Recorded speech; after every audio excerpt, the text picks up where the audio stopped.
可是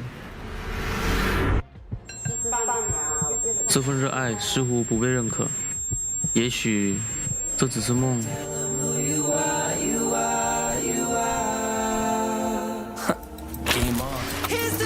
就让热爱、勇气成为我追梦的燃料。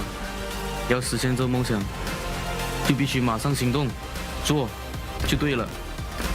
FLCN 或许就是我实现梦想的地方。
I feel a storm brewing.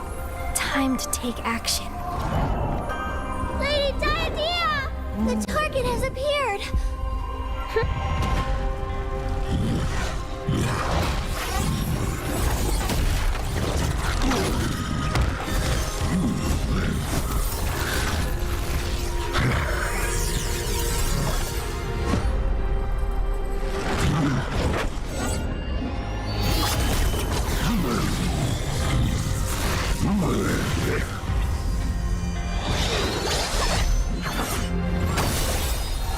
I observe every aspect of this world, connecting those who are fated to be together,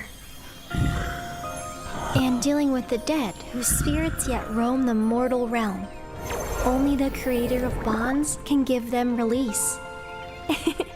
This poor soul was a forest folk who died in an accident.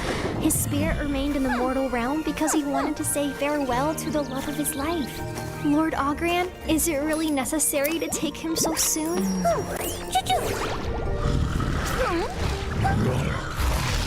Hey, there's no hurry. He's simply longing for someone and has committed no wrong. I'll deal with it. How does that sound? You watch over relationships. Why are you meddling with spirits? All those with love in their hearts are under my jurisdiction, Lord Ogran. Under your cool and ruthless look, could there be love in your heart? I can look into your future relationships for you. Don't. 1,000 miles of fate bound by a single thread. Your fated one is... Farewell. Huh? Hold on. Oh.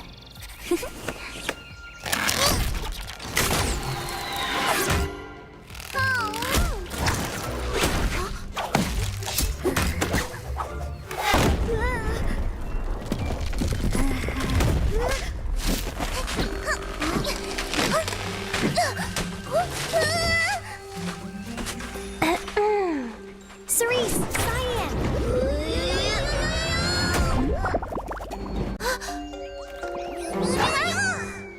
Yaria! Huh? Where did she go?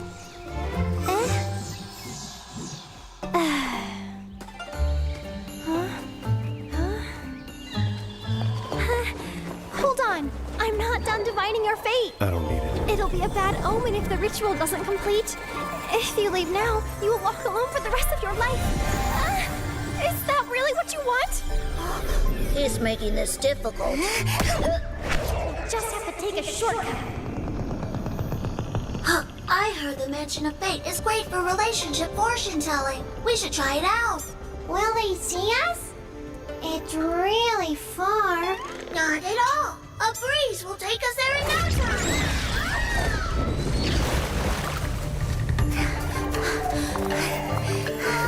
He's right behind us. I told you we can't beat Ogren. We shouldn't have interfered.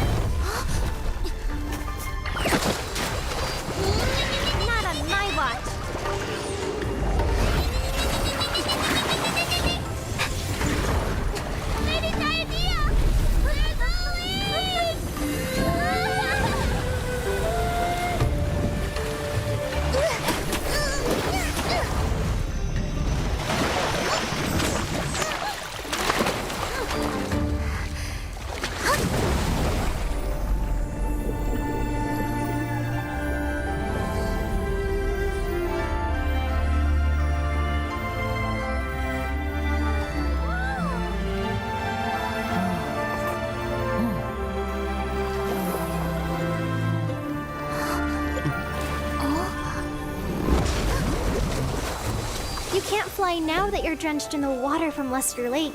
Let me help you. No.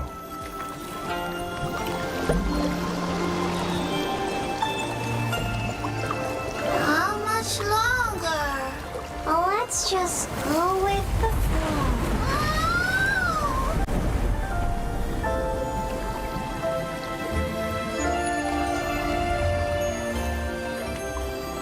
You look like someone I know.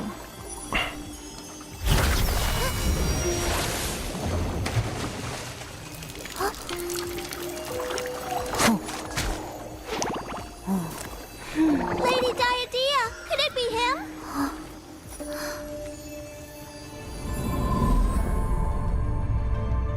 It can't be. Huh?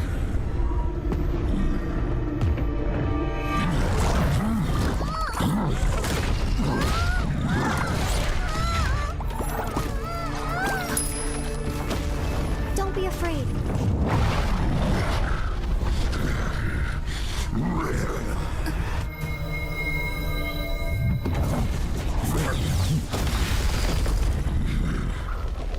He's been waiting for you.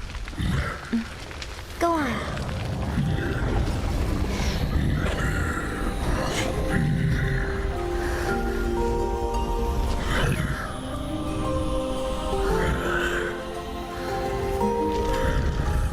Now they will part with no regrets.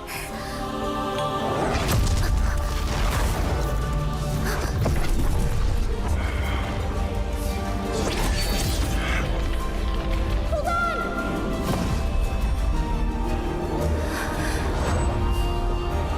Let us say their goodbyes! Yes, when we part, we have to say goodbye.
For some, they just want the chance to say goodbye.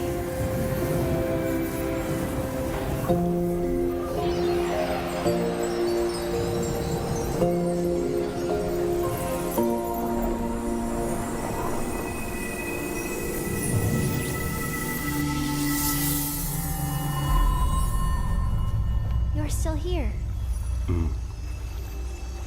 I'm waiting for the ferry. Do you think that they'll see each other again in their next lives? Maybe.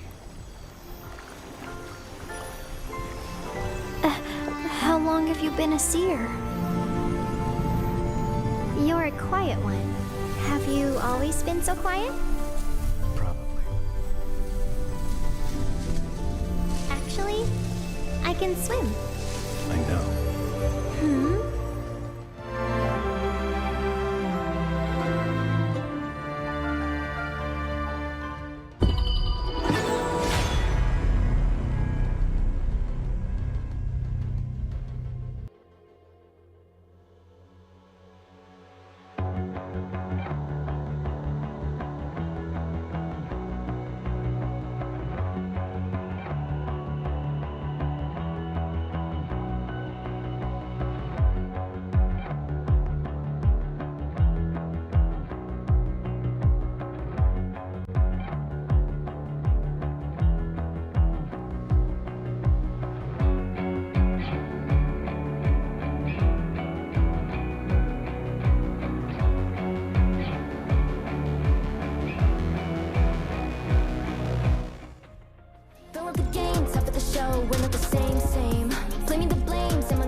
it's on my silhouette that you see. We gon' do it. Facing up fears, we don't think we just move it. No, we the best, so we don't gotta prove it. Somebody test me, I swear I'm gon' lose it. I got a trophies on this room and illuminate. The truth within, another day, another way.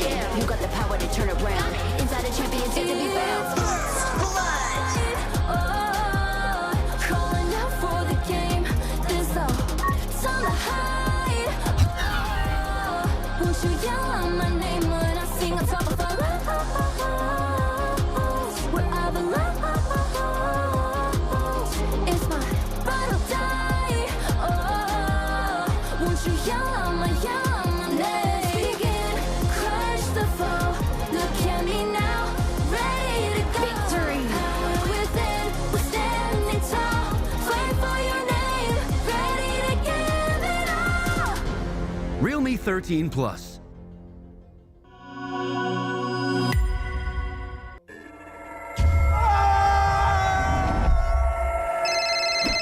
Yang, aku pulang lebih cepet nih. Ini lagi OTW rumah ya. Pulang, udah cepetan. Teknologi fast cooling dan iFeel membuat ruangan dingin di setiap sudut. Dinginnya nyebar, langsung chill, auto nyaman.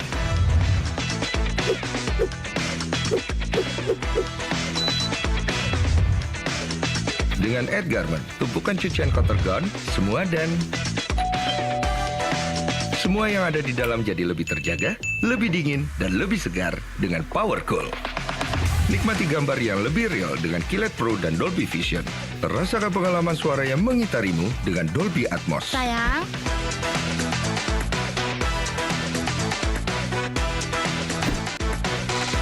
TCL, semua jadi mudah.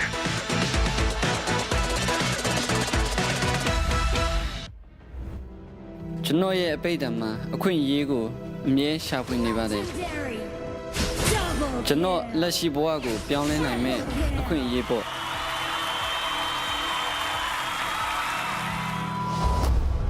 East boy a debega, Ludan to Dunamabu. Daga, a bampies at the Kupin and the Lu. Boa to Shaolanya me, key the Kule Pinamade. Professional game of people got Chino Boago, Bialan Queen Yeji the Kubabe.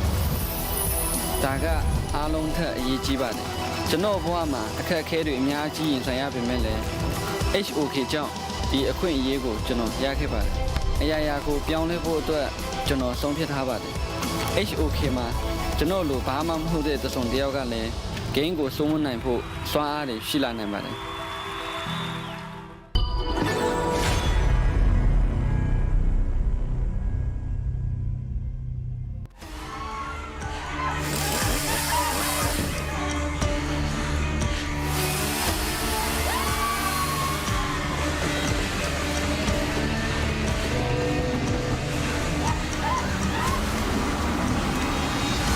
It's Friday! FLCN Day!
adalah sesuatu yang tidak disukai oleh siapapun.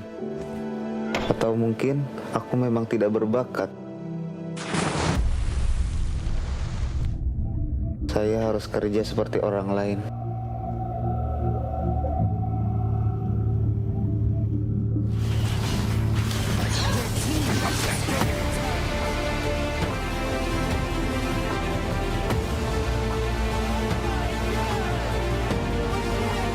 Apa gunanya jika aku menyerah di tengah jalan saat mengejar mimpiku?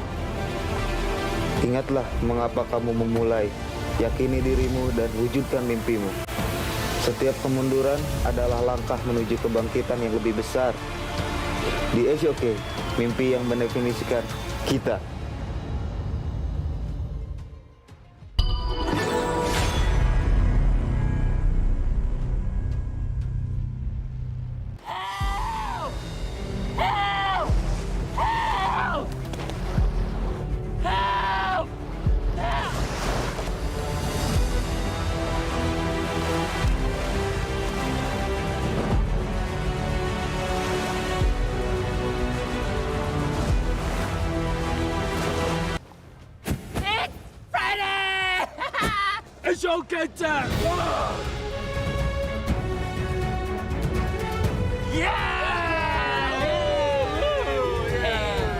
Jungling, huh?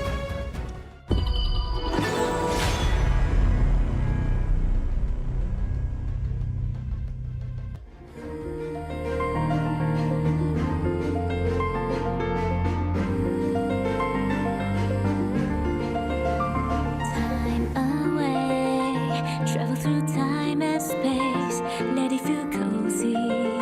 The shining far away from me, black hole gate, speed to look at you, to land in the world, to make the call, and to sing the song for you. Let's try to get the picture of the lion to your heart. Even if you miss the gravity, you'll fall on the stars. The waves surrounding you, the colorful can scare away the dark. No longer be lonely, 'cause you've seen it is waves time. The time to be a part of the lightning from the start, because you've seen stars. This dream don't need a land or return to the world of love. So don't give up, get up, we will carry on. Wake up, spread it for me, 'cause you belong with stars. If we can let surface, we're always by your side and give you my heart.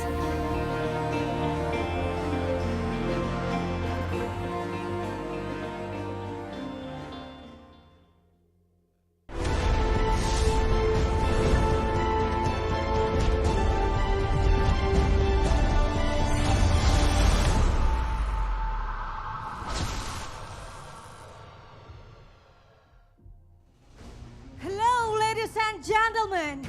Welcome to 2024 Honor of Kings Championship Group Stage! Woo! All right, with me is Sabila Aprilia, and I'm not alone because I'm with. I'm Darius Lin. I'm so excited to witness the challengers from all around the world have gathered here in Jakarta, Indonesia for only one goal. At the stage already set for only 16 teams, they face each other in grilling matches until we finally crown the kings above kings. Wow, yep, I believe Darius, it's going to be a fantastic week of non-stop action and of Yes. course epic plays from all of the team. Tapi di sini kita sudah melihat sudah ada pendukungnya dari tim Indonesia. Mana semangatnya? Raise up your voice! Woo! Ini rasanya udah kita dikelilingi 10.000 Yep. supporters from Indonesia, right? Yep, Yes. of course. But before we begin our battle for today, let's us see how the tournament will be played out.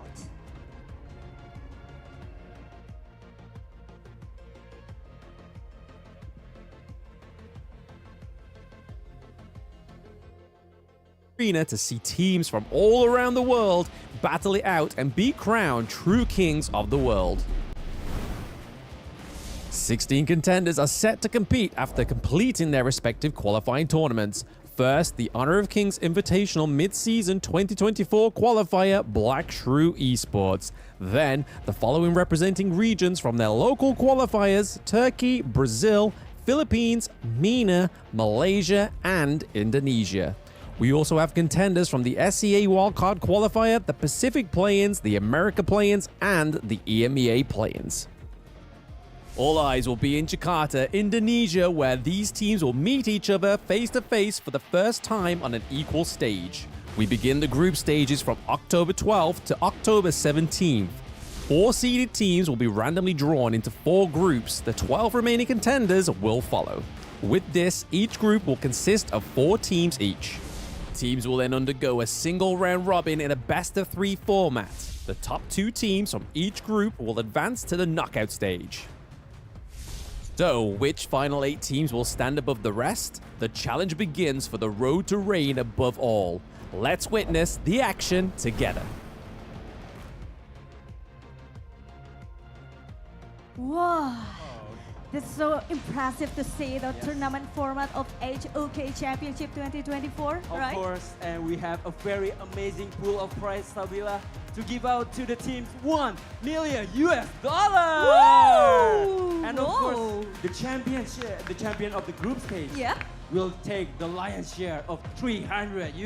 Oh, wow. Woo! I wonder who will win this competition, Sabila. Yep, me too. But as the tournament format said, 16 teams will split into 4 groups. Let's raise up the voice. We'll see the group.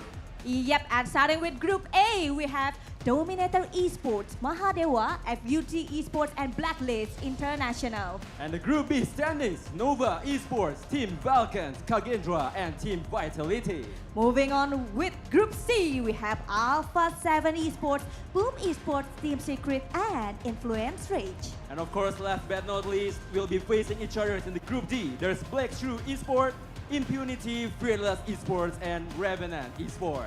Wow. So we will see, Yes, a very grueling match about each other, and really wondering who will win the $1 million. Oh, yep. And for today's matches, we have 4 matches with best of 3 series, so they have to win 2 games to get their winning point. But before that, Darius, I want to ask all of you in here, are you ready for this match? Oh, okay. I don't think it's really the supporters. Can I say one more time, where are you ready? Oh, okay, because everyone's ready. We are ready to. Yes, so without further ado, let us all now begin the 2024 Honor of Kings Championship. Para satriya saka saking manca negara samya prapta ing bumi Indonesia. 16 bergodo nduweni pengajap sawiji dimen antuk jaya jayaning sayembara. After our challenging times, I think we are much stronger than before. Last time I checked, we're starving to take down any team. We see you as nothing but meat. It is nice play in our home ground. We won't let everyone down. 上次失败是个意外，等着瞧吧。 We will not only defend our home ground, but we will strike them on it as well. No time for clowning. Watch us unleash our wild side. Big boys don't cry. Big boys make the little ones cry from defeat. Far from home, it doesn't matter. We'll bring the sandstone to you.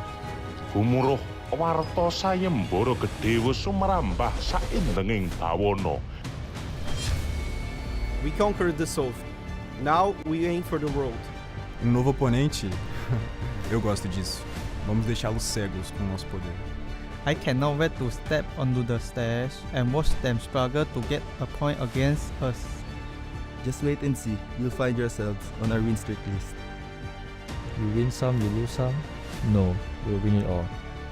You all are just rookies. We will send you home.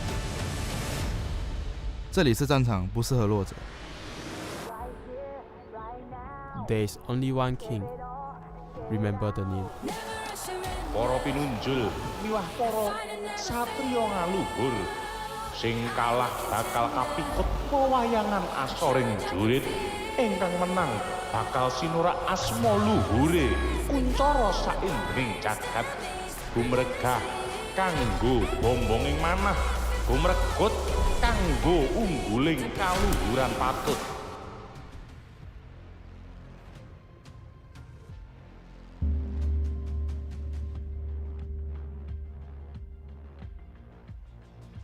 Come the Dominator Esports! In the most recent qualifiers in Indonesia, there was the KAGE 2024 begin after sweeping the entire competition. They're here with their home buff, first place buff, and this is the Dominator Esports! Please give a round of applause.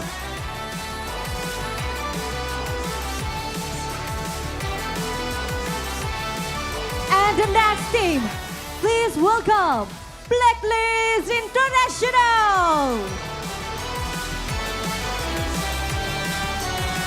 The runner-up finalists at the Philippine qualifiers. They dominate their group stage but fell short at the grand final. They are out to prove that they've got what it takes to go for gold. And this is Blacklist International. Please welcome the runner-up from Indonesian qualifiers, KAGE.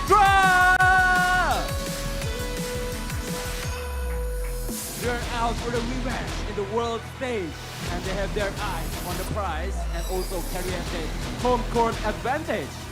So put your hands together for KAGE.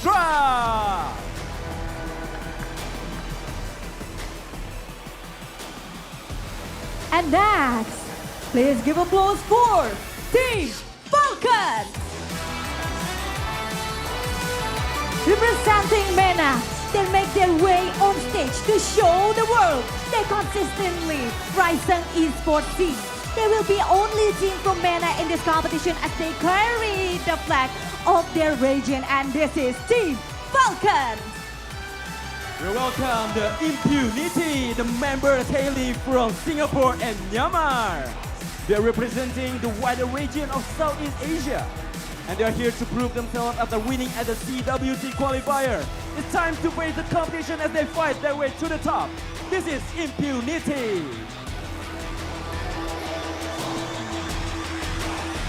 And next, we have Fearless Esports.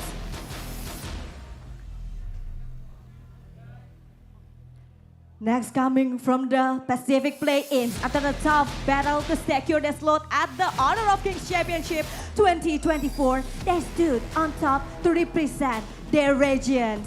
And this is it, Fearless Esports. Please welcome, this is the Influence Reigns, arriving after dominating performance at the American Play-ins. The aggressive team from Brazil is set to make waves in Indonesia to prove their strength out in international stage. Welcome, this is Influence Reigns. The next team, please welcome Alpha 7 Esports.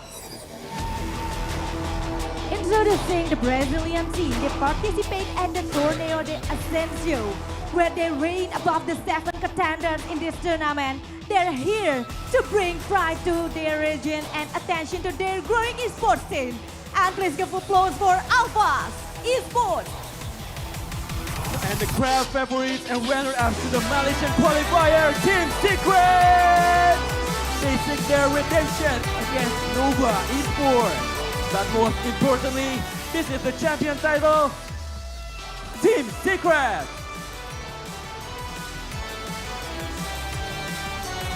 And next, please give applause for Team Vitality! Sweeping the entire AMAA play-ins, they stay one more on an international stage to show what they've learned through this season. Hands up for Team Vitality! We're also entering from Malaysia, they road to Indonesia, Nova Esports! dominating. Wow! Not only they did sweep the group stage, but continued to crush their opponent in the grand final.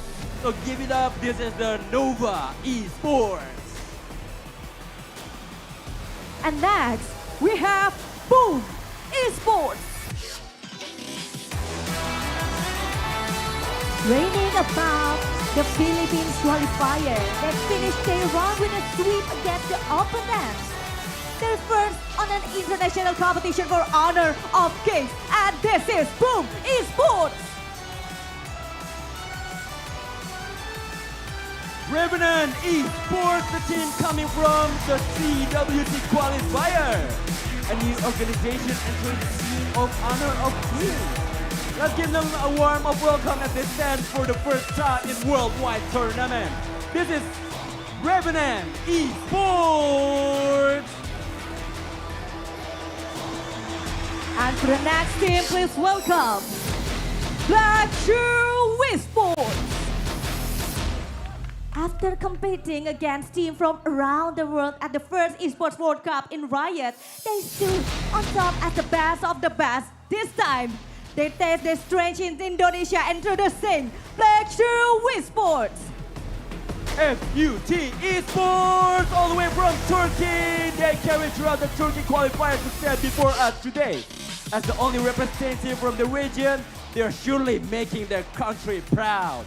And this is FUT Esports. And third, runner-up in Indonesian qualifier. They are among the Indonesian team carrying the flag of their home country as they fight to pride of their nation.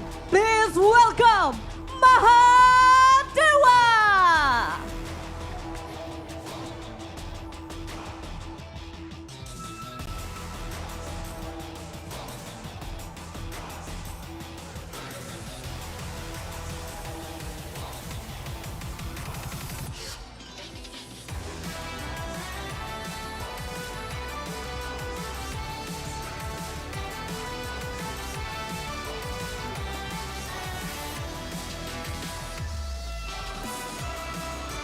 Okay, Darius, I think both of team is ready to play on our first match.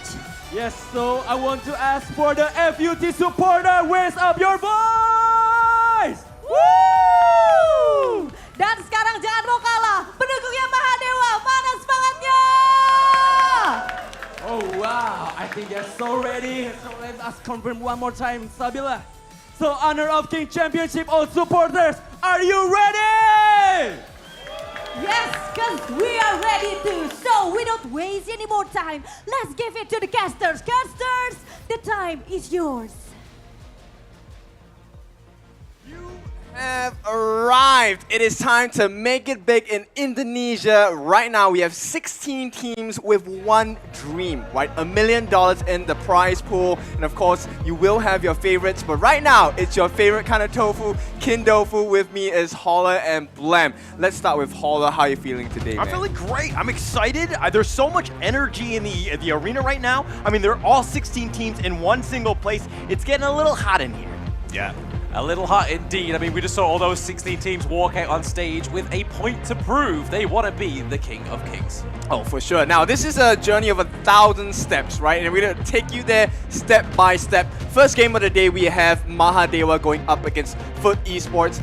Blam, I know you have some thoughts about FUT Esports. Let's talk a little bit more about them. Yeah, absolutely. I mean, FUT Esports have been in this since like KIC 2023. Their origins go all the way back then, and it's a very similar roster. They had a very good Season 1 Invitational, got all the way to the semi-finals, lost to the BKS team there. But again, Season 2 was a little bit of a downfall for them. So this is their redemption arc, I think. Okay, redemption arc is one thing, but right now we are in the home ground of one of these teams, right? So it's going to be Mahadewa. Yeah, I mean, this is the third place team in the Indonesian qualifiers. They've kind of been almost overshadowed by some of the other teams that have done quite well, but getting themselves into this one, of course, getting into the top 16 is no small feat, so congrats for them. But this is one of those things where in Group A, I think it's kind of open, so Mahadewa could potentially make some waves here. Yeah, we definitely want to capture all these moments, right? We want it to be crystal clear, pixel perfect. That's exactly what we have for you. It is going to be the Realme phones. Now, you know, when they place these phones in front of us, first, I was like, okay, wait, hang on. What kind of phones are these? And then this brand came out real big. Realme 13 Plus. They're looking for the best kind of phone out there for gaming, for pictures. This is it. And we have it live here as well. Now, there are a couple of sets here. I think it's safe to say we can, test it out. Maybe we can bring it home. I want to I'm pretty sure we're not allowed to take it home. We might be able to test it out. They do have some demos in front of us, but I would be careful of this one in terms of any of these phones at this moment. Well, I do have a SIM card that I can just pop in, Yeah, so at this point, it is not just about that, it's also about the connection we have here, right? We are looking for the best kind of connection from the teammates as well. And that's what TCL is going to provide to us as well for this entire event. The best connection possible. We want to see those synergies coming in. And as we talk about synergies, right? In terms of synergies, who works out better for you? Foot Esports or Mahadewa? I mean, they could have the homegrown buff, right? Mahadea could be taking this one, a 2-0, but I want to see a full best of 3. Okay, Holler, we're looking at some new things coming into this competition. Yep. But maybe before that, there's one new thing that everyone needs to take a look at. And that's going to be the skin of choice. I'm not sure whether we play this hero a lot, but the new Zhou Yu skin, goodness me, it's so flaming hot. Yeah, it's awesome. It's actually it's like almost all of the skins are quite nice, but this one is a whole nother level. It's very entertaining, and it just came out. But let's talk a little bit about Mahadewa right here. We have Mons, we have Amy, Surety, Enix, and of course Yep to round this one out. So this is of course the 3rd place team in that Indonesian qualifiers. I think that they might actually be able to do much better. Getting into the top 2 on this one, Group A, might be a small or a big feat for them, but it would be huge for the team. Yeah, okay, so we've already seen performances by them, but it's time to take a look at Foot Esports. Yeah, so looking at the roster here, we have Void, Lost, Snape, 0307, and Ryuga. And like I was saying in the introduction, this team has been pretty stable since the KIC 2023. And all year, there are very familiar faces on this one, like Ryuga, like 0307, and Snape in the mid lane as well. So again, all that established connection is probably what's take to actually win this series, I think. Yeah. Okay, so we're in the live arena here. We are at MGP space, right? If you do have the time, come down, experience the entire event live as well. It's a totally different kind of experience. But right now, I can't imagine the players on the stage. This must be very stressful for them. I mean, it's the biggest thing. It's the opener, right? You're on the home ground. I mean, yes, you might have that, potential, the fanfare, all of the ones that are going to be cheering you on, but at the same time comes pressure, right? It's one of those things where you need to step up. This is a single round robin. Yeah, I mean, this is where Foot Esports have had their best performance all year. It was at Season 1 Invitational. Where was it? Turkey. So we probably see the same thing with Mahadewa here. So they could have that home ground buff, and they are the 3rd seed within Indonesia qualifier, and it was a tough competition. Yeah, but let me talk a little bit about Food Esports. I mean, the fact that they're here, they got, what, 3rd, 4th in Season 1. You casted that one, Blam, and I know you have a lot of insight on this team. But going into Season 2 and beyond, it seems like they had really faltered. I mean, they got 13th place, which is unfortunately last place in that Season 2. They really haven't been able to kind of find their footing that they found in Season 1. Yeah, I think it's just a bit of like an identity thing with the team, right? A lot of these teams are on the global stage now, are sort of still like building a brand for themselves, especially when it comes to like the likes of like VKS and other like Brazilian teams, very aggressive plays.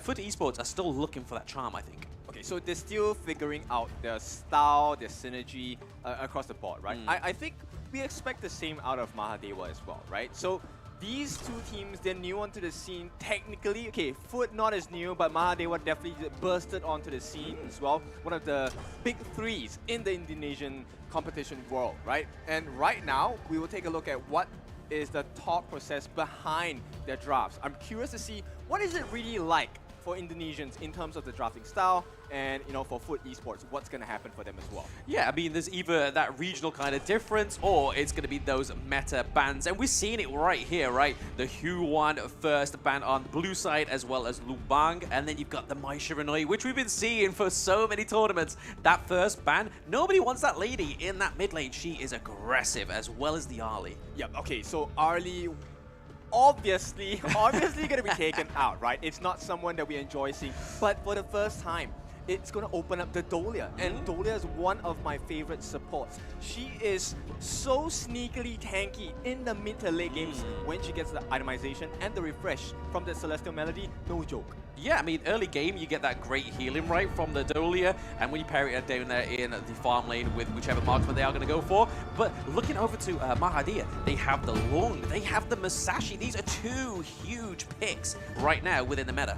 Yep, and at this point, right, if they can provide a lot more room for this Lung to grow, it's going to be a very scary late game for this side of Foot Esports. Yes, yes. I mean, that as well, paired with Monkey in the jungle for the side of Foot Esports, I think this is quite a new pick for them. We normally used to see the likes of the Lamb, the Kaiser, so they're actually bringing something that's been recently buffed. This hero has gone through some changes, and we've seen him already within like the mid-season invitational as well. A huge pick. And then we see that they're locking the Dharma into the Clash lane. What do we think about this? I like the CC potential, right? End of the day, it looks like both teams are going for something similar. Let's have the protect composition. We have 4 very tanky heroes surrounding the main damage dealer. But at this point, you know, one of the strengths for both ends is the fact that both Menki as well as the Musashi offer decent amount of damage as well. I just want to chime in here, here, because it looks like Mahadewa, when they're picking up the Zhangfei, they are 6-1 in the Indonesian qualifiers. They did very well. They've also got the Loom, who was 8-3, so they're going with their strong foot forward, or their best foot forward on this one. They really want to win this game one. Okay. Yes, I mean, has Foot really put their foot into this? This draft, letting the Lung come through and the Zhangfei just like Hall said there. But we've seen Hover on the Atta. This is not one of the picks that we normally see. It probably would have gone into the Clash lane if it was coming through, but they are going to take the Control Mage, Lady Chen, in that mid lane. We know this is a great pick in that mid lane. Okay, so Mahadewa, they want to put their best foot forward, and they want to put their foot through the door, right? So at this point, Lady Chen, the 4th pick, I like the CC potential, right? Flowing Sai, Ocean of Tears, there's a lot of iframes to play around as well. And if you take a look at the composition on the side of Foot Esports, they don't do too well against CC-heavy heroes. Sure, Menki is the dream roam, but once that is gone, you can definitely expect Mahadewa to be really aggressive with the throwing of the skills. Yeah, and just to like look at this last 2 picks on the side of Foot Esports here, they're looking to hover over the higher node to try and get that mid lane lockdown, the poke here, and then this was my next point, is that the marksman pool has been dwindled, the DRNG, the Lady Sun, the Ali have been taken off the board, so they go for the whole Yi, which means we're going to see those blazing sun arrows come through with the Dolia. We generally see that quite often. I have some concerns because end of the day, Amy, who is going to have their hands on that Musashi, right? That illuminating slash going to be very detrimental to play against. Yeah, because it blocks those long range attacks, right? So if that arrow comes through onto the wrong target like the Musashi, not only can he use extreme speed to get out of there, he can completely negate it. Yep, so many different markers that the teams are looking to engage, right? At this point, I like the fact that Foot Esports, they have multiple angles of entry, right? Burning Sun Arrow from distance, gets the stun, they get the damage in as well. Dharma comes in with the mantras, maybe with the correct timing, should be able to deal one good punch against Mahadewa. Yeah, we'd like to think so, right? Those Truth Mantras coming through is probably going to be the way they're able to get into the backline, or at least trying to suss out that infinite vastness, right? Waiting for that Lung to land and then just like go in with the Dharma.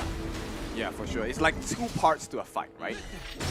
All right, but here we go. This is going to be it. The first game of course, the Honor of Kings Championship. It's 2024 Mahadewa versus Foot Esports going into this one. All right, we know the matchups, but who in terms of team composition, who do you like better going into this one? Yeah, I mean, looking at this, Mahadewa has such great access into the backline. They have the CC as well. You've got a lane being able to just dive in onto the likes of the Huyi, onto the Haino as well with the Death on Sunset, using it as more of an engagement tool rather than sort of like pick up. Yeah, I agree with you on this, right? I think it's really more options to explore. A lot of escape mechanisms that they can really just make use of if the game is even, right? If we're talking about maybe Foot Esports having an early advantage, which they're trying really hard to do now, maybe it doesn't work out as well. But as it stands now, if all things stay the same, it's still advantage to Mahadewa for sure. Yeah, I mean, we've definitely seen a little bit more of an aggressive Foot Esports in this match already, right? Like, we saw a very coy, very cordial kind of Foot Esports in Season 2 Invitational, but they know they can't do that in KC 2023. They need to bring out all the stops. Oh yeah, for sure. And one of the things that's a huge difference at this point is actually clashing less focus there this time. Yes, up in the Clash lane, I mean, you have the Dharma against the Elaine, right? So a lot of CC immunity, so negating that Truth Mantra is going to be a tricky one for Void to actually overcome. Yeah, and at this point, you know, with the Leaping Savior, the shield value is really important to help them maintain this even score around Mahadeva and Foot Esports, at least for the control of the map. Yeah, at least for the control of the map for now. But we're kind of seeing a little bit of a poke fest in that mid lane between the Hino, the Monkey, and the Jungfei, and the Lady Chen. But nothing quite as yet. But the goal lead is actually going to go over to the side of Foot Esports for now. Yep, it's really some small nuances across the map, right? Just one camp. That 300 doesn't seem like a lot of gold at this point. But as you progress later, you'll start to see the compounding effects, kind of like an investment. Yeah, it's like a snowball effect, right? You get the itemization, it just keeps going, you get the attack damage, you get the magical damage, you get all that beautiful attributes from all those great items within the game. But Masashi is levitating around here. Yeah. At this point, nothing too much, right, for the side of Mahadeva, similar to Foot Esports. But there is a big disparity in the mid lane EXP. Yeah. Take a look at it. Sorry, if we're looking into this one, I mean, who do you think has the most pressure going into this game one? Pressure. I feel like Foot Esports is starting to feel the pressure from Mahadeva, actually. Yeah, I mean, Mahadeva, we see that they have a great presence on the map, right? In the Gorge, they are here, there, and everywhere. Whereas, see, Foot Esports, they have very much stuck into those lanes. And I think this is the problem they're going to have. If they can't break free of these lanes, they're going to be able to be pinned down and destroyed. And that's where they've got to kind of figure this part out. Well, 30 seconds more, and we'll see the actual challenge, right? They haven't had that face-to-face fist fight just yet, but 4 minutes, it's time. There's no escaping that fight. Yeah, it's brewing, and you can kind of see that both of these teams are going to vie for the Tyrant, right? They need that extra damage in the early game. It's going to be really good for Lung. We know that his flaming palms can pack a punch. Oh, for sure. And at this point, I don't think Enyix, his farm has been dwindled at any point thus far, but let's see, right? 4 minutes in, this could be the first big fight for either one. Yeah, I mean, this is generally where it basically brews up, right? These new objectives already gone down is the Overlord. That, I blinked and missed that. Yeah, I was like, the Tyrant solo. Oh, it's going to be taken here. Lost. We'll just easily smite that one. Yeah, like, what's happening, guys? I mean, Masashi's got extreme speed, but I didn't think he was extreme clearing. Oh, it looks like in the mid lane, Lost still up in front, very tanky. He's going to shrug most of this off, of course. Oh, but Amy going for the duel of death, and it looks like he's just going to back off of that one. Yeah, looks like it's just a deterrent, right? They want to push them away, buy some time, because if you take a look at the rotations, they're starting to really start to look inside the jungle of Foot Esports. Yeah, that's where they don't want to be, right? You want to make sure you can kind of get away from them. Solo, the Ferrari form. Oh, the Umbrella Outburst keeping him alive. He does have the shield, but he's going to take a lot of damage. He's going to get cut off. He's going to be ambushed on the flank. Yep, Solo, is he able to get away? He does. He stampedes to safety, and he should be fine, but Snape on the tail. He is not letting him go. Oh, he does get him, and that's going to be first blood going the way of Snape. And this is not the start they are looking for on the side of Mahadeva. Oh, but here we go. There's another one. Amy going in for this, trying to take that blue buff. Amy continuing to fight, but he is so low. He's trying to run away. The extreme speed, doing everything with the bubble. Oh, and Amy looks like he's going to limp away. Yep. I mean, Foot Esports now just living the dream, right? Because first blood going in, it's great, and you funnel it into Ryoga as well. Oh, the Umbrella. Okay, looks like they're going to get infinite vastness on out of this one, but Foot Esports putting a lot of pressure early. Yes, a lot of pressure going on to Foot Esports right now, and this is what they kind of need to do. Like I was saying in the introduction, keep in those lanes, but make sure you put in pressure. That's the key part, right? You don't want it to be staying in your lanes and being very coy. Just letting them take that farm, especially when you have the look, right? All that itemization, all that gold going over to this marksman is just going to mean that that late game is going to be painful for you. Oh, yeah, for sure. But, you know, for the long, Enyix here doesn't have the best start, and this might be a catch. No, not quite, not quite. The Destructive Deluge came in a little bit too early there, I think. A little bit of a deterrent, as we would say, on the casting desk right now. But we did see that Void is building the Axe of Torment, so those squishier ones on the side of Unbridled Outburst. Yep, just looking to go in. He gets a Stampede. He found 0307 with the duel to the death. A nice wombo combo, and they do end up getting the kill. And 0307 is down for the count. Yep, put it on the floor there. So Maha, they want to get one back, right? But at this point, Snape, the one with the first blood kill, extra gold, he's going to be a huge problem with the Substance of Fate. Yeah, this is a huge problem here, right, as well. That tier 1 in the mid lane looking pretty low. They're doing a little bit of chip damage, but they're going to back off in the end. They were taking that fight 4 versus 5. FUT Esports still thinking that they have a little bit of an advantage here. Yep. Still thinking they have a foot into the lead here. Yeah, for sure. And if you take a look at what Void is doing, right, he's literally leaving gaps in the jungle. So Mahadewa, Amy's not having a good time at all. Yeah, when you kind of starve the Musashi, being a Musashi main myself, if you start to take my camp, I'm going to notice. Oh yeah, for sure. And at this point, the pressure will start to shift away from FUT Esports, and you can see Mahadewa, they're trying their best to wrestle back control, but they're not given any space at all. Yeah, nothing at all yet. But I mean, they were able to take the T1 down into the farm lane, right? So that's a bit of a consolation prize for the side of Mahadewa. But now they need to try and focus on keeping that T1 in the mid lane alive until they can take FUTs. It's not going to be easy, right? Ryoga actually gets the redemption, and that's a lot of armor value coming in. Amy in the middle of 3. Oh, he's going to go 1 versus 3. He wants to go for this duel of the death on the backside, but the Dream Realm keeps Ryoga safe. John Fei. Mons had joined as well, but it looks like they want to just kind of push them away, and that should be the end of it. Yeah, this is not what they're looking for on the side of Mahadewa, right? You can see FUT Esports just dancing around with them in the spaces of the jungle as well. And they're doing it so flawlessly just for the past 8 minutes or so. Oh, the Burning Sun Arrow completely whips.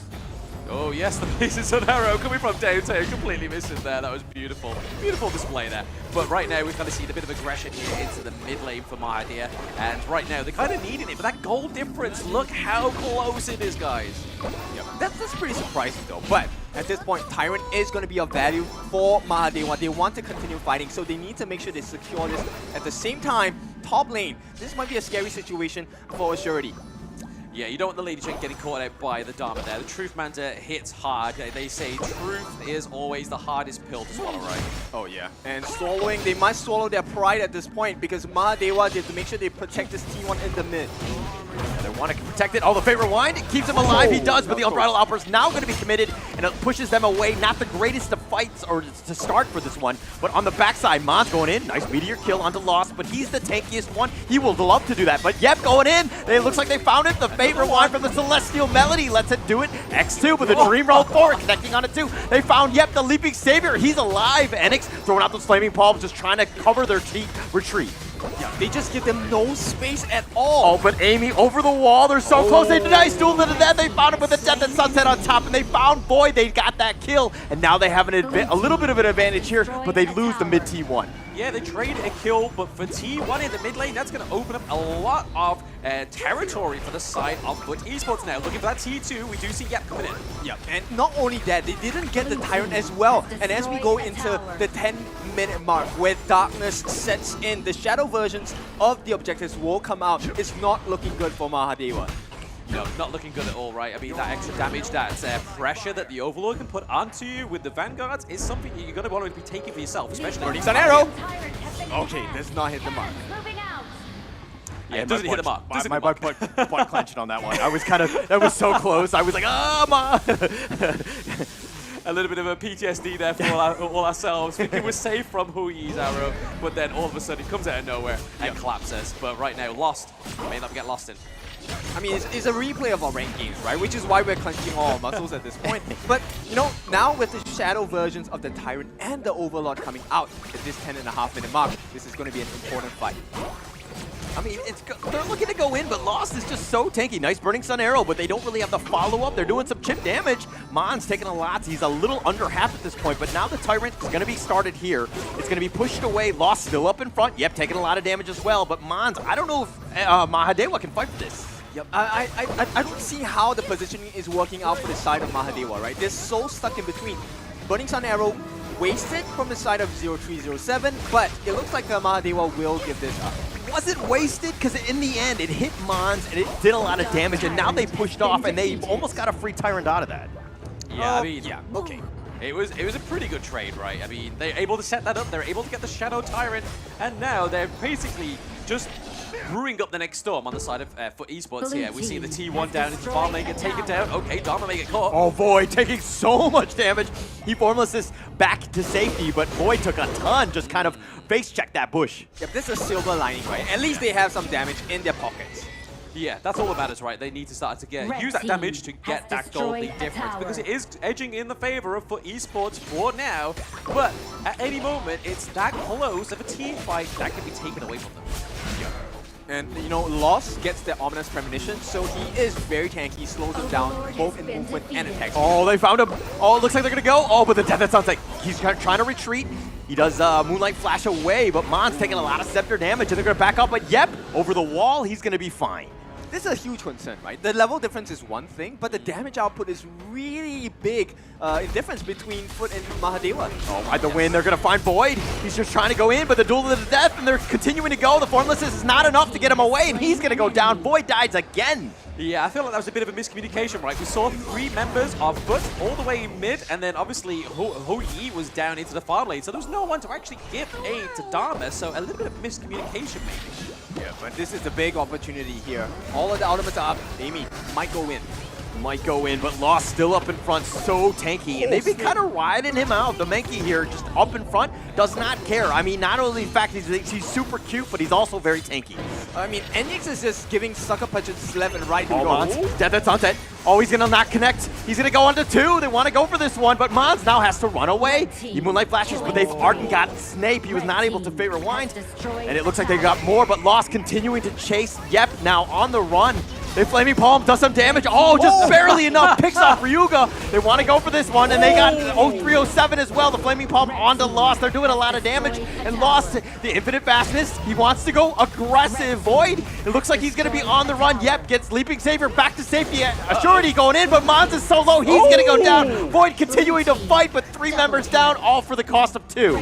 Wow, that's a Make that final 4. one! And then, I mean, this is the strength of the Indonesian teams, right? This is why they are the top of the league in Indonesia, right? Mahadewa impressing us so far. Look at the gold swing. It is 5,000 gold in their benefit at this point. Yeah, I mean, the last time I actually mentioned that gold lead, it was literally a few hundred apiece, right? And now that's way ahead for the side of Mahadewa. But when we saw Enix just waiting and just prowling around that Faith Recall and just smash down the high note, that was the trouble point.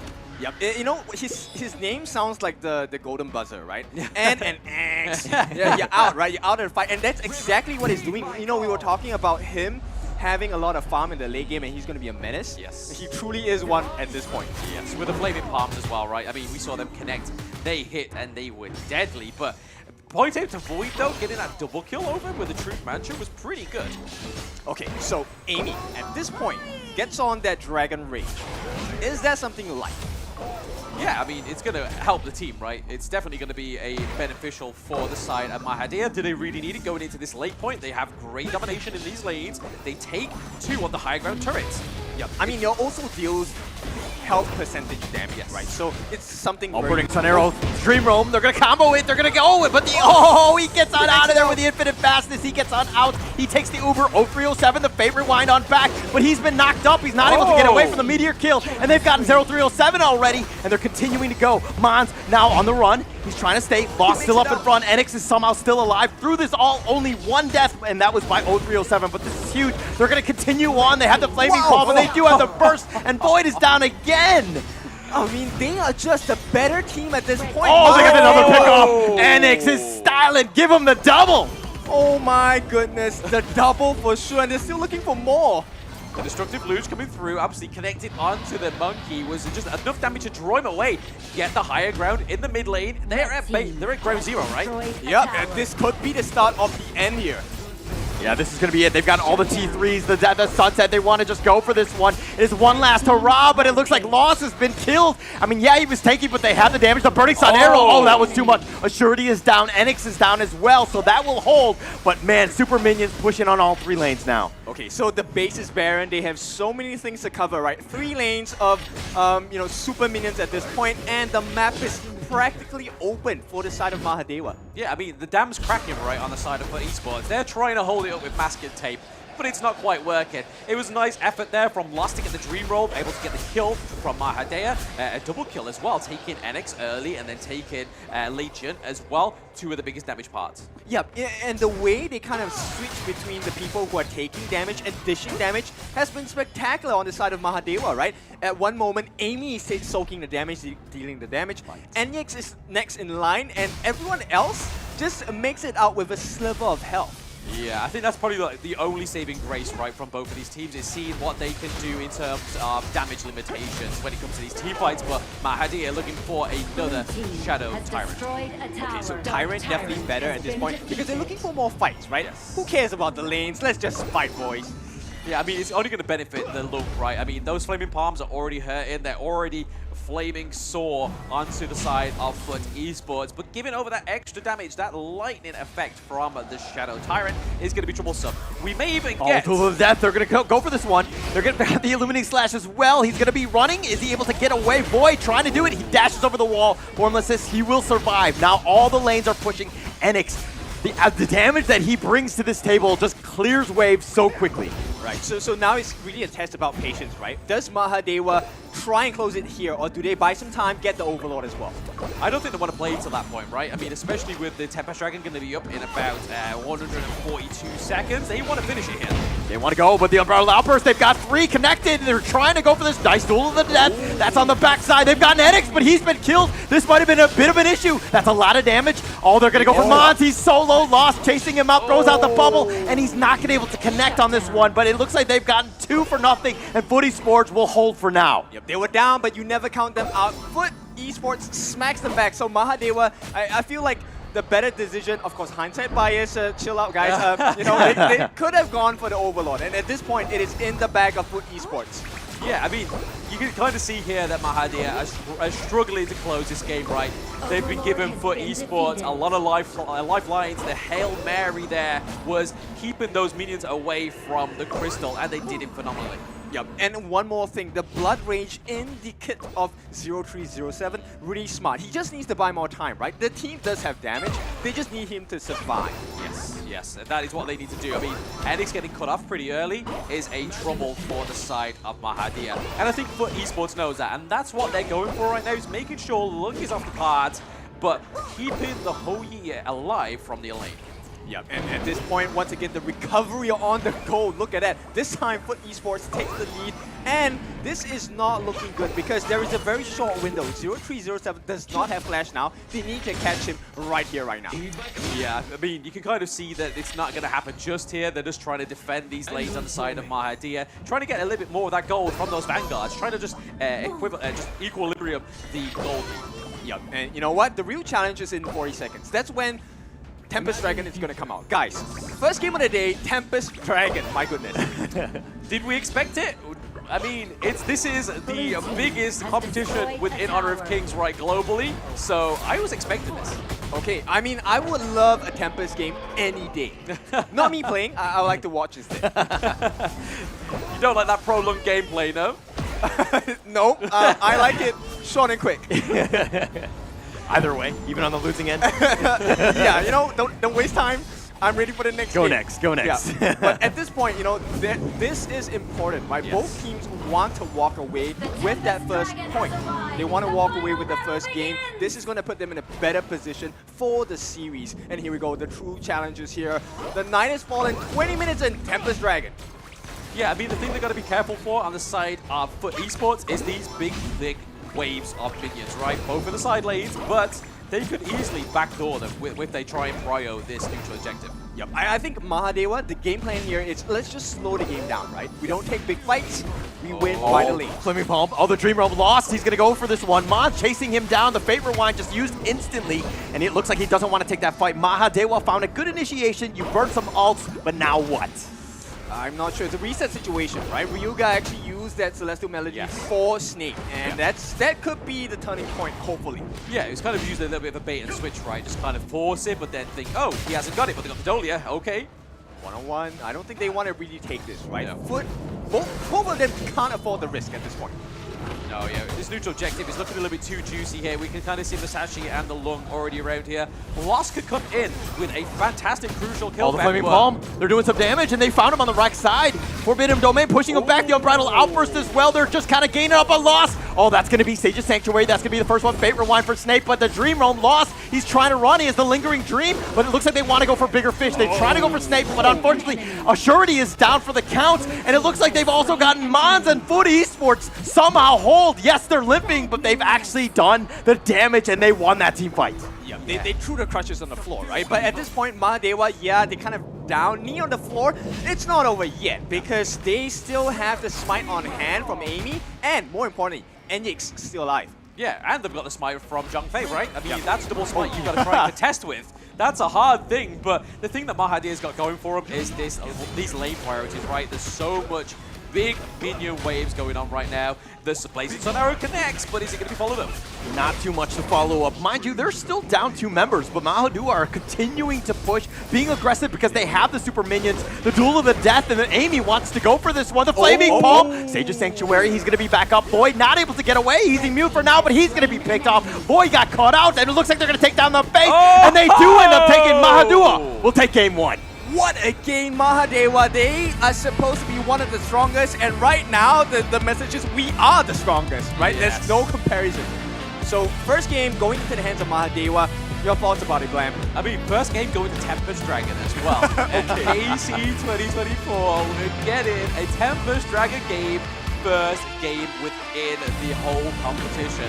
That's exciting, and that's really where the plays really started to fall into place for esports. It was a bit of a lifeline. They had to even figure out, did they focus the Tempest or did they try and push these lanes? And that's what Mahadewa had over them, right? Was those big side lanes coming through with those minions. It was inevitable defeat, I think.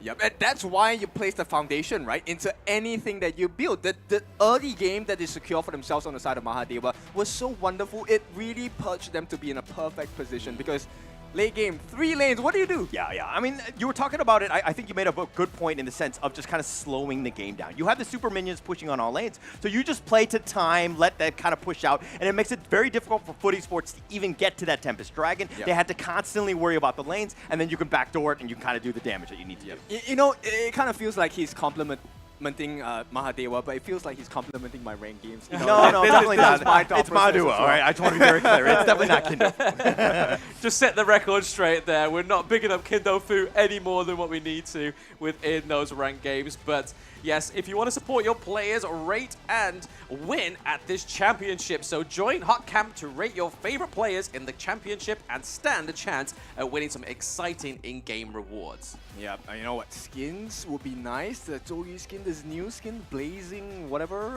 It's too hard for me to remember. But oh my goodness. So it's a good start, right? For Mahadewa, you're in your hometown, you're in the live venue, you get the first win of the series. It's not done just yet, right? So what's to expect for the side of Foot Esports? I mean, they got to bounce back, right? I think they did a good job of coming back. I think that's more worrying on the Mahadewa side because they had such a good lead and they weren't able to close the game out. It became a lot closer than it should have been. Yeah, I feel like the Foot Esports we're seeing right now has a lot of passion, a lot of aggression, and they're in it to win it, right? It really saw within this the early to mid game, but late game just really went in the favor of Mahadewa. That fight in the mid lane where we saw the Lung pick up 2 kills, it was just kind of like easy street from there for the side of Mahadewa. But I have to give props to Foot Esports, given the lifelines, given the Hail Mary plays, keeping that crystal alive very long. Yeah, okay, one of the things that we will always love to focus on is Enyx, right? But there's one player that really spoke out to me in this particular match itself, and it's actually Mons, right? So Mons, he was so tanky. If you notice in the later parts of the fight, he was handling 3 different Foot members by himself. Yes. That allowed so much room for both Amy and Enyx to really just go in. And Enyx, with these all this armor piercing, oh my goodness, it swung the game back in their favor. Yeah, I mean, you just look at the goal graph, right? It just paints the picture of what we just saw there. A lot of swinging ebbs and flows, but that big red wave towards the air there was just going in the favor of Mahadewa. But like I want to pick up on that point on the Elaine, right? Having the Elaine there to just initiate, go in, but then just make sure that the Lady Jin, the Lung, stay alive, able to just like put so much pain onto the side of FUT Esports was pretty much their winning condition, I think. Okay, so let's turn into coach mood at this point, right? So Coach Blam, let's hear a bit more about you, right? You play the jungle role. Any change for the Mankey or the Musashi? Well, the Monkey had a great early game, right? We saw very good aggression. He has his base damage being buffed as well, so a lot more longevity for the side of FUT Esports. But then, obviously, Musashi was getting starved at those jungles, so he needs to like focus on that rotation. Okay, now you play the roam. Yeah. So Hollow plays the roam. Zhang Fei, I know it's your stocks and the pick. No, this is the traditional, what we've seen from Yep time and again, right? He's very good on the Zhang Fei. There's a reason they were, 6-1 in the Indonesian qualifiers, and then just rack up another win for them. Like, they're playing the percentages, they're playing their best heroes forward. I think other teams that are tuning in really need to pay attention to what's going on. You don't want to give up comfort picks. Maybe you pick the Zhang Fei yourself. I think FUT Esports might have had a better chance, but they went for the Dolia, they went for the first pick because they wanted the Celestial Melody, but is it more of like a take it away and maybe you ban it out? Yeah. Yes. What's the call here? Do we pick the Dolia again? Do we ban it out? What's the call here? What do we feel like? Well, if you ban the Dolia, right? I mean, the other two big picks that were banned on the side of FUT Esports was the Hu-Huan and obviously Lu Bang as well. So again, that gives great assets to your team, the teleport from Lu Bang. But then we know how dominant Hu-Huan has been in that jungle, right? Ever since mid-season invitational, we saw the KPL Dream Team pick it up a lot, and then the other teams just kind of went from there. It was like, oh, okay, this is a huge pick. Let's basically bring it in for ourselves. Okay, so that also opens up doors for two other heroes, right?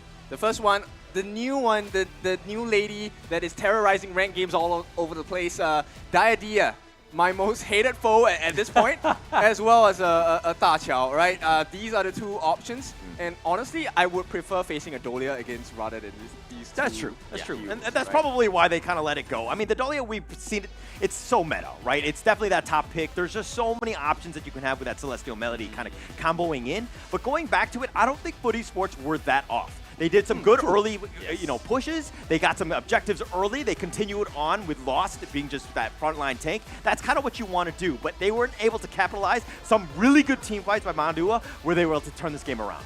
Yeah, I mean, I feel like we can see the Monkey come through again in Game 2. I don't think it's going to be something that's prio banned, right? It'll either go over to the side of Mahathir, or it'll go over to FUT again just to try it again. But back onto the Dolia point, it kind of makes your draft a bit more predictable, because you know the key heroes you're going to go for. Go for the Kaiser, go for the Hu Yi, maybe even Lu Bu. But anything that just needs that double ultimate, you know that they're going to be going for that in that draft. Yep. You know what? At this point, I'm just really curious whether it is a Mahadewa touch of gold, right? Because these picks, we've seen them, right? We've seen them for months. And at this point, even if my personal preference, I would change the Mankey to maybe a Dun or a Kaiser, right? A Dun for me makes more sense because you get to dive in the backlines, which I think was something that FUT Esports was missing, because Enyix was on the sliver or on the cusp of death quite a few times, along with Amy as well, and they always managed to get out. Yeah, I don't want to completely, bash Lost on this one. I thought he played well. It's not his fault. Is it his fault, or is it more of like the hero's limitations? Because it doesn't do a whole lot of damage. I get the Dune, but it's like you're kind of trading off the tankiness for more damage and kind of, having that right balance. I just think that, like, if they're going to go in for Enix, they need to ensure that they target priority and just burn him down as quickly as possible. Okay. Yeah, I think where they came in with the draft there, so it was all happening in the PB. So when they locked down that farm lane hero pool, that meant that the Hu Yi came through, and then when Hu Yi came through, the Elaine was the last pick, which was kind of like we've kind of messed up here, because once Hu Yi gets locked down, it's game over. Yeah, so I think there's a couple of changes we're expecting, right? Do we keep with, Solari, the flaming sun arrows, the burning sun arrows? Do we keep that in mind? Do we have the Dolia back into the hands of FUT Esports again? At the same time, Mahadewa, right? We don't fix what's not broken. Yes. So it's exciting to see, and this could be, imagine, first series of the day, 2-0. All right, okay. Well, you talk about the fact that if it ain't, broken, why fix it? But I saw some gaps. It's not completely broken, but it's kind of like scotch tape together. There are definitely some holes. They can definitely improve going into this game too. Okay, so just to be clear, his name is Holler, right? I'm Kindolfu and with me is Blam as well. So, Holler looks like there were some gaps. And we'll see what kind of gaps that Mahadewa is looking to fill. At this point, for esports, they're going to start off strongly. Okay, Musashi, definitely a big problem. Yes. As well as the Mai. Yeah, I think that's a good solid two prio bans on the side of blue side there. The Musashi and the Mai Shiranui. Mai, I think, is just going to be one of those heroes that just doesn't get past that first ban phase, right? We see it in every competition leading up, but the Hue 1 is now taking the place of the likes of the Dolia and the Chao in that prio ban on the side of blue.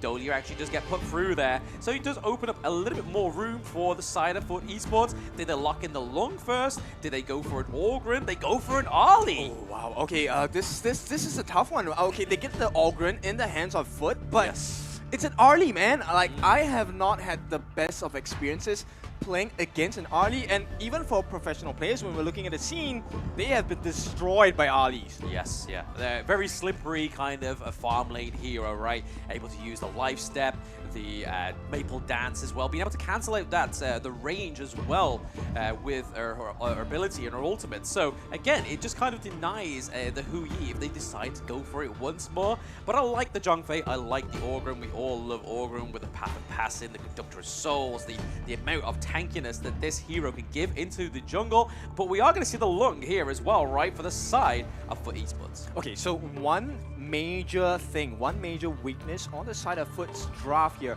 they are so susceptible to crowd control skills. So the fact that Tun and Lady Chen are in this together is not looking good, at least for the start, in my eyes, for the side of Foot Esports. Yeah, I mean, we could kind of see the Motsu could come through here, right? I mean, just literally laying down the Cannon Blast, being able to sort of lock down the Lung, lock down the Orgren, right? But we could see like a Prison Sprite come through here, right? The new common skill coming on the side of Honor of Kings. But before we demise a bit too much into that, the Diadea band, the Sun Bin band, they're trying to stop that counter engage mechanic, right? Yeah, but the funny thing is they didn't ban out the Zhongfei. No. So are they baiting Yep to say, hey, bring that beast one more time, we have the leash for him this time? Yeah, I mean, the Zhongfei's going up to Foot, right? So they're waiting for him. I turned blind for him.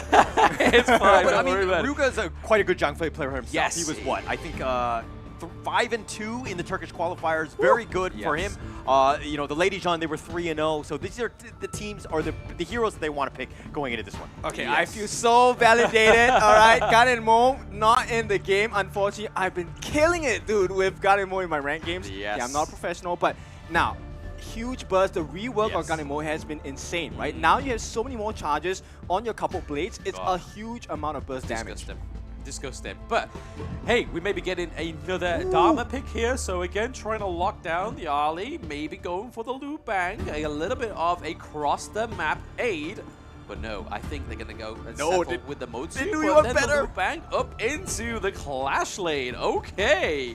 So we're not only gonna have the Dune that's gonna be able to get into those team fights, you're gonna have the Ali being able to be slippery around it, the Destructive Deluge to kind of just focus them in and zone a lot of damage. But then you're gonna have the Motsu to lock down the Orgren, lock down Lung, even lock down the Dharma. Anything that has a gauge that you're scared of, Motsu's got your back. Yeah, it's a pretty scary draft coming out from Mahadewa, right? I like what I see, but Foot not really happy about this, right? So, and now Ryoga going to go with Zhang Ziya here. Ziya, is he the best pick at this point? Mobility is something that he struggles with, right? And from the looks of it, he is going to be playing in the mid lane. So this mid lane is either going to be a huge success where he hits that level 15, gets the sanctification over, or it's going to be a disaster. Either or. Yeah, I mean, the good thing about the Suya pick as well is the universal law, right? That is a great wave clear mechanic towards the end game or even in the early game. If you're just trying to get to level 4, which we know the passive of Suya means that you're going to get to level 4 quicker than your enemy team, hopefully, if you're not bad. So, we'll see here going into game 2 between Mahadewa and Foot Esports. Yep, it's all about the battlefield command, right? Coming out from the side of Mons here. He was phenomenal on that lane. Now the question is, can he repeat or even take it one level higher on that performance? And if he does, I think it's going to be a very tough time for the side of FUT Esports. Of course it is, right? You think you're down a teammate in a team fight, and then all of a sudden Lu Bang comes out of nowhere. He's like, hi guys, Shield, I'm here with the CC, bring it in. Yeah, and you know what? Mahadeva, they seem to have figured out FUT Esports rotation. They knew about it. Hey, you want to pressure the clash lane? Your Crimson Golem is under pressure now. Yeah, they're just making it very uncomfortable. Yep, still up in front. Oh, he gets knocked off, but Yep, so low. Void trying to play a little bit safe. They need to be careful here. Amy trying to go for the run. Void going in for this one. The Death Precipice, and they got the backside, and they got the Flaming Palm. They're going to pick off Yep as well as Amy, and it's a double kill, and this is a huge win from FUT Esports, especially with 1 minute into this game. 1 minute, 5 different members on the side of FUT Esports, all the way in the top lane. They get the kills here, and this is a very different team. And look at it, the cards have been reversed. That's it. They now have access to the side of Mahadia with that jungle, right? They don't want to go down. The first game of the day, their first game in this tournament, they don't want to be losing a 2-0. And 0-3-0-7 here showing that the Lung is a pick that's here to stay. Flaming Palms is just doing so much damage. Yep, and this is a costly mistake here because the EXP differential it matters a lot, especially when you have Snape on Anzuya. Sanctification, boy, it's coming soon, man. 15, I can't wait. Yeah, it's going to be interesting to see where we're going to see that level boost give over to his teammates, right? Does he give it over to the Ogre to make him more tanky? Does he give it over to the Lung to give him a little bit more aggression? But right now, FUT Esports are definitely playing to their strengths. Oh, for sure. Now, this is I wouldn't say very different FUT. I think this is what FUT was doing in Game 1. Yes. Just they didn't hit the timers as quickly as possible. Would you say that this is the other I'll show myself out, thank you. But Amy's down for the count. It is, right? It definitely is another FUT because at this point, the pace has just been taken to another notch here. Yeah, I mean, that was a great play there by the side of FUT Esports. Flaming Palm lands right onto Ali as well. We see that Enix is struggling to play this Ali, a little less competent than that Lung pick in Game 1, right? But we see 0-3, 0-7, having to take a 2-1 here in the farm lane, but he's dealing with it well. He's taking it on the chin. Top lane again. Mons is not having a good time, man. This time, with the combination of the Lost and Void together, it's a very tough one. You have the stun coming out from Void, you have the lifesteal, as well as the damage, consistent damage over time coming out from Lost. It's a tough situation to be in. Yeah, very tough situation as well as he got FUT to literally help himself. So no for so long, they're gonna go in. Amy wants to get this one, and they've got Ryuga. He got caught out. They look for a second. Lost getting a little bit low. Needs to be careful. He's gonna be killed as well. And Amy with a double kill, and they've turned this around. Right, but is it enough, right? Because 2 kills now, they're still trailing by 1. I mean, at this point, it's of utmost importance to keep the cap on the players of FUT Esports. Yeah. Not only that, but keep the pressure in these lanes, right? You can kind of see from 0-3, 0-7, putting the pressure onto the farm lane. But you can kind of see the difference, the flip point in there with Mons trying to do the push into the clash lane. So I think it's all about this early game, putting the pressure onto these team fights, but making sure we get in double objectives. Maybe sure get in those T1s, right? Yeah, both teams really just bobbing and weaving around the map, right? Every time someone strikes a punch, they eat the punch, you know, savor a bit of the pain, and they come back even harder. Unruly Blade, Void.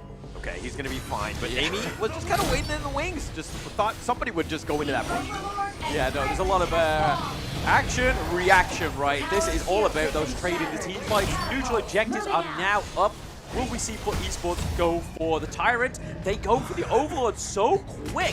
Like, they don't even give him a second to spawn. He's like, hi guys, bye guys. He goes down. They get the Shadow and the Tyrant as well. So trading that 50-50 split in the jungle is pretty much what we've been seeing in Game 1. Yep, every time I feel like, hey, this a good gameplay. I'm getting the objectives really quick. 10 seconds. Oh, the battlefield. Oh, they're going to go in. Ryuga. Oh, he's in for Ollie Farm. He limps away. The Ride the Wind pushing him back. Oh, 307.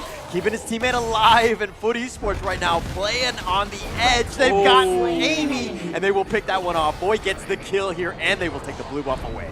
Yeah, I like that map, the map control they had there, right? They thought they were going to lose Ruga, but then they lost Amy down on the Azure Golem, right? So FUT taking a positive trade. Yep, the reaction. Oh, the flowing side doing some work. Lost. Oh, he has to back off. He is fine, though, but that was close. Yeah, and once again, it's left and right, back and forth, right? Both teams are making plays just to counter the last play made by the opponent team. Yeah, it's very reactionary, right? So they're not trying to wait till Mahadia make the move, they are trying to say, hey, make the move, but we're going to make a move that's going to counter it somewhere else on the Gorge. And right now, we see the T1 up into Clash Lane, falls at that 5-minute mark. So, again, another great game from FUT Esports. Early game, very promising. We're getting into that mid-game sort of like potential now. But it's that late game they need to formulate. Yeah, if you notice, Mons hasn't used his Battlefield Command just yet. And you know what? I don't think he has time to do so. They need a little bit more help because they're dying too fast. Yeah, a little bit too fast for my liking in my rankings. Right, the path of passing coming through. They've got a little bit of denial here, but okay, we can still see something. The Universal Law lays down. Nothing promising happening here, but as scary for esports nonetheless. Yeah, it's always something else happening at the same time. Oh, Ryuga on the run. Oh, the infinite vastness. He's going to stay alive. He's going to back off. He's going to be fine here, but that was a little bit close. A wraparound. We're looking at loss. Maybe catching out a loss sheep here. Yes. Okay. Oh, the solo. Mons is down for the count. They've got Yep. Oh, he's going to go in the Umbrella Outburst. He wants to go. Lost doing. Yeah, he's going to get him with a Soul Resonance. He picks him off, and Yep is down for the count as well. Yeah, percentage damage is really hurtful in this game. And for esports, right now, 2,000 gold ahead. Yeah, I mean, this is kind of troubling ground for the side of Mahadia. They don't want to let that kind of slip out of their palm just yet. Especially with now Doom picking up the Blazing Cape arrow. Blazing Cape, sorry? That was a mix-up of words, but okay. Going in, knocks him back with the truth, but here we go. The Battlefield Command is going to be used. That's going to be the second one that we see. Zia's going to be down. That's Snape, that is. Void, somehow still alive. The Leaping Savior. Mons is on the run, but it looks like they're just going to invade the enemy jungle instead. Mahadua get a pickoff. Yeah, they just refuse to be shut down, man. Like Mahadewa, every single time for esports pulls something over their eyes, they're back with more. Yes, yeah, it's kind of like, watch this hand, we'll get clapped by this one. Infinite Vastness, I think he's going to back off on this one. He goes in reverse. Mahadewa will take the mid T1. So they've gotten this one, and they're turning this around. The net worth lead has kind of shifted in there a little bit, at least a little bit less. Yeah, so half the value. Yeah, the pendulum's definitely swinging for the side of Mahadia. They're not counted out just yet. They were able to get that crucial T1 in the mid lane, so we saw that FUT Esports was able to get it last game. Weren't able to do anything with it, but Mahadia, as we saw, very aggressive. Let's see what they can do with this T1 now open in the mid lane. Yep, they're finally trying to tie things up, right? So it is going to be the T1 on the bot taken. It opens up the farm lane for a little bit. So Enyx maybe going to find a little bit more pressure on him, but this rotation's coming in by Mahadewa. What makes the difference? Oh, Cannon Blast, the Tears as well. They've just comboed it and lost. It's just like, what was that? I'm at half-life. I'm going to take the toll roll. You can't stop me. I'm taking the path of passing. Oh, Void! Yeah, takes one for the team, unfortunately, but that's not who you want to give. So Mahadewa, they lose Enyx for the next 20 seconds, and right now, Overlord is alive. So does FUT want to go for this? Yes. I mean, the neutral objectives are going to be very crucial here for the side of FUT Esports, just to keep and capitalize on that lead they have right now. Taking that T2 into the Clash lane, a great focus into these side lanes, which we saw a little bit of a lackluster in Game 1 from FUT Esports. Tyrant they don't lose it, but the fight will not go well for the side of Mahadewa here.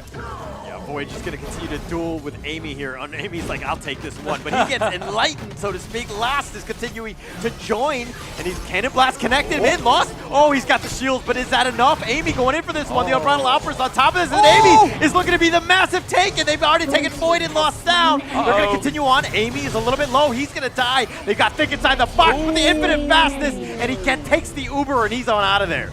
Oh, they escaped by the skin of their teeth there. But for esports, this is a tough situation to be in. The waves are starting to crash in. Yes, they have the Vanguards, but is it enough? Yeah, I mean, this is where their kind of weakness is that mid lane, right? You got Lady Chen waiting there. You've got the Motsu as well. Just waiting for that mini wave to rock raid. Try and give another go onto this T2 in the mid lane. Suya looking pretty low. Yeah, let's take a look at the replay there. How did they actually get caught, right? Amy doing so much work for the team. It was a Battlefield Command by Mons that really changed the state of the game there. They did lose one, which was Amy, but it doesn't matter, right? Because now they have some sort of a strong map control for the side of Mahadewa.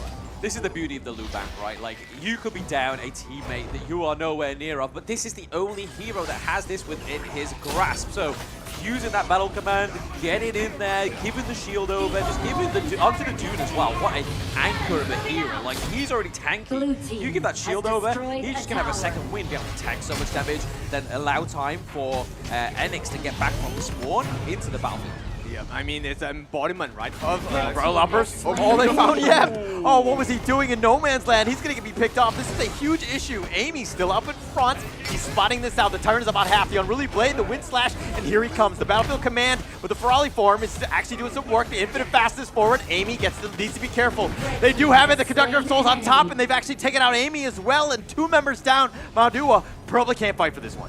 Yeah, there's no way, right? Unless Mons throws himself into the fray, it's not looking good. But they will try for a trade.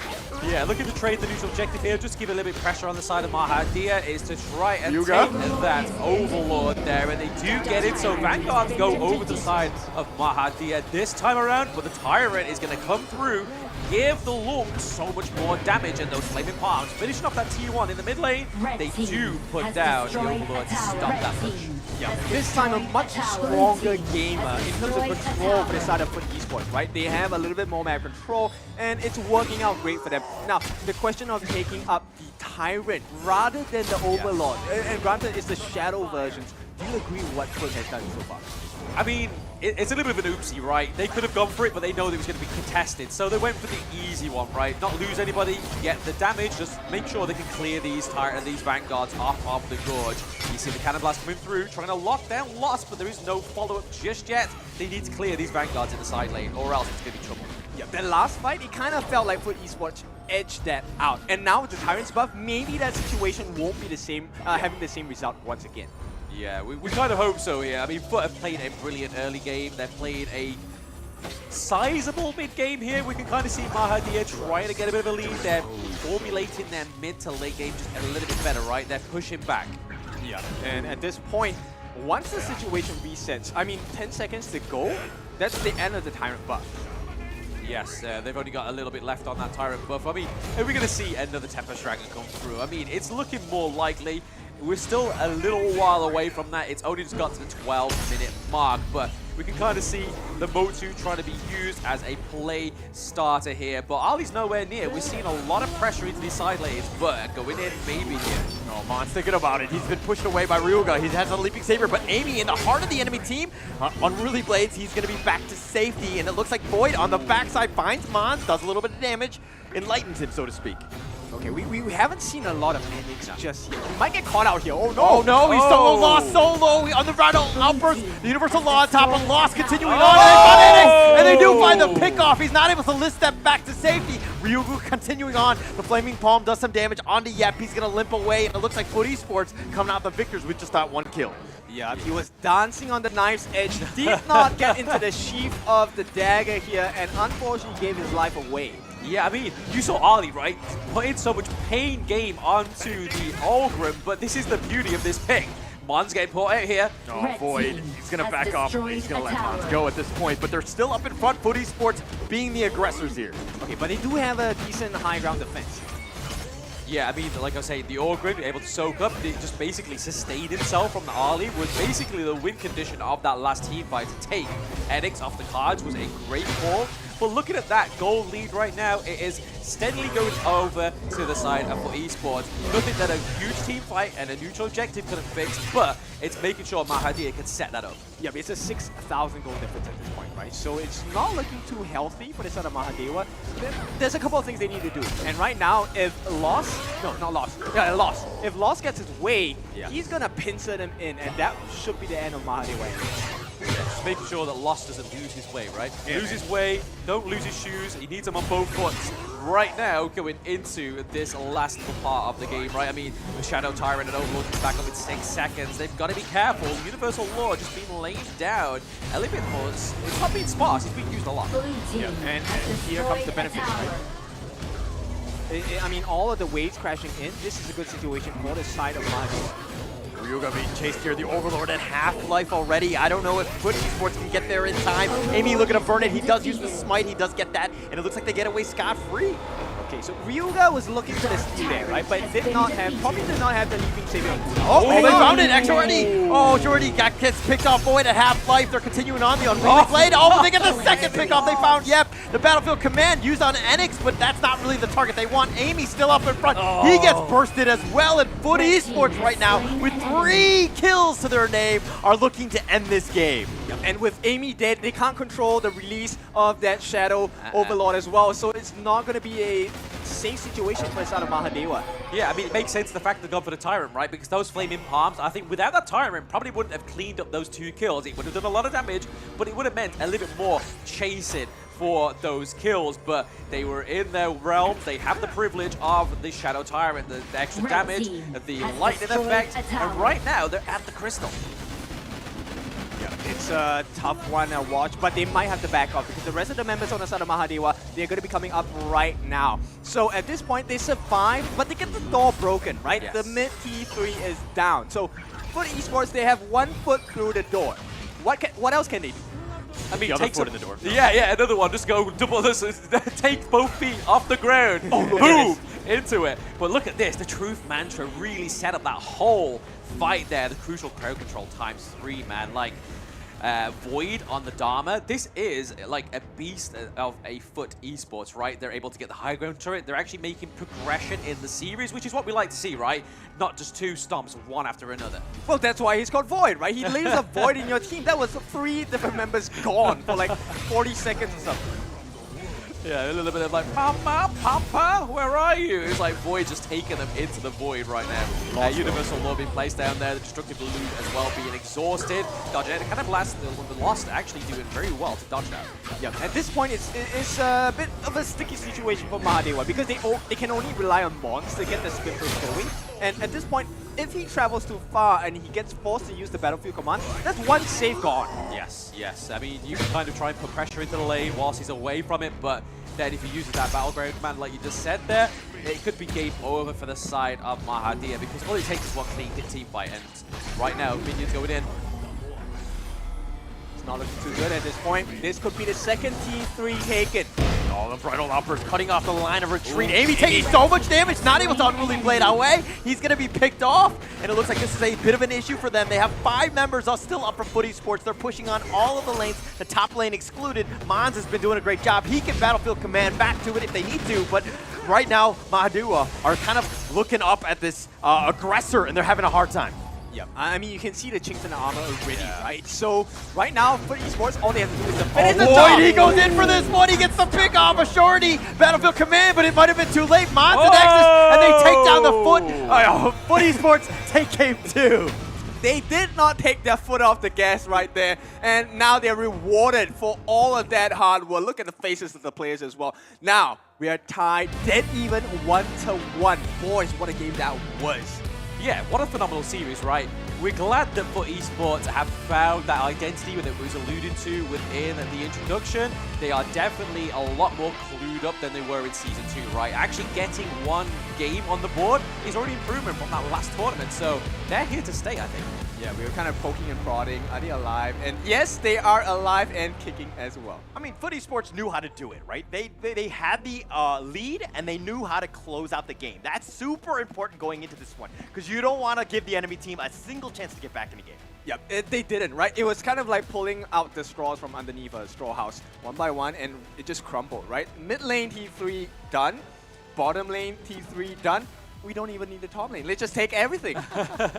It's basically like they were pretty much monopolists, right? They were taking the Tyrants, making sure that the territories were taken. At first, we was even questioning their Tyrant takedowns, right? That was objective guess. My bad. But hey, when you got Lung on your team, going for that, those Flaming Palms hit differently when you get the Tyrant. Yep, and if you take a look at how they performed in the early game, it kind of gave you a foreshadowing of what's about to come, because that initial early aggression coming in from Mahadewa, I was scared. It felt like Mahadewa was just going to wring the life out of them in that first invasion, but it did not happen.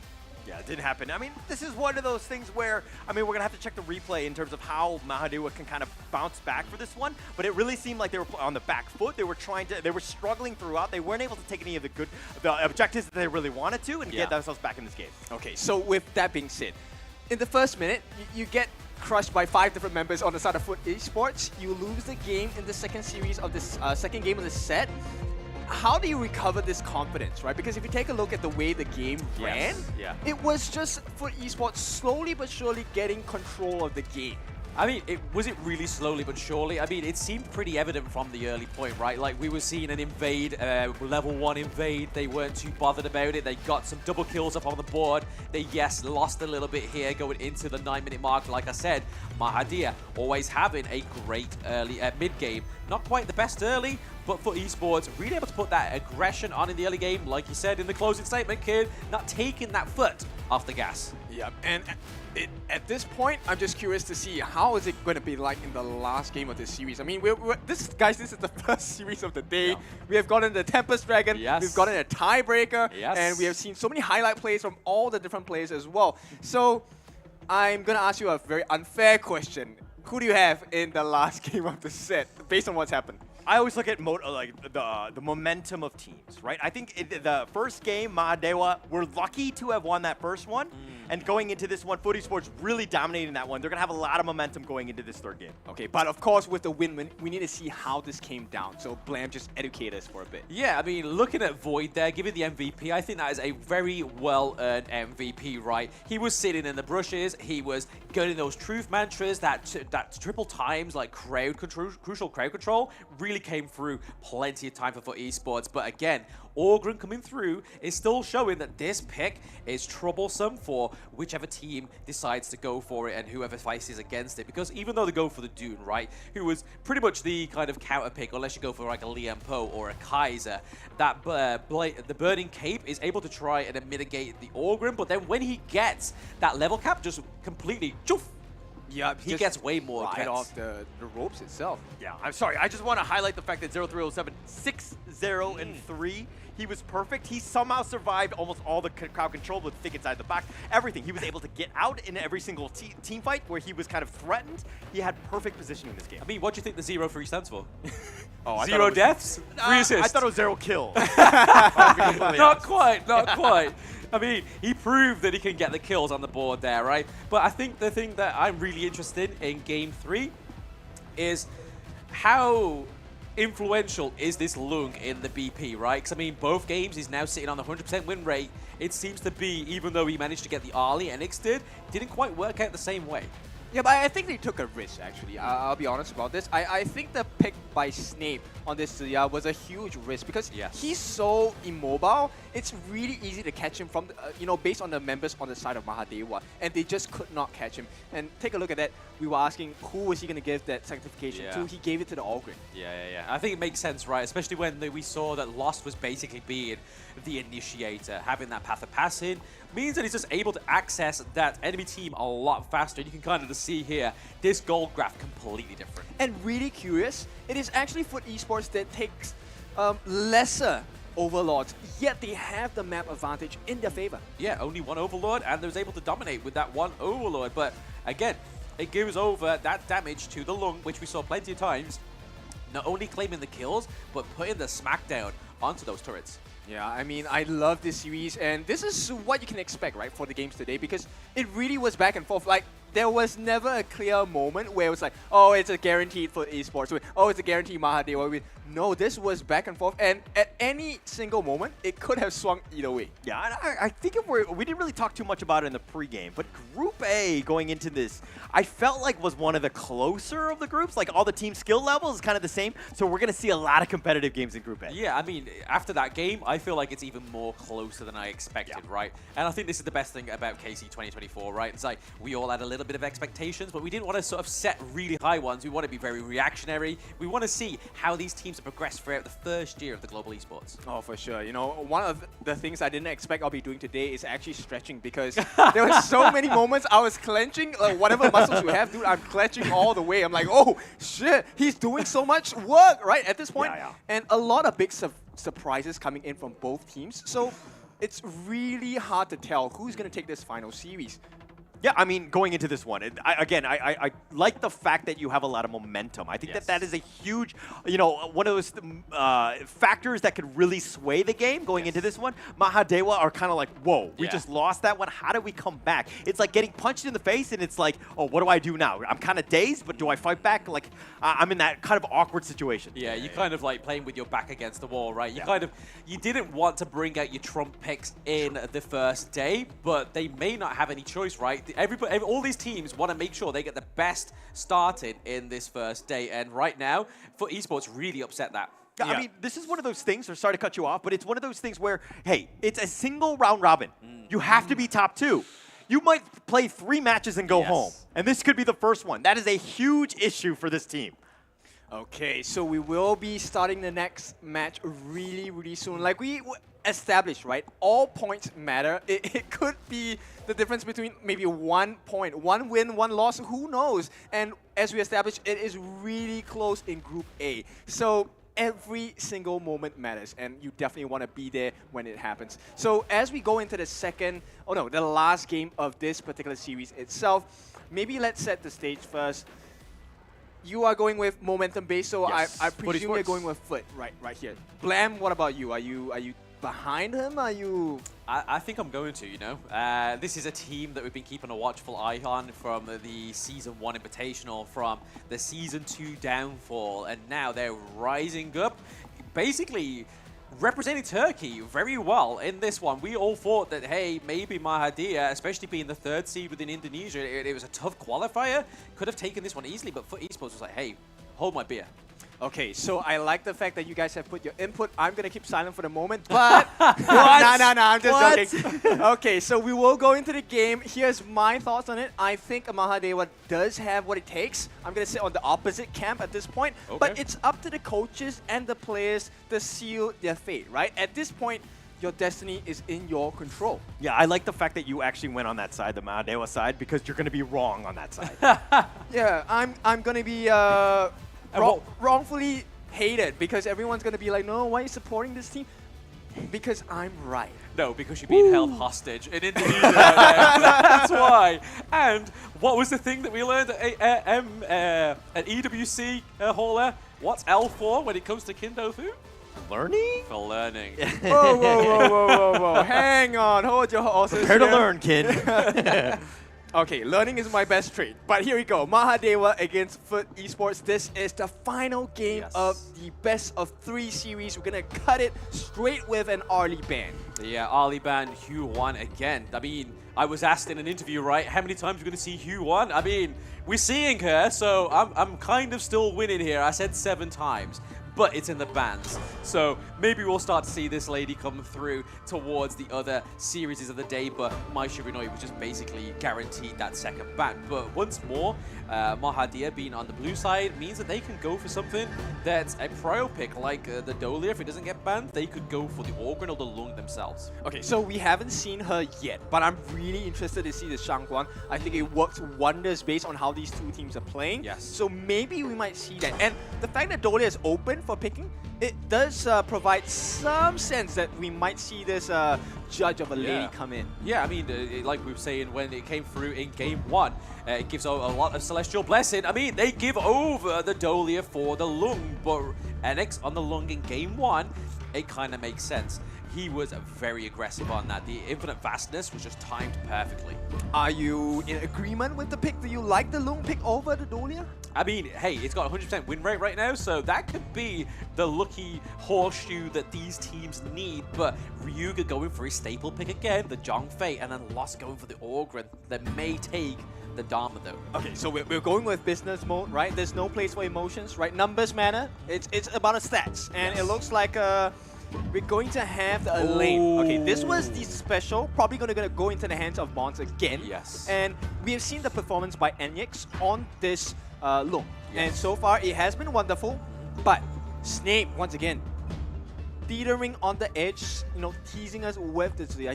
He played a mean Zuya in the previous game. Yeah, if it ain't broke, don't fix it, right? I mean, these 3 picks were probably one of the staples other than the Dharma, right? Obviously, they did take it off the cards for esports. They may do it in this 2nd ban phase. They do go for the Lady Sun instead. So making sure they lock in that farm lane before it gets taken out here. But I honestly would have thought that Mahadia may have even gone for like the Diadia ban or even the Dharma ban. But the Naza ban ban coming through, is that a pocket pick like intel for esports now? No, it's really smart, right? Because with the rolling rate, there is a chance that 0307 does get out of position sometimes. Yes. And that's a perfect situation for the nerds that are coming with the Skyfall as well. Yeah, I like it because it's going up against the counter pick against the Elaine, right? Who jumps on you, you have some mobility to get out, you're still going to do the damage that we expect from 0307. So it really gels well. I like this pickup here. What I find troublesome though is they've gone for the Nuzzer, they've gone for the Monkey Bam, but they've got Dolia. They could go for Kaiser here. This is like the perfect opportunity, right? Because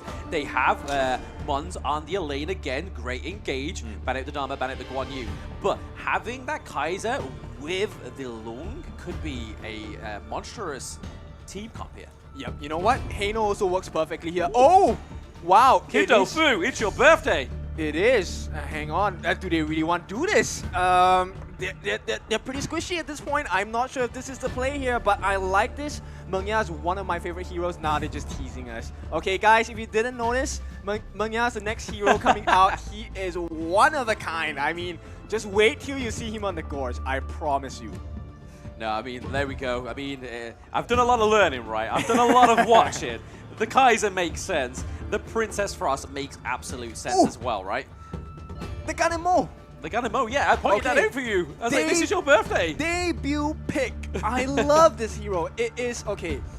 You know what? Do you like being the third wheel? This is your chance to be a third wheel. You're watching love coming out onto the battlefield here.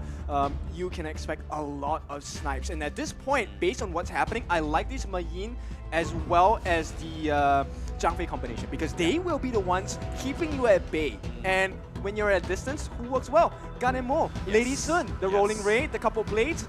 Oh, there's so much damage that's going to come. And if you manage to dodge all that, I mean, the ultimate shell coming through and just landing on your noggin is going to do some damage in that late game when she gets all those items going for her. But yeah, I really like this Kaiser and Dolia pair up. It's a pretty staple thing within Honor of Kings Esports, no matter the region, right? If you're stuck with what to go for, Dolia and Kaiser, it's like bread and butter. Yep, and Princess Frost as well. You have the double winters here. That's a huge AoE covering with icicles as well. Yeah, that's 2 seasons of winter in one. It's kind of like they're playing in Britain right now. But hey, we're on to the last game within this series, so only one team can win this. Right now, looking at the drafts, I'm kind of liking Mahadia, right? Even though I've gone for FUT Esports, I'm liking Mahadia. Yeah, I was right about to say that. I mean, it's one of those things where I was like, Kin actually chose the team, but I like their draft. So it's kind of like putting me in this bad situation where I'm just like, oh man, are they going to actually win with this? Because they have so many good options for the Celestial Melody here. You guys are just making my life so fun right now.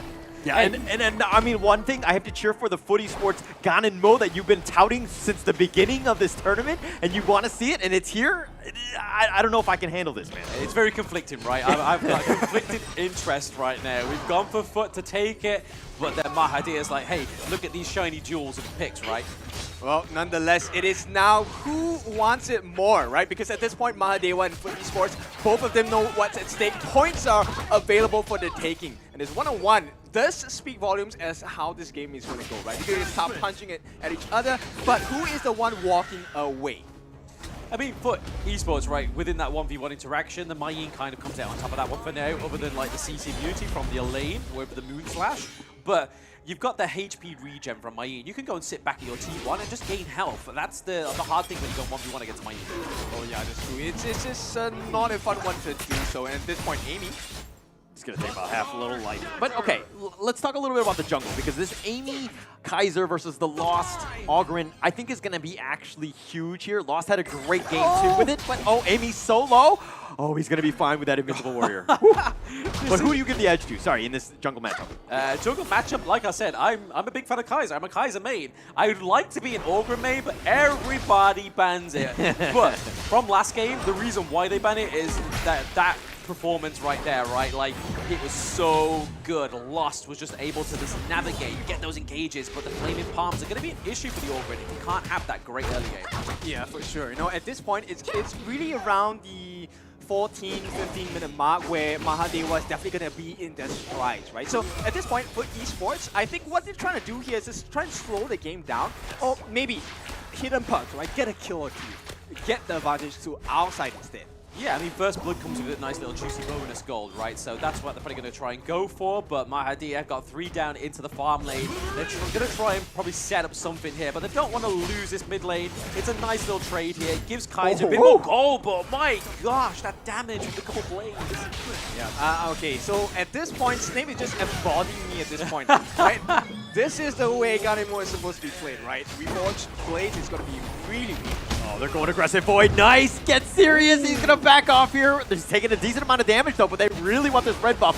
5 members of Footy Sports to ensure that they get it. That's a huge commitment. So are we looking at a replay of history at this point? So far, I mean, it's not a level 1 invade, but it's an invade at some point, right? And they get the Crimson Golem. It's a positive invade onto the enemy's jungle, but Kaiser, he's more about that blue. He needs that Azure Golem, right? Yeah, and you know, one of the cool things about the combination so far by Mahadewa is the fact that Yep has taken Prison's right. And if he gets that combination off, it's a guaranteed win to have full duration damage. Yeah, and that's troublesome, right? I mean, it's not only slow, but it's also that damage, that nuke damage that comes through from the Princess Frost. But to get that nuke damage, she needs that resource. Oh yeah, for sure. She needs Frozen Breath, maybe Master of Agony, so many things that, you know, can work against the likes of esports. Yeah, we can kind of see the neutral objectives for esports. Try to test it, traditionally going for that Tyrant. It doesn't look like Kaiser's going to be around there to contest it either, but they haven't run down the Overlord the first time within this series from the side of Mahadia.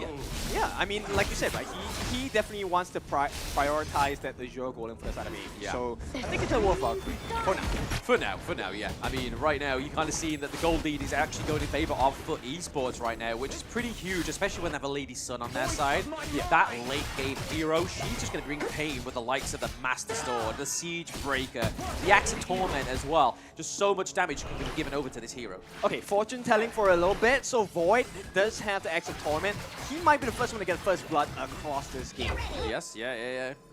We got the surprise discount as well coming on here. If you've seen it on the screen, if you haven't bought it yet. But hey, Amy taking some blows here, but we go in an Orgrim 1v1 on the Kaiser. It's not looking too good for him. The minion waves are there, but it means that it keeps Kaiser away from this bot lane. Oh, and the Crimson Golem now open for the side of Foot Esports.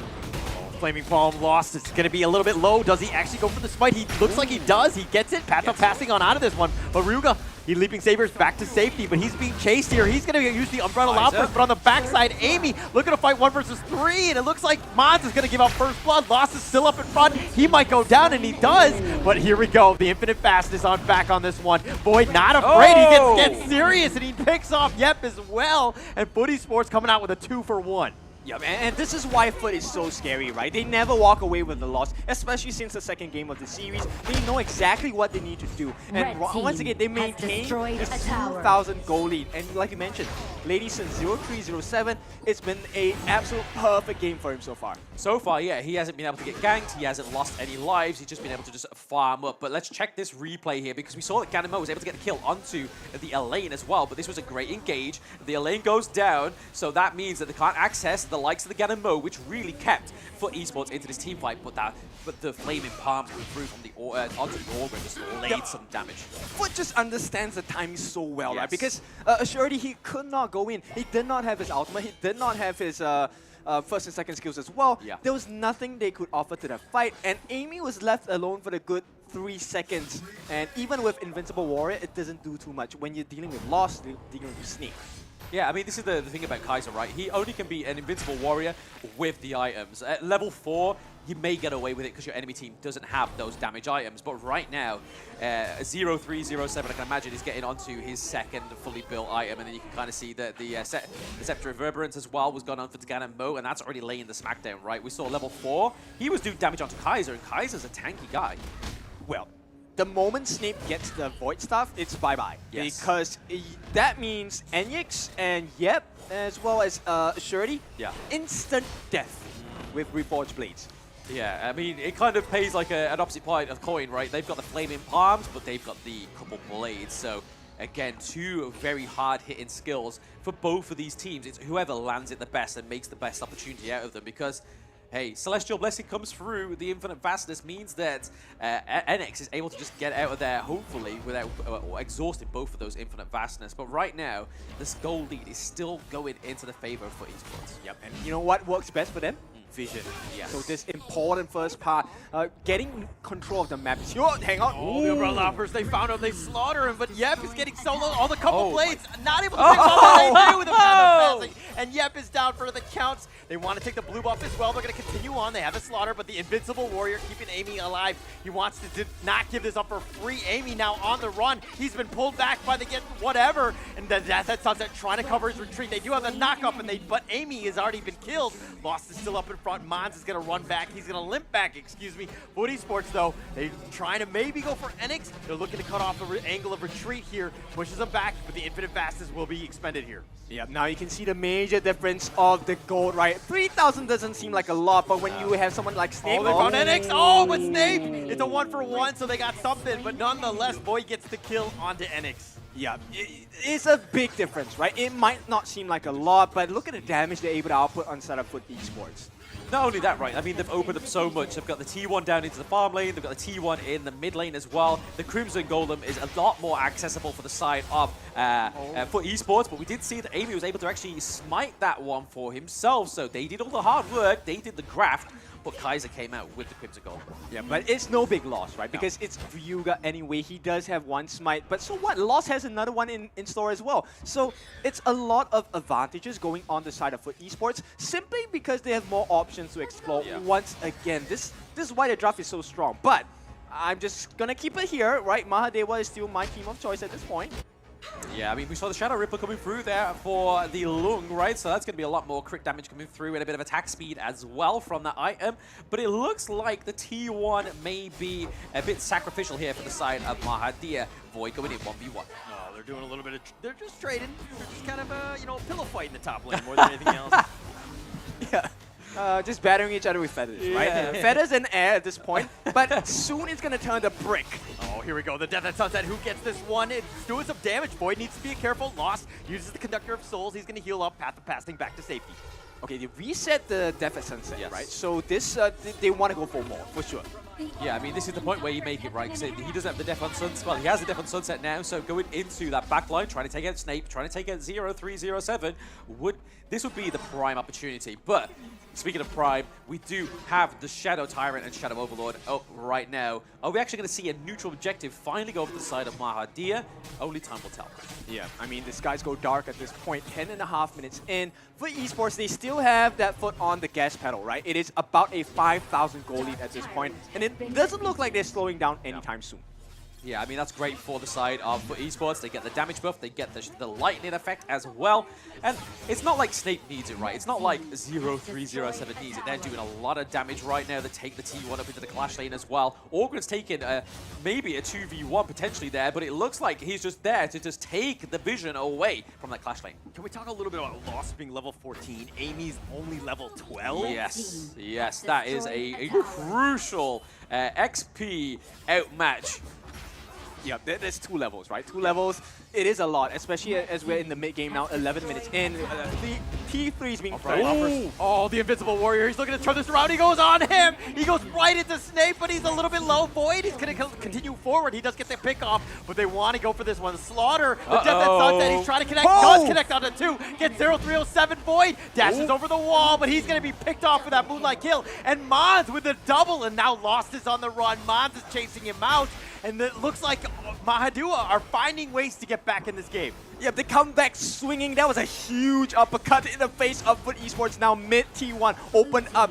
Probably more to come as well because the rest of the map going slowly in favor on the side of Mahadewa. Yeah, I mean, we see that Orgren and obviously the Zhongfei is still up here, but Kaiser comes up now. So they could take that T2 just like that. And we can see that Mons is already starting the Shadow Overlord, which means they could get some really good pressure going for Mahadewa to come back in this game 3 because this is their last chance, right? Yep, and cooldowns definitely in favor of Mahadewa, right? Yes. The Prison Sprite's still available, and this could be a huge marker for Mahadewa against Foot Esports if they catch the right targets. Oh, no. Overlord solo, and it looks like maybe he's gonna get the smite. The death at Sunset, he Moonlight flashes to safety, Void over the wall. They have the couple blades, which did a decent amount of damage, but it looks like Mahadua are looking to regroup, but Lost chasing after him. The Death of Precipice, the Soul Resonance is not enough, and it looks like Mahadua will survive with that Overlord kill. Yep, the sheer state not really working out too much, and that's a surprise, right? It was a 5,000 goal lead for the side of Foot Esports.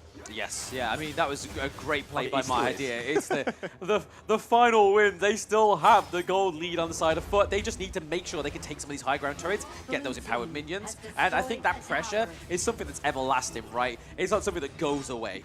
Yeah, and at this point, it is going to be Amy holding on towards that Shadow Overlord. So, which lane would be priority to really just cut out all of the pressure from? I mean, you kind of want to make sure that that mid lane doesn't fall, right? Because it just literally gives access, and it doesn't give Mahadea that safety to go into their own jungle.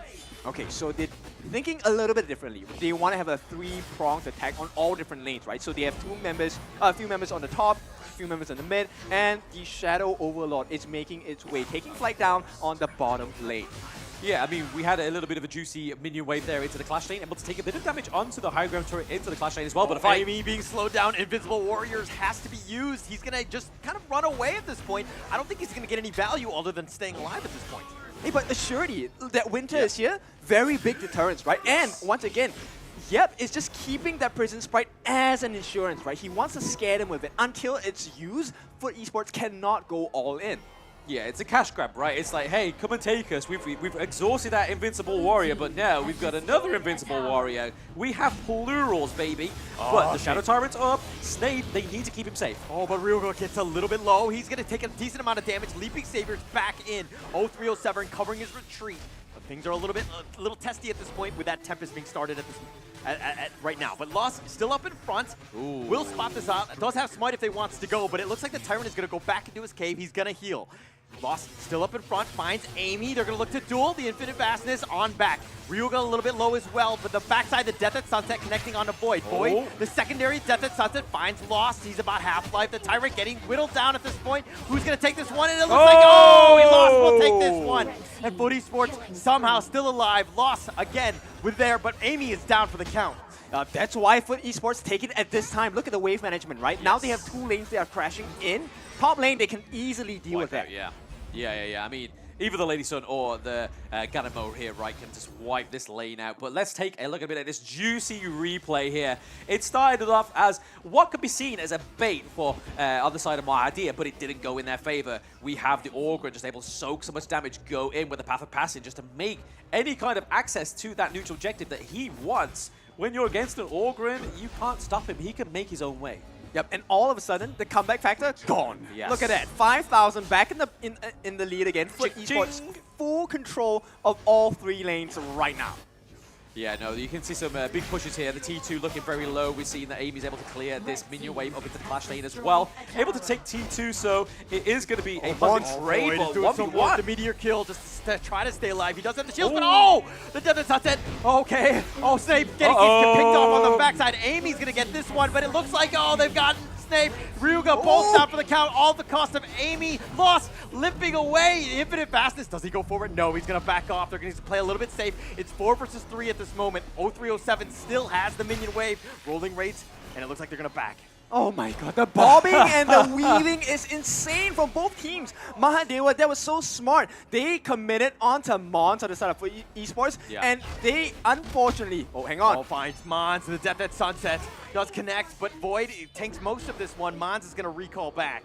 Yeah, that's why I can't be a professional player, because I can't keep pace, right? They stop me from talking at this point. Kin starts to think he stops the talk. But there we go. We're seeing that Foot Esports has still a chance to win this Game 3. But Mahadea, we can't actually say that they aren't doing well, right? They're doing everything right to keep this victory within their grasp. Yeah, they're keeping it even. And that's a really hard thing to do, right? The expectation that, there are 16 teams. These are the 16 teams that are the creme de la creme, right? Cream of the crop out of all the teams in the world. Yes, I mean, you could argue saying that the Indonesia qualifier was Amy, invincible. No, he's going to continue to stay in fights. Lost now is on the retreat. Amy's still fighting even with less life. He doesn't want to go, but they have the side. Oh, pushing him back. They have the wave breaker, but Mons, he's going to actually look to cut off the end of the retreat. Mons still up in front. He gets rolling rated. Doesn't need to be careful. Lost is taking a ton of damage. The Death at Sunset Lost. Conductor of Souls, but it's not enough. That's Sage's Sanctuary. That's going to be life number 1. Amy's already down for the count. Death at Sunset landing on top. Gets the return kill. The Unbridled Outburst. They have the Stampede. The Infinite Vastness back on for Enix. He's going to look to retreat here, but they've all been pushed back. Mahidua survive. It's 4-on-4 still. Okay, so junglers are gone, right? Yes. Right now it's an honest fight, I guess. Hey, what are you trying to say? Us jungle mains aren't honest, but we're seeing here they still have the smite on the side of Foot Esports, are able to take that Shadow Overlord. But hey, Flaming Palms coming through. I don't think they want to push this on the side of Mahadir, but they go want to for go. it. The Death at Sunset connecting on a 3. The Moonlight Flash, the 0307 taking a second one. The Death at Sunset 0307 taking so much damage, and they do get the pick off the Meteor kill. He went all in, and he does get the pick. That was a good trade. Mahadewa, what they did play their cards right because they got rid of 0307. He's down for the count for the next 35 seconds. And right away, Amy is already up. They do have the potential to go for that Shadow Tyrant instead. And that's going to help them in team fighting for sure. Yeah, I would have played the devil's advocate here. I mean, I think the Mons trade was actually a lot worse for Mahadir because they can't get the snake now. That's true. Okay. But nonetheless, right, anything can happen. At this point, we're closing in towards the last stages of the game. We're at 19 minutes in. 1 more minute to another Tempest game, boys. Yes, it's been a long but just so hype-filled, right? Sometimes you get series like this and it's a little bit loving up a back and forth. But this right now, we can't control it. The tempo is going crazy in this game 3. The control is going over to either of these teams, but right now, the good thing about Foot Esports is they still have that gold lead, and that's what they're going to hold on with pride. Okay, so that goal lead might be something they're going to hold on for a couple more seconds because NX already has the Siege Breaker. That's the most damaging item in this game, and right now, it's all about positioning for both sides, right? The one with the better positioning should be able to walk away with a dub in the next fight, and maybe the game itself. Yeah, I think not only sort of trying to focus for the neutral objective, like we saw in the last game, they need to have some sort of lane being pushed, right? They need to have a little bit of a double objective, which we've been commenting and knowing and being aware of through this whole series is that Foot Esports are a double objective kind of team, and that's what you need within Honor of Kings. You can't just be a singular objective in mind. You need to have your eyes both on the prize. I'm so curious as to what's the heart rate of 0307, right? As well as Mons, because What these is are my the heart rate? That's what I want to know. These two players, right now, they are the win conditions. And as long as Mons gets his hands on the 0307, it's not going to look good at all.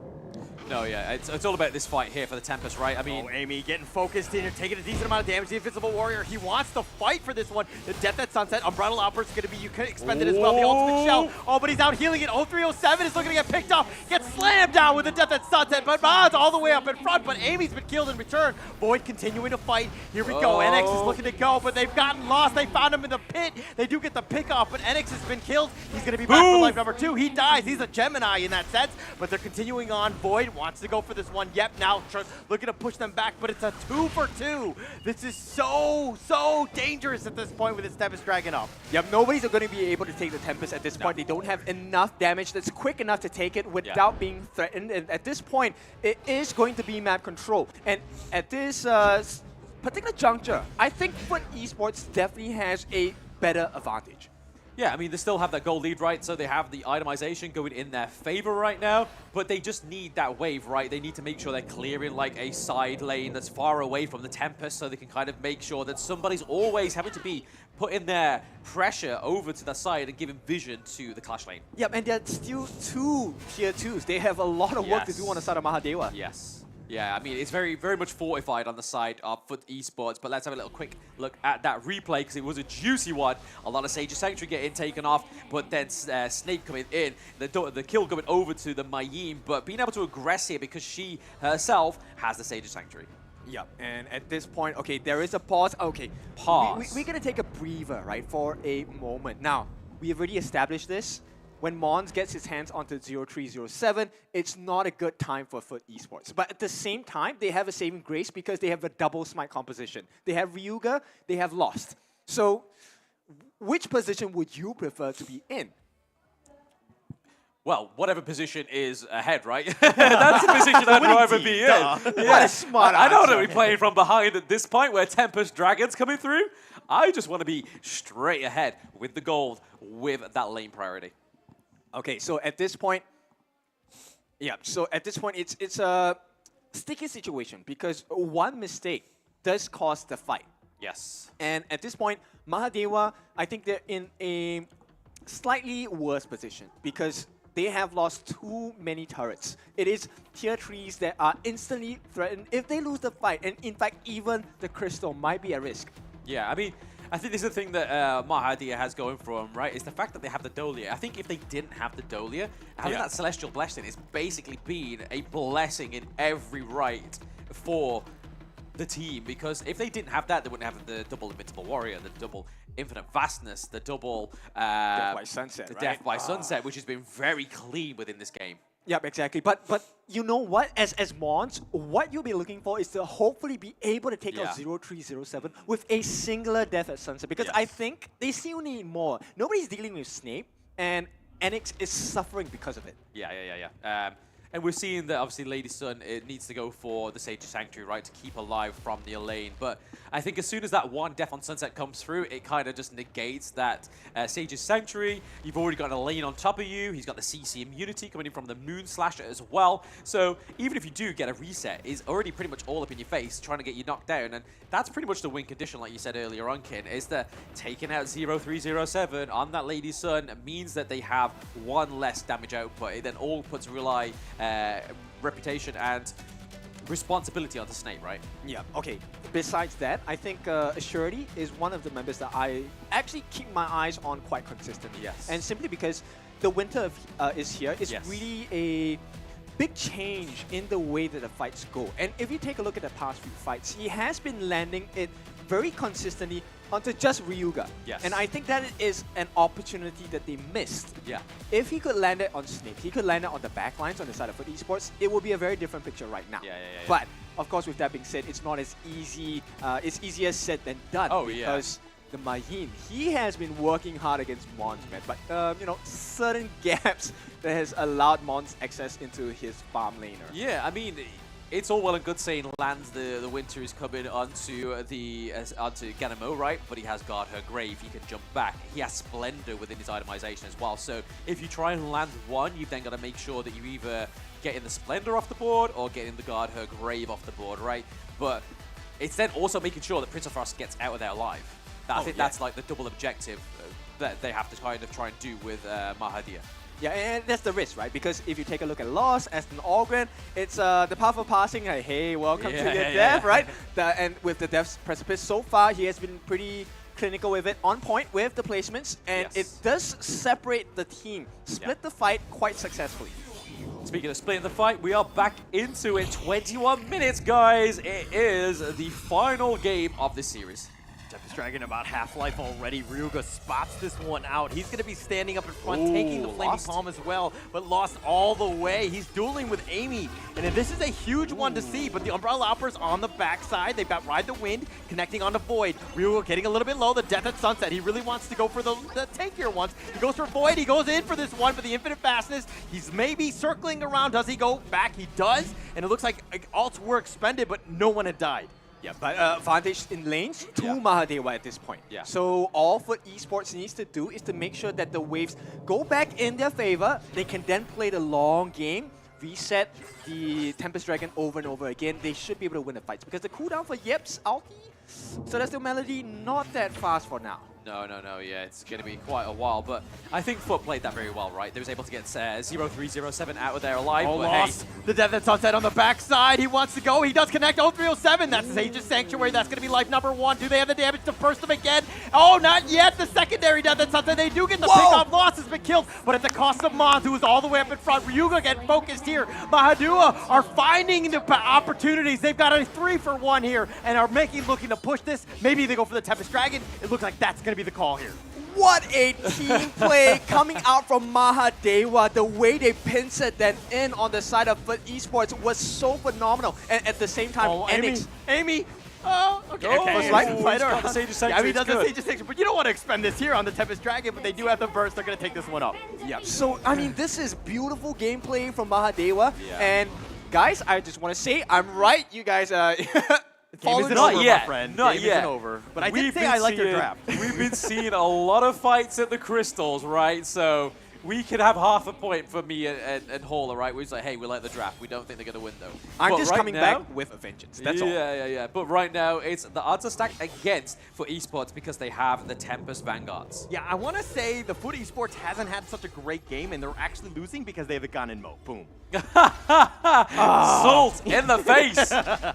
Well, okay, so here's what's happening, right? 5,000 goal difference, still the same, right? But at this point, the first waves of the Tempest Dragons are marching down, flying down actually, as the kill score finally even out and maybe even in the favor of Mahadewa, 14 to 13.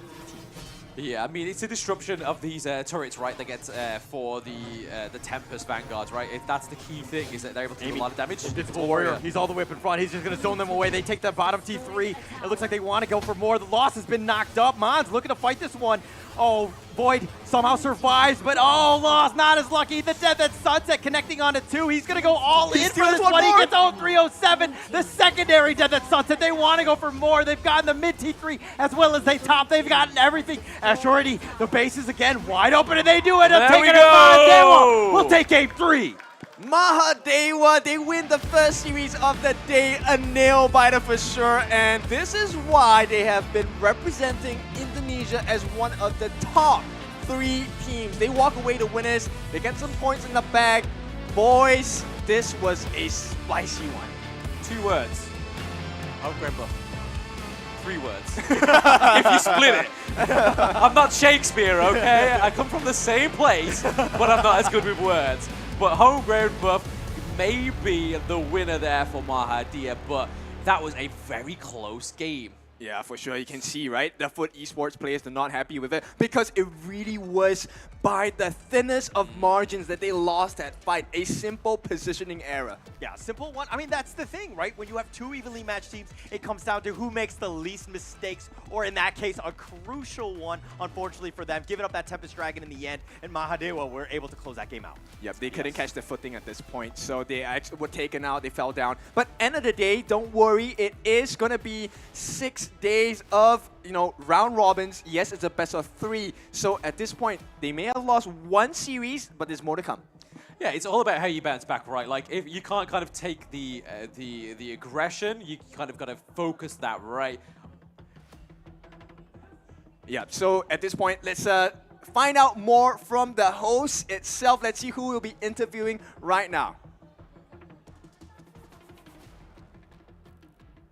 Wow, that's the first match of the day, Sabila. Yep, and congratulations once again, Mahadewa!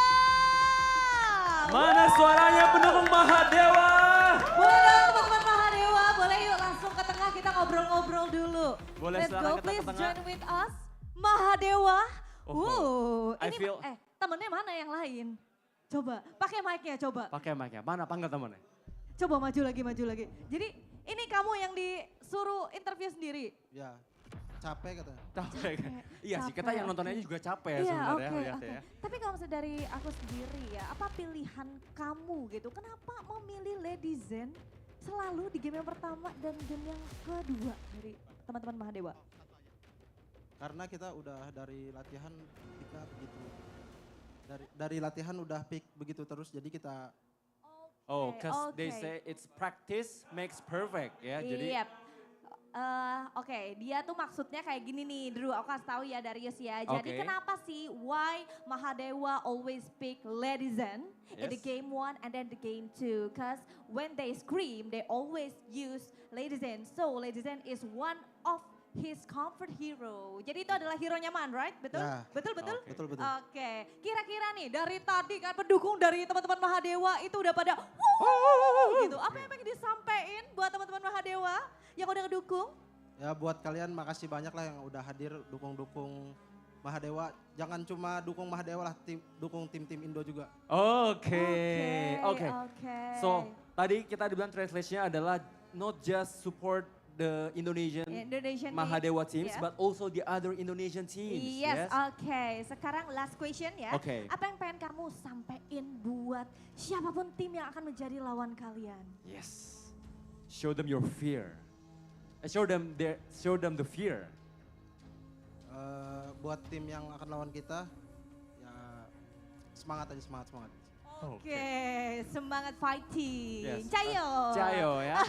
Sportsmanship ini katanya nggak masalah karena Yeah. kita juga pasti akan menang kan gitu Mahadewa. Jadi semangat aja ya gitu ya. Oke, dalam hatinya gitu ya, deep Yes, down. yes. Oke, thank you so much Mahadewa. Congratulations For the once first again. match. Woo! Yes. Thank you so much. And you can take Yes. a rest now. Okay. You can go back to your friends and you can go back to your backstage also. Yes. Cause we're gonna give it back to the casters. So casters, take it away.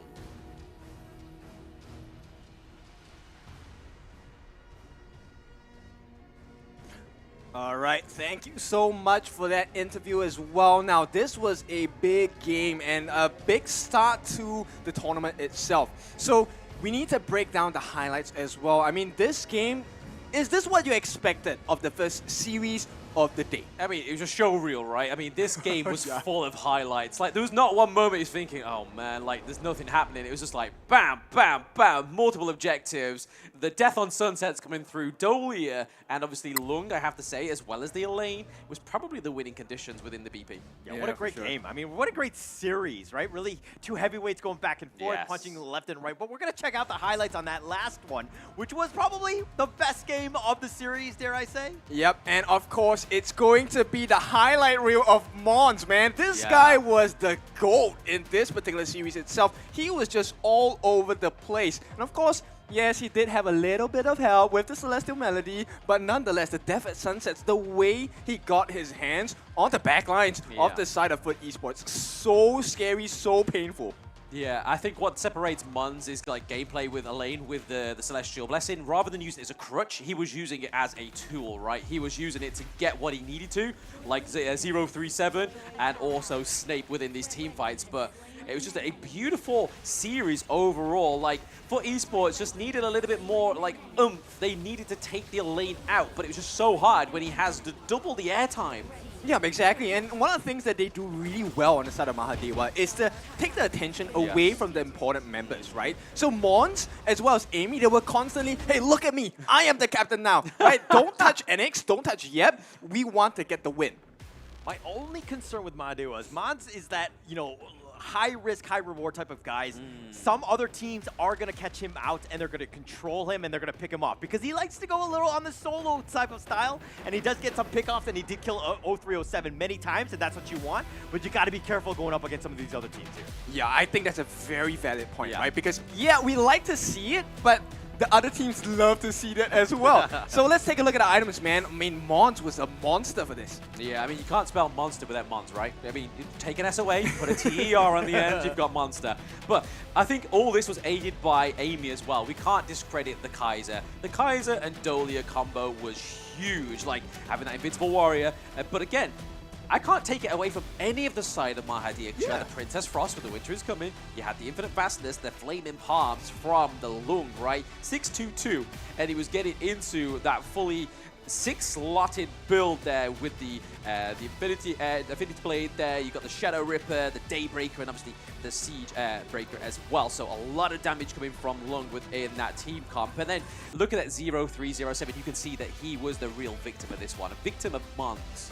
Yeah, exactly. I mean, even with the Destiny, they really just held on to the Fate, right? Which was a 2-1 win for the side of Mahadewa. Yes. And really impressive. Take a look at the damage, right?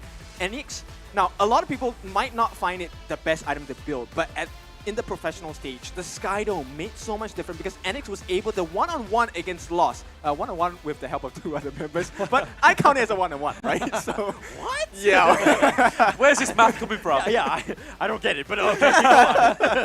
Yeah, so Enix really made the world's difference, but it's all due to Mons, Amy, and the rest of the team. This is the kind of synergy we're looking for, especially when you're on the world stage, playing live in your hometown as well. Yeah, like I said, homegrown buff, baby. It really helped there, but it would have been possible without that Elaine and Dolia combo, I don't think. Like I said, he wasn't using it as a crutch. He was using it to just basically finish this series in the favor of Mahadia. But you can kind of see here that gold graph was always in the favor for esports. They just didn't know how to actually utilize it towards the end of that game. Yeah, and you know what? Important lesson based on what's happening here. Don't take the tyrants, right? Just take one Tempest Dragon and we win the game, guys. I mean, look at all the objectives. Yeah. I mean, almost everything. That was a great game by Foot Esports. They really kind of botched it in the end, unfortunately. They had a huge net worth lead. They didn't know how to close out the game. And honestly, really good teams figure out ways to win. And unfortunately, Foot Esports weren't able to do that. Yeah, there was like neutral objective. What are those? It's like, I don't need them. I just need one Tempest Dragon. And it really helped there. With the Vanguards as well. I mean, that last push towards the end for Mahadia was just exactly what they needed. Disrupt those higher ground turrets, get into the crystal, and just basically run the game down. Yeah. So we know the difference between a good team and a great team, right? Understanding when it's a marathon, when it's a sprint, right? And blitzing your opponent at the right times as well. So of course, with that being said, if you are watching us on various platforms available, YouTube, TikTok, Twitch, whatsoever, remember to like, follow, and subscribe to our content for more, right? If you want to learn how to use that Death by Sunset, you want to know to use when is the perfect time to use Celestial Melody, you have now 3 or 4 different platforms to watch it on. If TikTok doesn't work for you, you can't see, never mind, go to YouTube, right? You can watch the replay again. And of course, with that being said, we hope that you're enjoying all this time right now. I am feeling very, very tense because I've been clenching my muscles for the entire series. I'm pretty tense right now. I need to go for a stretch.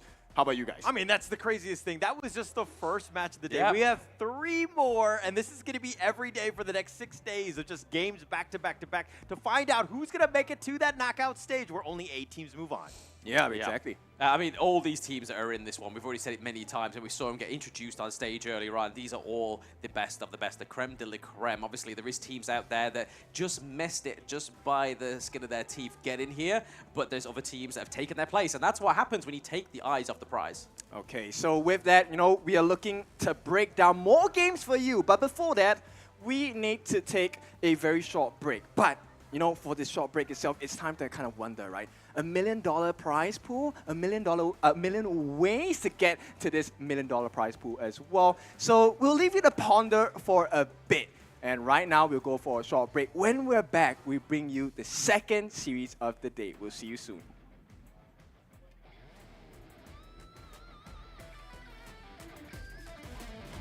Thank you.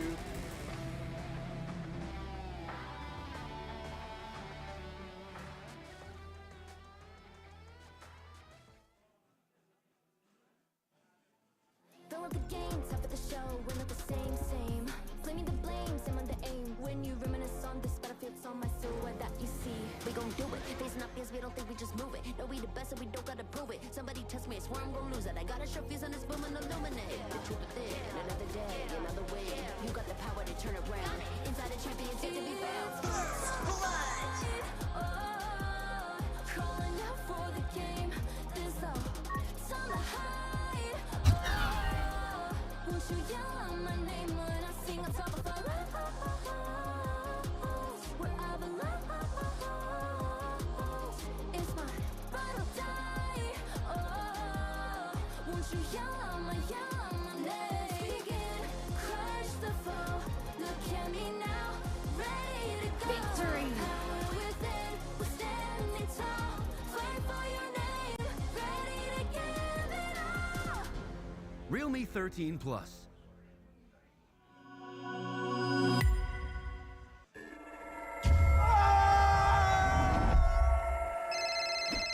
Yang, aku pulang lebih cepet nih. Ini lagi OTW rumah ya. Pulang, udah cepetan. Teknologi Fast Cooling dan iFeel membuat ruangan dingin di setiap sudut. Dinginnya nyebar, langsung chill, auto nyaman.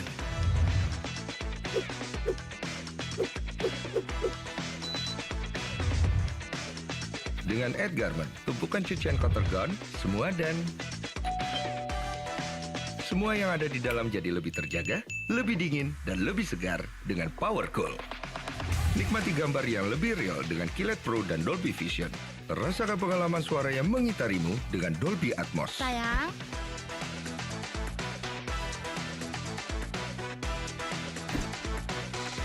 TCL, semua jadi mudah.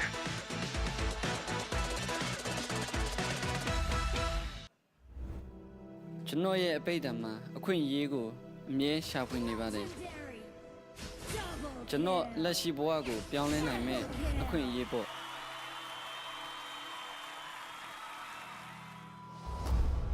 Esport ye atebega, luran to mutu naimabu. Taga apan piesia to kupinandalo. Boa to shaolanya me key the kule pinaimade.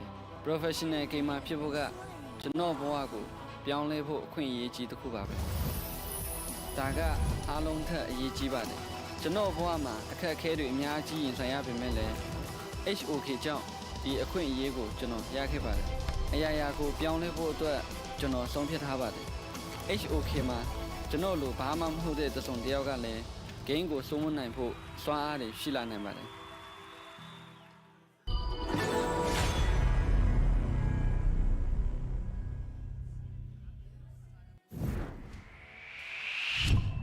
Compared to previous tournaments, now this time we got a big change on our roster. We were 6 players, now we got no substitute and decided our main roster for like 2 months ago. So we know our main roster and we changed, like now we got a new ADC player. So this is the big changes of our roster and that's why we feel confident about it. Cukup puas tapi masih kurang puas lah. Tapi kita bisa ngeboost mental kita buat internasional. Gua pede sih, 100% bakal ngalahin tim-tim Inter itu. I think they're not bad. Since we came here, we played in Indonesian server. Server is good. We played scrim against Indonesian teams. I think they can be a good competitor for us. I don't think they are such a big threat for us. This is what I think. Mungkin setelah kita nonton game-game mereka di qualif mereka, kita mungkin respect hero-hero mereka. Mungkin junglernya sih lumayan jago juga main assassin kan, seperti Rojing, Luna gitu. Kita jadi nganggapnya sosok lah sama mereka, jadi ngeboost mental kita buat ngalahin mereka juga. Watch out, Food Esport, we might win 2 points from you. Okay, about the Mahadeva, we know a little bit about them. We know their team. They are the 3rd team of the Indonesia and we are the best team of Turkey. I think there is not such a thing we fear or afraid of Mahadeva. I don't want to underestimate them, but I think it's gonna be an easy one for us. They better prepare for their next matches, because I think they get no chance against us.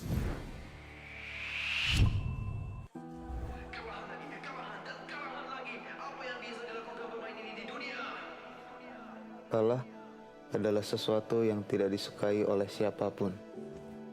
Atau mungkin aku memang tidak berbakat. Saya harus kerja seperti orang lain.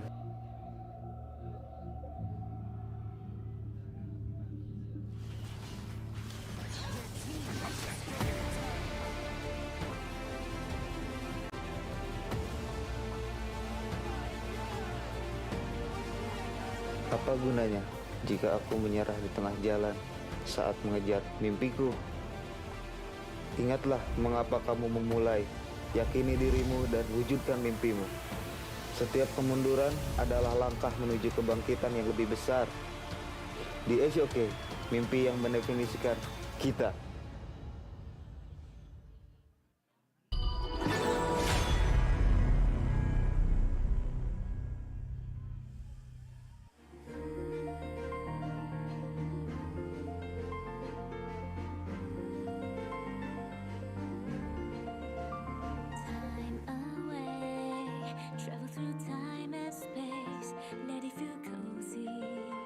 Shining far away from me, black hole gate, speed to look at you, to land in your world, to make the call, and to sing the song for you. Let's try to get the picture of the lion to your heart. Even if you miss the gravity, you'll fall on the stars.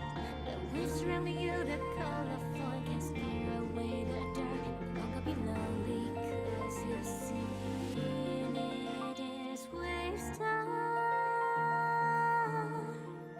Time to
the blinding light. You were standing there when your heart comes alive. It's a dream I've had, and it never dies. Right here, right now, give it all, get it out. Never a surrender, I fight and never fail. I am a contender, a challenge I can feel. The smallest lies become the brightest enemies, relentlessly. And even if you fall, you gave it everything to be a king.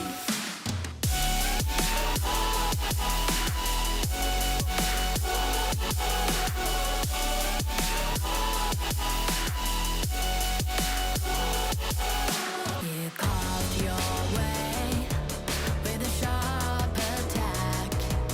You watched it all burn, and you never looked back. There will come a day when your fears will rise. You protect your crown, so it never dies. Never a surrender, I fight and never fail. I am a contender, a challenge I can feel. The smallest lies become the brightest enemies, relentlessly. And even if you fall, you gave it everything to be a king.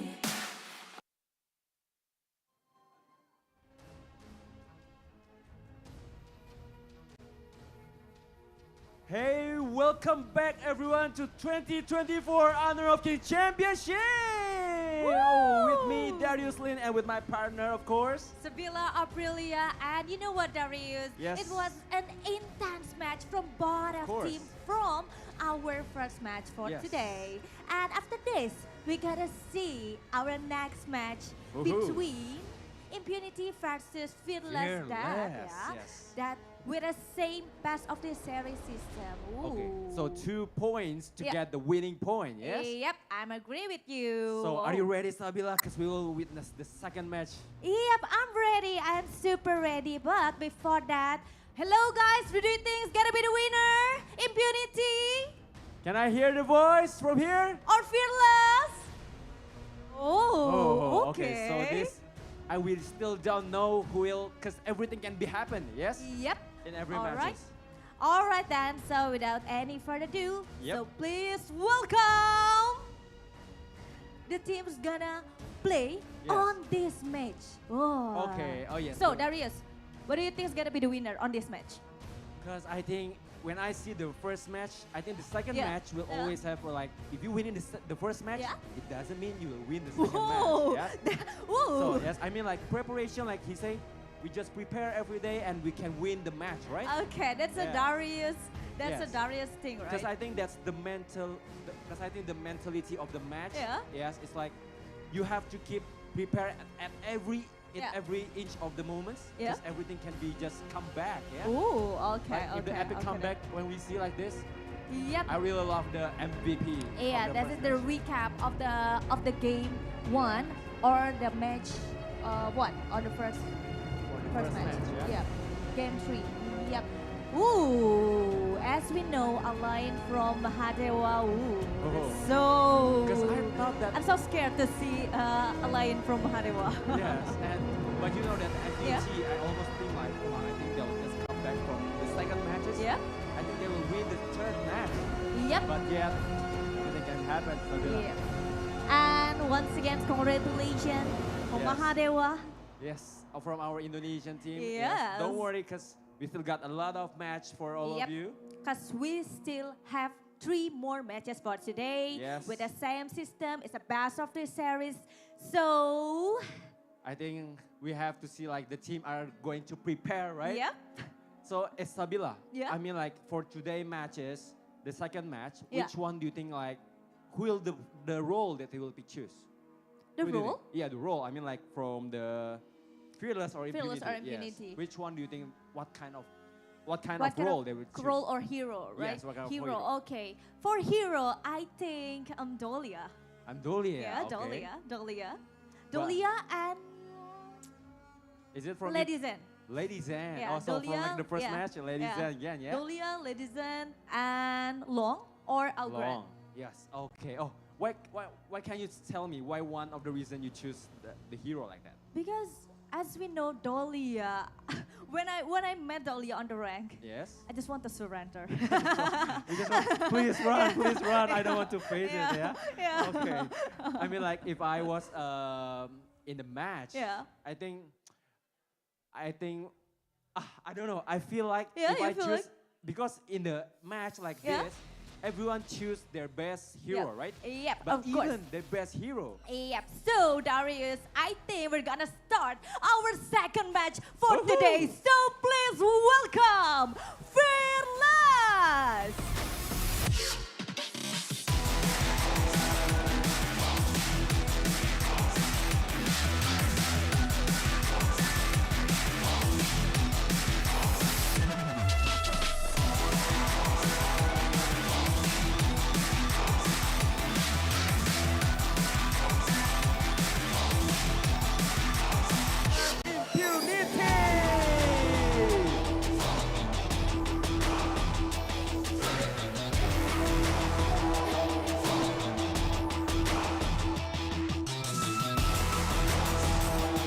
Okay, but please do a fish bump before you go to your seat.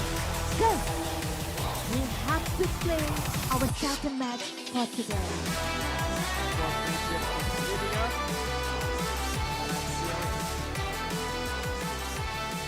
Yes, and now we have seen that both teams have come to the stages and preparing. Nabila.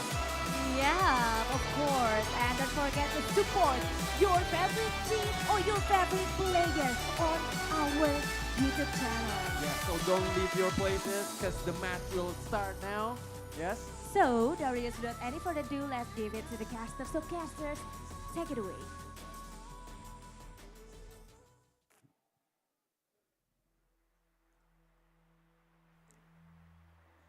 Welcome to the second series of the Honor of Kings Championships, and we're about to witness another match from these two who have been so-called rivals in their own qualifiers. So I'm excited on how this match is going to be a banger for everybody. I'm OSX, I'm with Blam and Holler for today's series. How are you feeling about today's matches, guys? I mean, I'm feeling a bit different, right? I mean, I was over there. Oh. Now I'm here.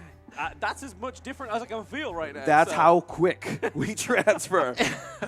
Yeah, I mean, I feel great too. I mean, I think that this seat is a little bit on the cooler side. I left that one warm for you, Blam. You're welcome. But this is the second series, especially after that barn burner of a first game, first match. There was really back and forth going into that third game. I didn't really expect that one, but this one could potentially be there as well. Speaking of the first series, well, I was having my lunch. Sorry. Yeah, right. I was having my lunch right there. And we were watching you. When I saw the lineup of a Menki and a Hino, I was waiting for like, give me 9 more minutes. I'm gonna chew my food, and this is not gonna be a 2-0 sweep, and it happened. Yeah. Completely, and that's what we expect on the first day of the Honor of Kings Championship. But everybody has sets up the caliber really high. Now, going into today's matchup, man, this is between Impunity versus Fearless Esports.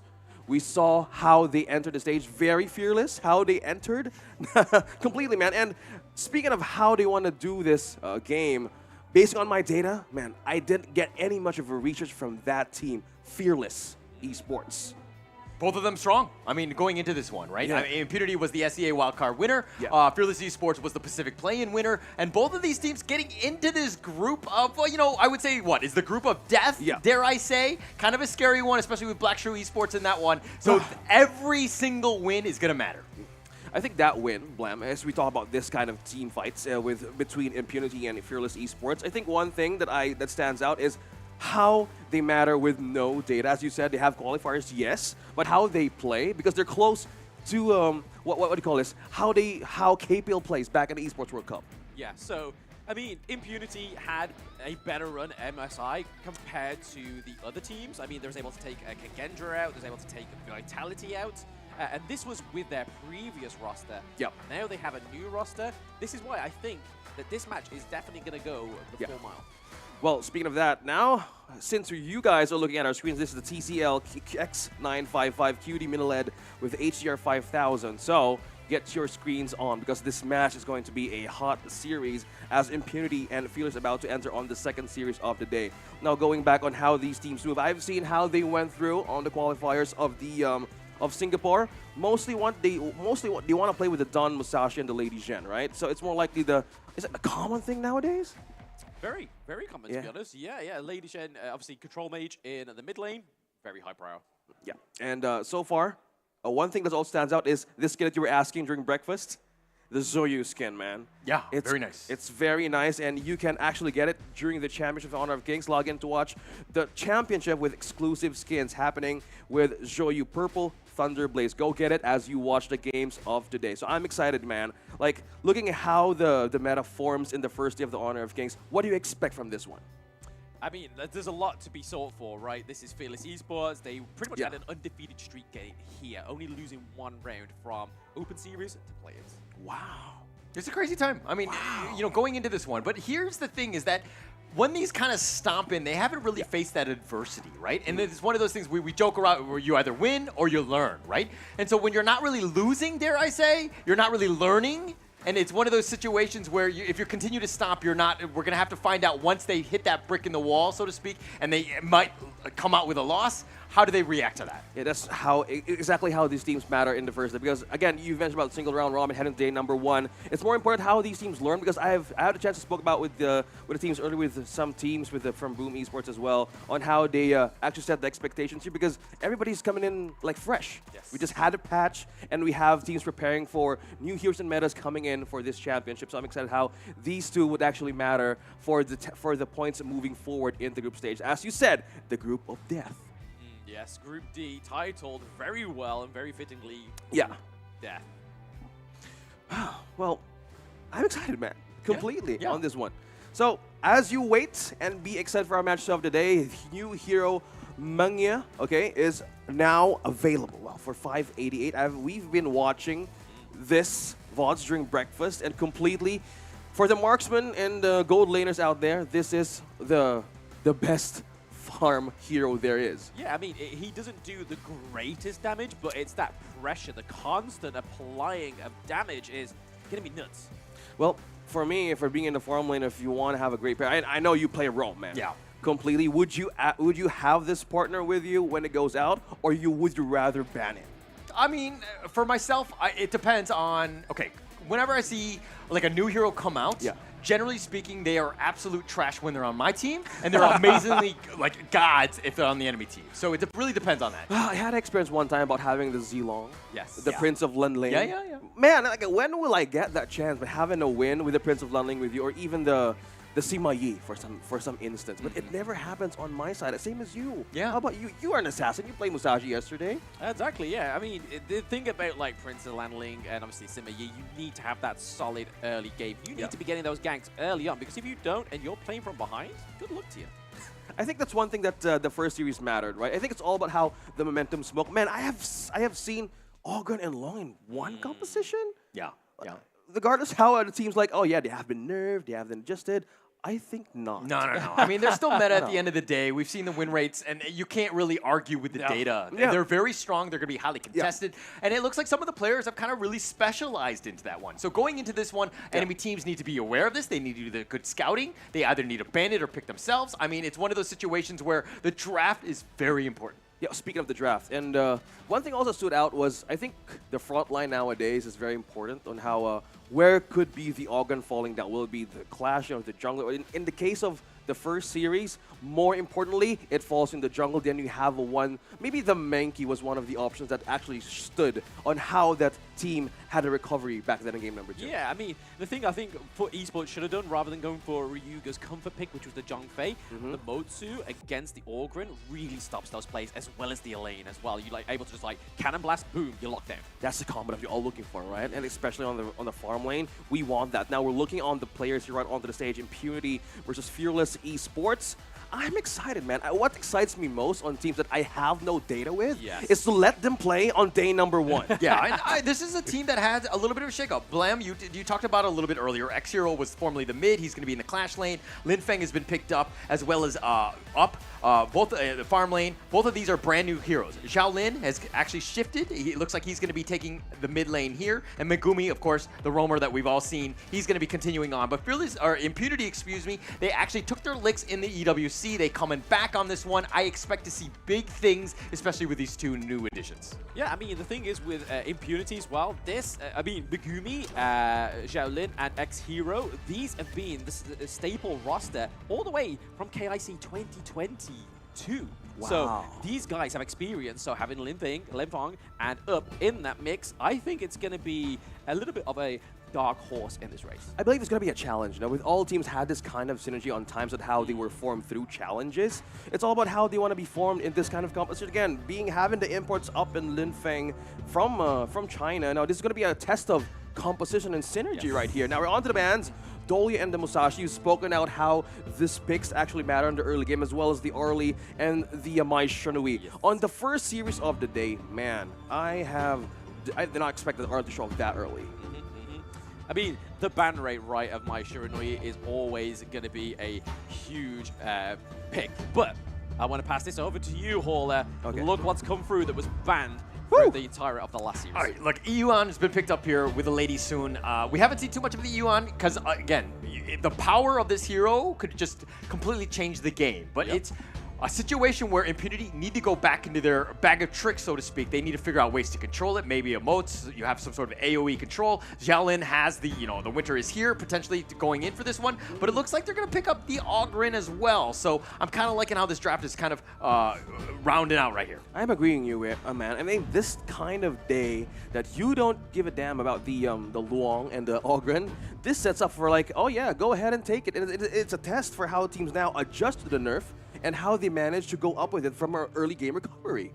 Yeah, it's really weird, this patch, right? Because, I mean, in the Open Series, in the KC planes and the qualifiers, the Dolia and the Dechel were always that prio ban onto the blue side, and then you'd always have the Mai Shiranui and the Ali on the red. So it's still going through, but the Masashi's the new thing that opens up so much. Well, it's a good thing that you mentioned about the map being open to these things, because this composition alone from Fierce in the first 3 picks, it's all about mobility, right? Mobility, you have the AoE, you have that continuous damage from the flowing side, and also destructive deluge from this Lady Jean itself. So with this, it's a test of how the front line of Impunity going to be a priority on the next picks since Mai's banned out. Yeah, but I mean, Fearless Esports, I mean, they're a little on the squishier side. Obviously, the Yuan is a little bit different in that sense, but they need to protect the backline. They need to keep themselves in. You know that the Ogren is going to be running at them. Dharma's going to be looking to make some truth plays, just kind of controlling the battlefield. Covering your flanks is going to be super important. They need to understand how to kind of keep themselves away. Again, positioning is going to be super key in these team fights. I think that's one great way to point it out, Mr. Hola, because since we're English now, the Hola and Blam. Yeah, because looking back on how this bans how prioritized on Mayin and the lane, they don't want a backline entry from this kind of composition. It's just something that tells me that this is going to be a very important farm lane pick, that they don't want this kind of disruption, because Mayin on Series 1 has one big factor on how to initiate team fights right on. Yeah, and they're going to have to just figure out ways to kind of deal with this. It's the Dharma and the Ogren. What can you do to kind of keep yourself shielded for this one? If you're looking at what Impunity have banned out, they've banned out the Mayin and the Elaine here, but boom. Yeah, I kind of expressed too much there, but the idea. Finally, she shows up. But again, having this kind of roam and this kind of composition, since it's mostly mobility from Fearless Esports, you have to get the timing right to get the passive out for the idea. Yes, yeah. The thing is, like, I've literally just even written that down on my iPad. It's like, it's taken this long to even be considered, but they was going to go for the DRNG. I'm not too sure about that. Yes, you've got the ultimate that CC's, right? Like, and the cleanse, so you can try and get away from the destructive deluge, and obviously the Huon slow, as well as the immobilization from the Diadea. But Lung, just the flame in palms does so much damage. And so the much escape damage. as well, right? Yeah, for sure. And the idea is kind of like, it has so much mobility, so much control, it adds quite a bit to it. But again, it's one of those things where kind of on the squishier side. If they're going to get bursted, they might have a problem. It looks like Impunity have kind of answered with, we're just going to run at you, we're going to track you down and potentially kill you, because if they catch you out, you're going to get bursted. Well, speaking of being bursted, the last pick of the Zangfei was so beautiful up against this Diadea pick on the 4th pick of Fearless Esports. Why? Having the Princess Frozen, as you mentioned, the Long and the Ogren, I call them the uncles of HOK right now, mainly because of a staple in our region. It has been played so much, and it could still be OP. But on the other side, they want to go with damage. They don't care at all. Yeah. They're going all in, guns blazing.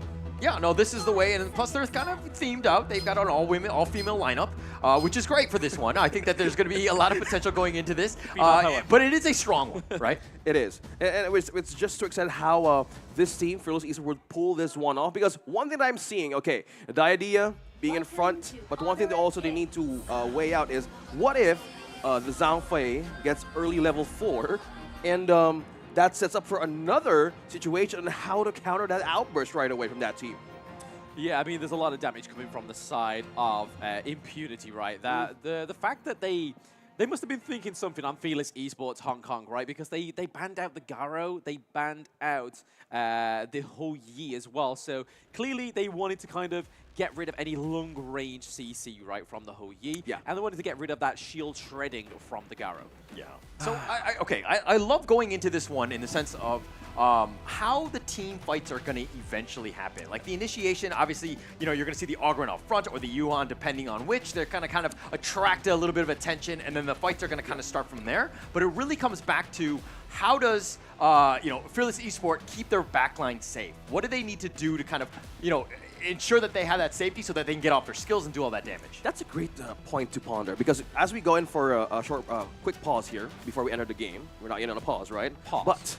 But looking back on the how the composition is for Fearless Esports, they have so much trust on the Diadea right now. It only tells how these teams actually synergize. Again, I don't have complete data on how Fearless Esports manages to go with the scripts. I talk with teams a lot, and for this can actually be a surprise on how they want to pull this off, just having the Diadea and the Charlotte with them. Yeah, I mean, that's one way you win a tournament, right? Is you don't give as much information as the next team, because I've always thought of Fearless Esports as one of those teams that kind of just keeps themselves. They want to just perform when it matters. I think that's one thing too. I think timing, you know? Timing and how to make that perfect swing. Have you tried that idea recently? How's the feel? I know at one point yesterday we both tried it, right? Yeah, it wasn't the great. idea. I kind of blocked that out. It's one of those things where it was a negative situation, and again, I like to just think about the positive things that happened. Let's not bring that one back up again. But if we're going into this one, I think that, these teams right now, very important. Single round robin. You could potentially play the 3 best of 3s and then just get sent home, unfortunately, right? Yeah. So every single match is super important. You want to ensure that you come out with a W on this. I think that's one thing that we might need to see, because if we look at the tournament format once again, from groups from A to D, only the top 2 would move forward. And on the first day, either they treat it as maybe a download situation or maybe test the waters, because they don't know how these teams approach their day 1. Now, let's begin. Let's find out for ourselves. It's Impunity Esports versus Fearless Esports in game number 1. All right, okay, going into this first game, who do you give the edge to? Well, I am leaning towards the lineup of Fearless Esports if they want to make this work. Because for an early game, if you lose that kind of front line or barricade up against the Fearless Esports hard front line, you have a devastating way of losing that grip and getting your items. Yeah, my concern with Fearless Esports, though, is that it's, again, very squishy, and this is like, everybody has to be on point. Understanding target priority so that you can kind of take out the Linfeng Ogren rushing in on you. How are you able to control him? How are you able to kind of slow the pace of the game down so that you don't get bursted? It's going to be key for them to kind of execute, and I think that's going to be difficult. Impunity, on the other hand, a little bit more on the stock standard type of draft here. Yeah, you can kind of see Impunity using the Flaming Palms to keep Megumi alive. There's the knockback, just trying to keep him away, keeping up in spirits. well, speaking of being up in spirits in Impurity Esports, I think one thing to say about specific targeting for this kind of lineup for Fearless Esports, it matters because it's being forced by Impunity Esports to react on one specific lane. You notice how Fable just completely is on patrol on how they manage to just keep this line on themselves? Yeah, you got to control it here. That's the biggest thing with Fable. He's going to look to just kind of clear the wave and kind of make way and put a little bit of pressure in the other lanes. And you might even want to give Dao some of the farm, right? Yuhan can kind of definitely scale. You don't want to fall behind the Linfeng Ogryn. I think that this is going to be the matchup to watch in terms of that jungle and ensuring that this Ogryn doesn't pop off. Yeah, also, speaking of the Ogryn, add the Zhangfei having the smite as well. So these are two possible ways to have, you have no reason to not secure an objective. So it's one way to see like you have more responsibilities against Fearless Esports. What if they had a way of getting back their first items right away if for Lady Sun to work out? What do you think? Yeah, I mean, we saw that the rotation into the mid lane for the Lady Sun is a good position, a good method, so she can get the wave clear in the main, go down to the bot wave, and then get some more of that gold. But then also have the open up of those side creep camps as well. Because the Lady Sun is a late game hero, she needs those resources as ASAP. Okay, so you're just saying right now that there's a window but that they need to cross. So right now they need to build a bridge. Completely build a bridge against Impurity Esports and have that late game capability as a walking winning condition. But the question is, will Impurity Esports let that happen? Because for the front line, it's a complete hard control. Just like this. Yeah, they just build a bridge, but that's Impurity. That's passing. But this is a situation where both of these teams came in very strong. In both of the qualifiers, they were almost dominant. They didn't really face that adversity. So going into this one, it's going to be super important to kind of set the tone. Take the fight to the enemy team, invade the enemy jungle, make them uncomfortable, contest every single bluff, ensure that, hey, Linfeng isn't having that time of his life just happily farming and just stealing the enemy jungle. Speaking of farming, Hauler, like looking at the gold lead here, it's advancing to almost 1K. Maybe it's slowly being decreased. Okay, but Fearless Esports is not letting go on what's important right now. There's no first blood yet as of this moment because this is one thing they wanted to secure on. Items for ladies like KK for Fearless Esports. That's why, as you've mentioned, they want to make them uncomfortable down bottom. Yeah, it's going to be super important, especially early. And again, we saw this in the last series. Again, you know, with the first one of the day, you don't want to play anything risky. You want to kind of play things stock standard. Just let the fight come to you because you don't know what the enemy team is going to do. And this is the brilliance of Honor of Kings Esports in the sense that you want to just kind of see what the enemy does so that you know how to counterpunch, so to speak. Counterpunch. Yeah, and look at this here. We get a lot of the mobilization from the Diadea coming through into the mid lane. But nothing quite is going to happen here, I don't think, as Shaolin is going to get picked off right yet. Yeah, it could be something else, but look at the positioning, though. Yeah, so we get a bit of knockback, a little bit of a lingering behind the Tyrant camp right now. But again, I think it's going to be reset. We don't want to see a first blood go over to either of these teams if you're on Impunity or Fearless Esports. You want that bonus gold, considering that Fearless Esports is already ahead. Yeah, one thing to note, though, how Dao is managing to rotate as of fast as she can or he can against the camps of Impunity Esports. Looking back how they react by just seeing one or two enemies here, they're just being cautious in making the wrong move, but because that specific loss could generate a win for KK right away. Yeah, for sure. And you know, KK wants all the space in the world and is going to be aggressive here. Megumi just kind of backing off here, but again, you know, we saw it in the last series where the Overlord and the Tyrant were taken right at minute 4, right? They were bursted down. They were very quick in that sense. This one seems to be a little bit harder because it's a bit of a contest here. Yeah, that was a nice little bit of a breakaway for Zhangfei there, getting picked off. A lot of damage going into Megumi, but they were able to get that Tyrant over the side of Fearless Esports. So on the likes of the Lady Sun, that is going to be huge damage coming through going into the 6 minutes. Yeah, speaking of damage, now we're looking at the defense items of Impurity Esports. How is this looking, Hauler, for you have 2 active tournaments you're present right away? Yeah. I mean, look, the net worth lead is already 1.5K. Fearless Esports, again, this is their MO. They start with an early lead, they learn to close out games, and they've done it very convincingly. And I think that this is a situation where Impunity needs to be a little bit worried here because they haven't been able to find the farm, they haven't been able to find the gaps, and Fearless Esports are kind of dictating at least this early game, which is scary considering it's not even 6 minutes in. Yeah, right now, I'm just seeing how they want to paint the picture here. It's more likely of a macro move that we're seeing from Fearless Esports, just taking the first tower out of Impunity Esports, but they just don't want to commit to any possible cure there is. I mean, we're going on a record here on day number 1. Who's going to get a first blood? Who's going to be the first longest first blood? in less than 10 minutes. Yeah, 6 minutes in, no deaths, but this is a game not about fight, it's about objective play. Xinling maybe getting taken out here. Hu-Wan comes through to save the Charlotte as well. Whilst we see the Lady Sun, Diania, and the Lady Jen looking to push this T2 into the farm lane. They have the minions, but it looks like Impunity's going to be able to clear that out. Yeah, I feel like I'm watching a game of football right here, Nola. Yeah, how they managed to hold the macro and the map this far, Fearless and Impunity, but just by looking at the goal, they are not missing out. Oh, it's funny that I thought you were going to go a different route with that football comment because the score was 0-0, right? We haven't seen anything happen in like the first phase of this game. What's going on? We are watching football, no? Yeah, but looking at this, how they managed to hold this kind of front line and seeing how building up the damage, I don't know, man. Fearless Esports is just on a verge to activate themselves early on, as early maybe as 11 minutes. No, all jokes aside, I mean, this is the way you want to play, right? You don't want to play anything risky. Continue to take the farm, and then just try to build that lead. You have a 1.3. Impunity have found ways to kind of get back in this game. The Overlord is still up, something to take note of. But it really comes back to this jungle. Dao Dao, level 11. Linfeng, level 10 right now. Okay, Win getting a bit caught out there. He's able to dash back to the Lady Sun, giving a bit of a lifeline over to the Dia. But like you were saying, the T1 has gone down into the farm lane. It's a little bit like a football match, 0-0. I think we can all shout Ole when the first blood comes onto the board here. Okay, the Unbridled Light Rage comes through. Untarget ability. It is going to be an Ole for Fearless Esports right now. Going over to the Lady Sun is the right place this wants to go. But we see the Dharma with the Troop Mantra coming into the back. X-Hero trying to escape the immobility coming from the Dia. It's coming through. Charlotte with the second kill right now for Fearless Esports, but it wasn't a no spilling the blood. Fable does go down. 8 minutes. Yeah, 8 minutes in. I mean, yeah, the first blood took a while to get going, but I did not like that fight. Shaolin had died early, and then X-Hero was like, oh, I had this amazing truth. I'm going to do that damage, but you don't really have that follow-up to damage to go with it. So it's, why would you take a fight 4 versus 5? It's one of those things where you got to cut off your losses. Yeah, I think that's the position that matters right now for Impunity Esports.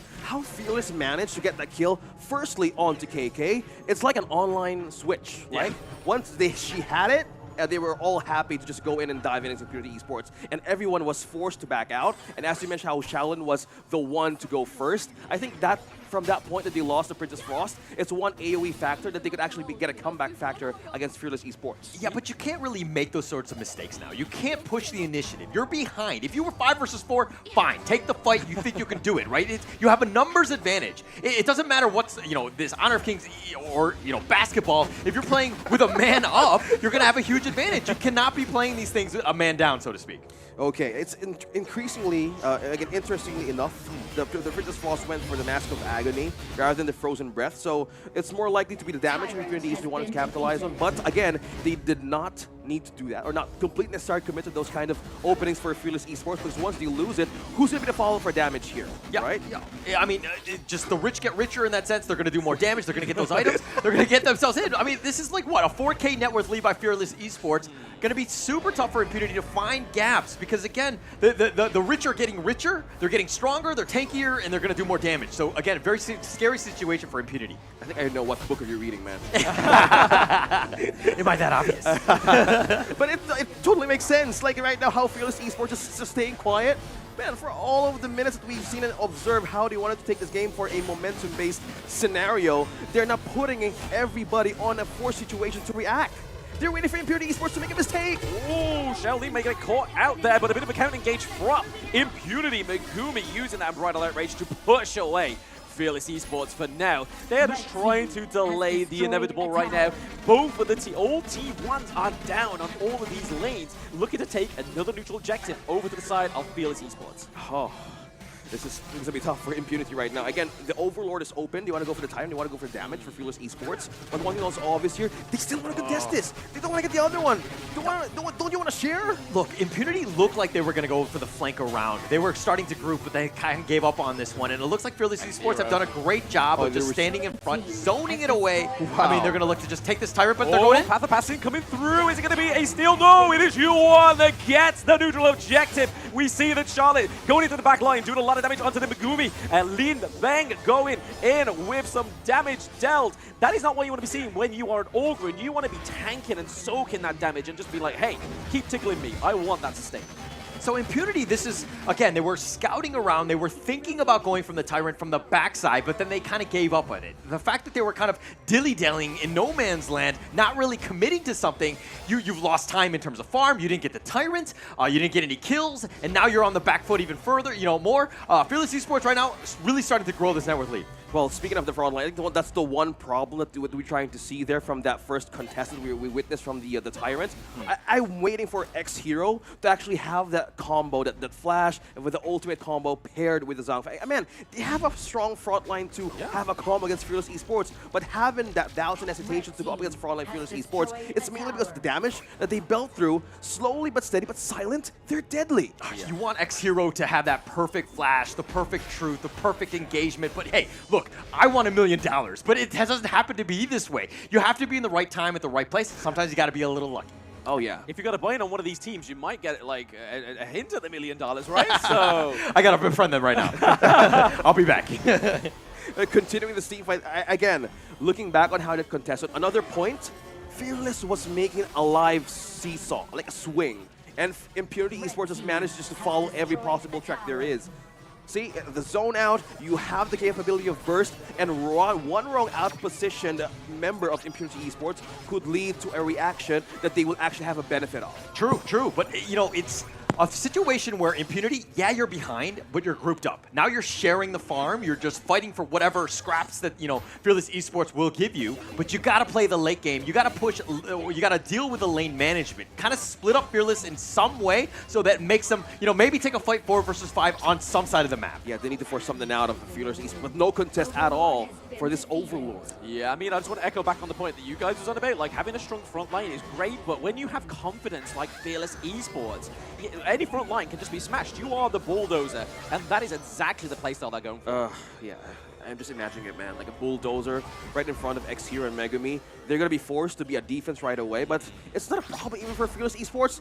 Man, their name stands up for themselves. yeah. Approaching fearlessly to the T2 right now. Li Peng maybe getting caught out. There is the destined encounter from the Diadia coming through. We see that the Overlord is going to get pushed into one of these lanes right now. Vanguard's rushing through. It's only going to give a little bit more of an aid into those high ground turrets. Look, Fearless Esports have lost one member of their team. They've given up 1 kill in that sense, but their positioning has been flawless. Kiting them out, Impunity doesn't want to take any sort of fight because, when they're about half-life, that was when maybe they might be in a position to go in, and so they've been kind of pushed back, and Fearless Esports playing this one to perfection. Yeah, initiation is one key factor here. For Impunity Esports, there's a lot of recovery. There's a lot of follow-up they can do. There's a Princess Frost. There's a Luong. Having this kind of composition needs a lot of chemistry to be in check. Again, we were talking about how these new members of Impunity Esports can actually show up in this kind of synergy. Now it's completely being tested. But Fearless Esports, we were questioning, what's going to be the front line? They don't care at all. No, you can put anything in that front line, right? It's not going to stay the takedown of this higher ground turret. So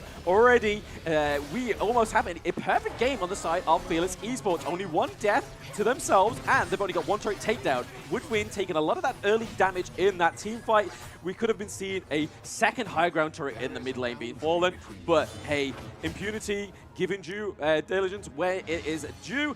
They are able to defend. The positioning, the footwork, dare I say, of Fearless Esports, of just keeping them an arm's reach. Understanding that my range is longer than yours, I'm able to get the pick off. They get the bottom T3 for free. The mid T3 is literally hanging on by a piece of thread. Now they're looking to take this Tyrant here. So they've full control here. Fearless Esports, the vision, the range, the ability to kite has just been perfection. It's a grocery checklist, man. Everything is just completely in check.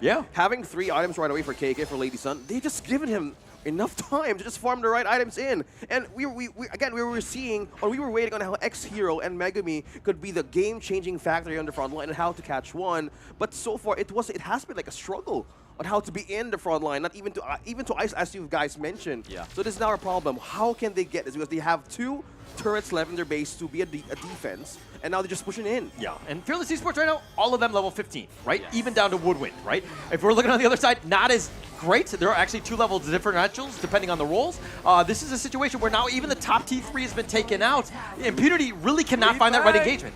Yeah, Li Feng just gets out by the little bit of an inch of his life there. Dharma into the back though, however. We see Xinling just going for the chase. It is like a 70s cup chase now onto X0. Xinling Dao coming through as well. And with the Undying Sorrow, here is the Diadea coming in with the ability. There is the Destructive Deluge, but he's going to go over to the Charlotte as well. So again, down goes the Dharma. There is less CC. No Truth Mantras are going to be hitting. Yeah, I felt that there was an attempt there that they wanted to go for the back line or even an ambush from Fearless Esports. But so far, there was kind of miscomm there right away, and how they wanted to pull that off. I mean, he was looking to split push. I mean, it was going to be a situation where that chase was happening. It was like one of those things where maybe you cue the Benny Hill music, not able to stay alive in this right one, on but point. now they're down with 4 versus 5. And again, Fearless Esports just completely controlling them. They've taken the mid T3. They've taken everything from you. Man, you just manifested that pause right away. And now they're going to take a breather for a while. And wow, going back to the draft, they don't actually care about having a front line. No. Activation is just completely the name of the game. They have dominated mostly of the map. As you mentioned, the zone, the AoE, and the Lady Sun. I am just so happy right now to be on farm lane. Yeah, I mean, this is a perfect example, right? Fearless Esports are showing you that there is more than one way to win a game of Honor of Kings. It's not about all the scrapping that we saw in the first series between Esports and Dahadia, but it is going to be just the pure sort of takedown, the control of the map from Fearless Esports. Minimal kills as possible. They want as minimal casualties as possible. They want to be surgical. They want to get into that crystal. Yeah. Well, that's one word to put it. Surgical, momentum-based, and they completely denied the uncles of HOK, like the Luong and Ogren. They just gave it away. And looking back on how you said that you could actually win in a different situation, having the idea, this is full trust composition right here for Fearless Esports. Yeah. It's funny because, you know, this would not work in our ranked games because I don't think we have that level of trust. We need to bond more. Yeah, we need to bond more before we're at that level. Maybe by the knockout stage, we'll be on the same level as them and we'll be able to kind of run this composition. What I'm hearing here, Hauler, is this is an invite to your hotel room to just like fall back on each other. Like, hey, I've got my arms out, catch me. Yeah, I might drop you, sorry. This is why it doesn't work. That's what I'm trying to say. This is why it doesn't work. I'm excited later. I think we know where we're going later. Just tell me your room number and all will come together and just see how this game goes. Again, we got to build that trust. Let's go. Yeah. Because one thing that this series matters most of all is the trust of Impunity Esports. Again, we've mentioned about the two guys, the imports from China, and looking at how this is going to be, it's being tested live actually on how the synergy works. And this is a question where there were some sort of hesitations going forward. I haven't seen Dharma shine, Zhang Fei be in the front line. But it's, I mean, okay, the heroes are one thing, but it's a very meta draft that they picked. And this is going to shake things up. For all of the teams that are paying attention, you see what Fearless Esports is bringing.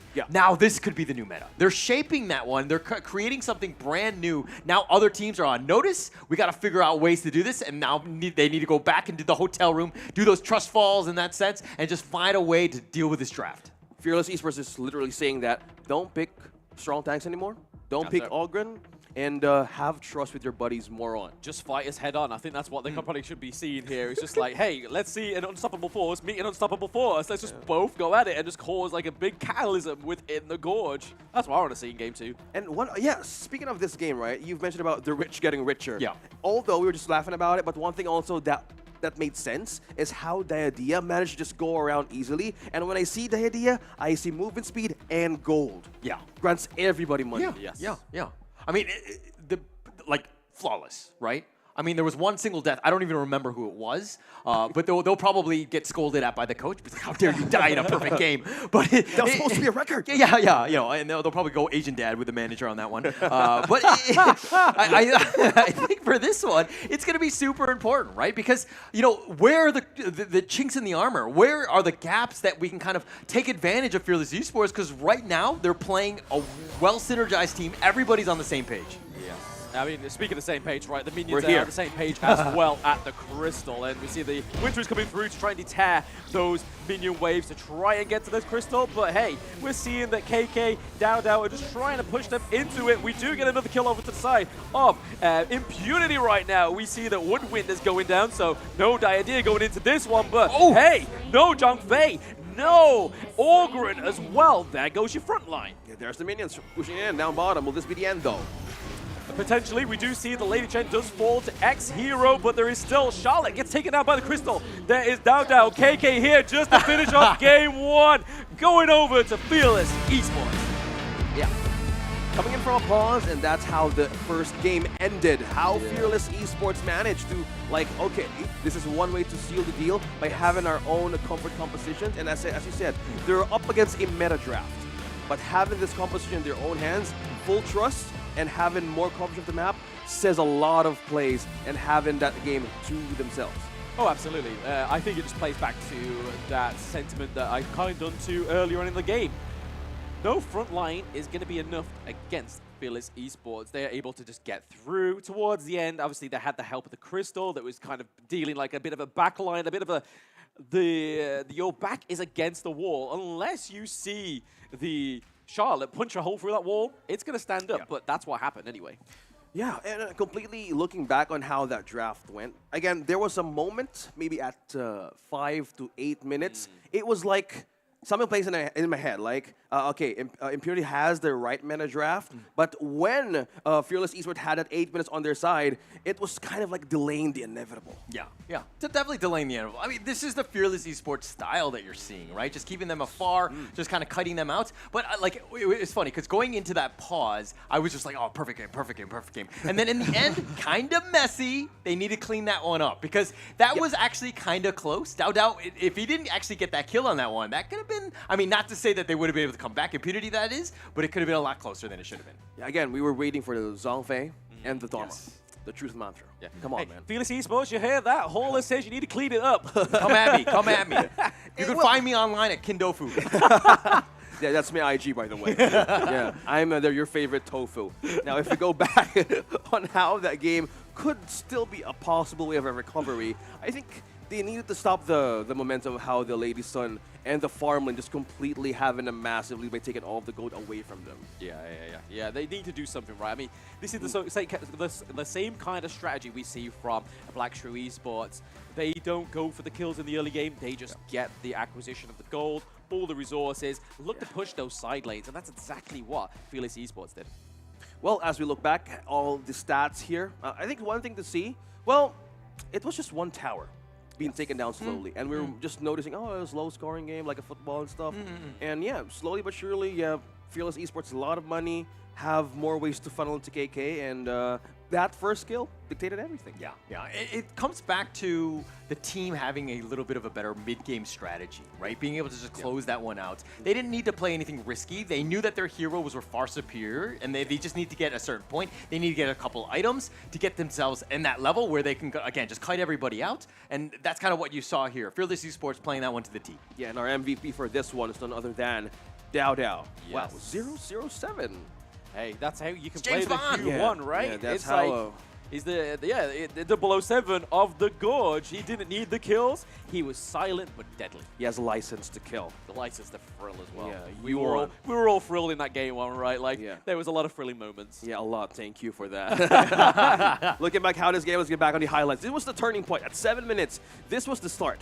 Having the thought of the mind of Impunity Esports, can they still fight back? Or they can still do it against Fearless Esports? Because this was the start where the delaying the inevitable was the point of no return for this team. Yeah, being able to control it. Again, this is, at least from here on out, from that moment, it is just completely tilted in favor of Fearless Esports. They were able to do it. This is the last fight where things got a little on the messier side, but they were able to pick it off. Not the worst thing in the world. I think that they can kind of clean things up just in the end in terms of just ending the game.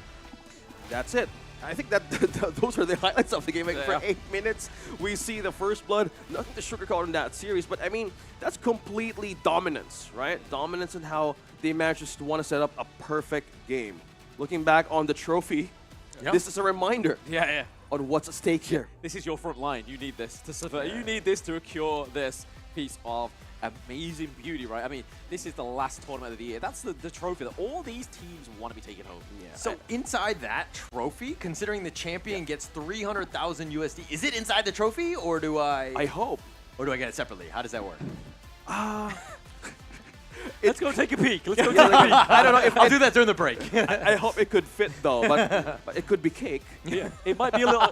It might be a little short before the end of the actual tournament. There might be a few bit of notes taken out of there. Yeah, it's either they do it digitally or just give it to themselves. But that's one way to see on how that draft went. I mean, if we just have a take a peek on that post-game stat, this dictates how it could be just a complete decline on the matrix on how they wanted to get the gold back away from Fearless Esports. See? Yeah, I mean, I'm going to go Xinglin and Woodwind. You died once each. Fable, you died twice.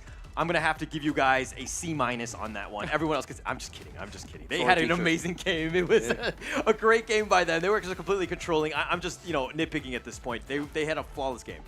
Well, speaking of being false, man, zero, what was that? Again, 8 minutes for the first blood and having this no deaths at all. It was, I think, Xinglin to fall. You were trying to recall what was the first casualty of FE from that moment. FE, it was Xinglin. Xinglin, right? I think it was, yeah. Yeah, so it was all the damage, having even the Frost Scar, having the first item. And that's one thing, if you're Charlotte, having that kind of extra protection with you, just being in the front line, just to make the combo work for yourself. Right. And let's talk a little bit about some other stats right here. If we're looking at the damage, I mean, look at this. 24K from X0, obviously kind of a rough situation. Megumi is 28,000. Again, I hate to nitpick them on a losing team, but X0 needs to do more. He needs to contribute more than just that 24,000. He wasn't able to get that. Did not have a great game going into this one. I expect him to really bounce back in game 2. It only shows how Dowda was the MVP. Look at that, 100% on team fighting.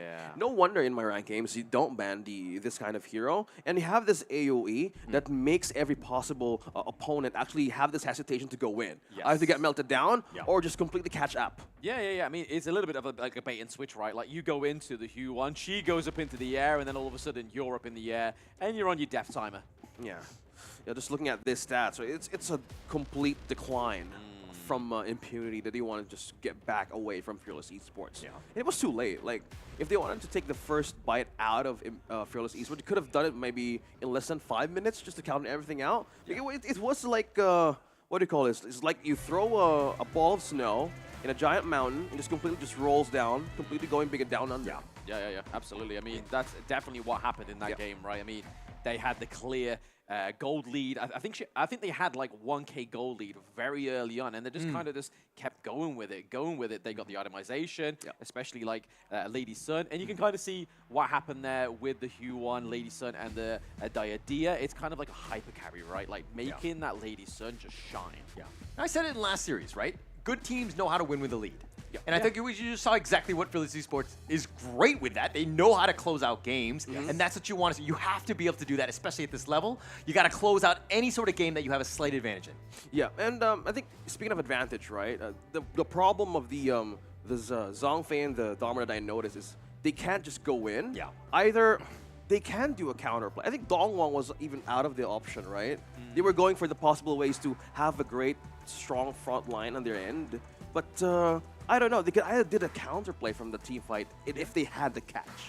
But they were like kind of like reactive in most ways on how Fearless Esports was dictating the swing on where to go. And they were playing the game of how Fearless Esports wanted to finish that game. And that's the thing, right? I mean, you can play a reactive game, but you need to know the counter reaction. You need to know how to like be the conclusion to that reaction. You can't just be like, oh, I'm going to be reactive and be like, that was nice. And then expect to win. It's like, no, you have to do something there. You need to stop that snowball coming any closer to you.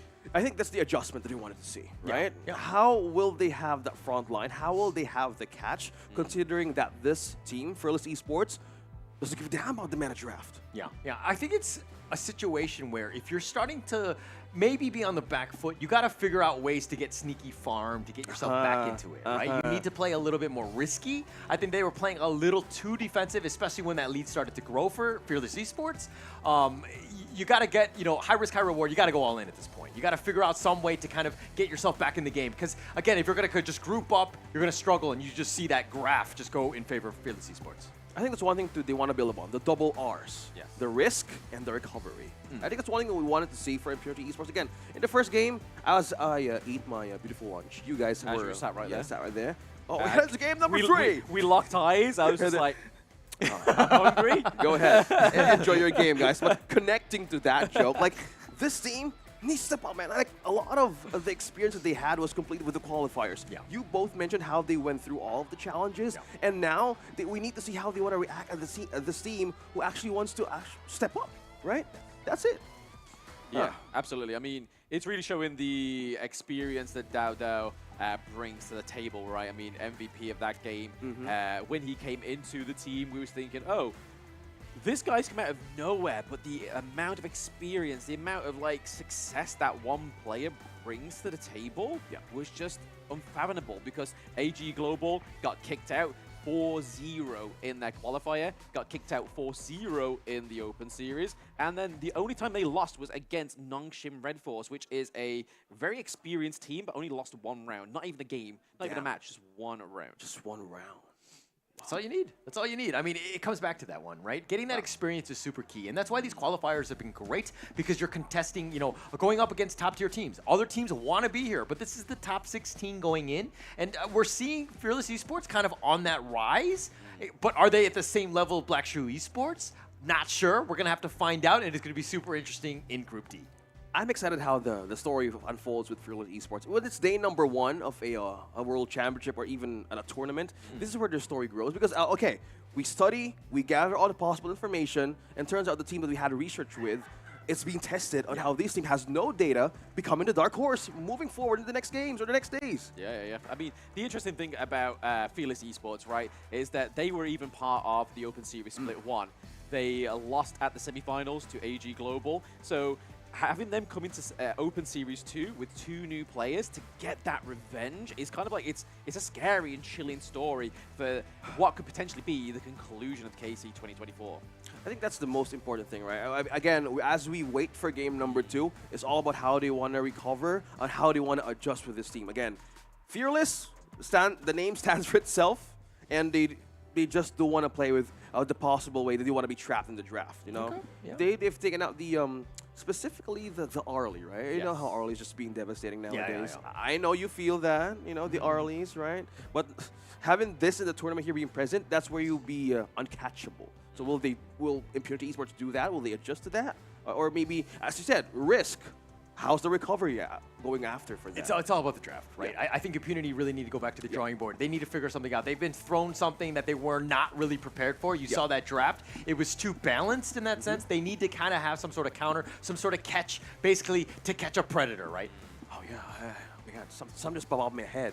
It's like Alien vs. Predator here, right? Yeah. The series. You guys have mentioned about the 007, Highway 5-0, the chase. We're here all day, by the way. Yeah. You don't want to ask on how we stand. But connecting to that story, how will they bounce back from this one? It's game number 2. If you want to push it to game number 3, have the great way of Risk, have a great way of seeing the draft. And if they play, again, the draft of Fearless Esports, that could still be a trap for them to continue this game with a 2-0. Yeah, I think the thing is here for Impunity is like, we don't want to be seeing like your comfort picks early on, but right now, it's the first day. You want to get as many points on the board as you can. So if you can even take a game from Fearless Esports, which we've seen Foot do against Daidea, you know what I mean. The last match. The impossible can be done, right? So I think that Impunity going into this PP can actually do something and adjust what the outcome could be for game 2. Okay, so it seems that they want to take the latest one for themselves. Again, their first pick, they have the priority on this one, and it seems like the farm lane could still be the best possible way of Impunity to make the lineup work. Again, we're slowly being revealed right in front of our eyes on how this recovery match will be for them. And that draft, that specific pick of the Lady Sun was exchanged by the Dolly and the Dharma right away. So how about double crowd control setups that Fearless Esports can do against them this time around? Yeah, I mean, they're going to go with the Dharma, the Dahlia. They're going to pick that one up.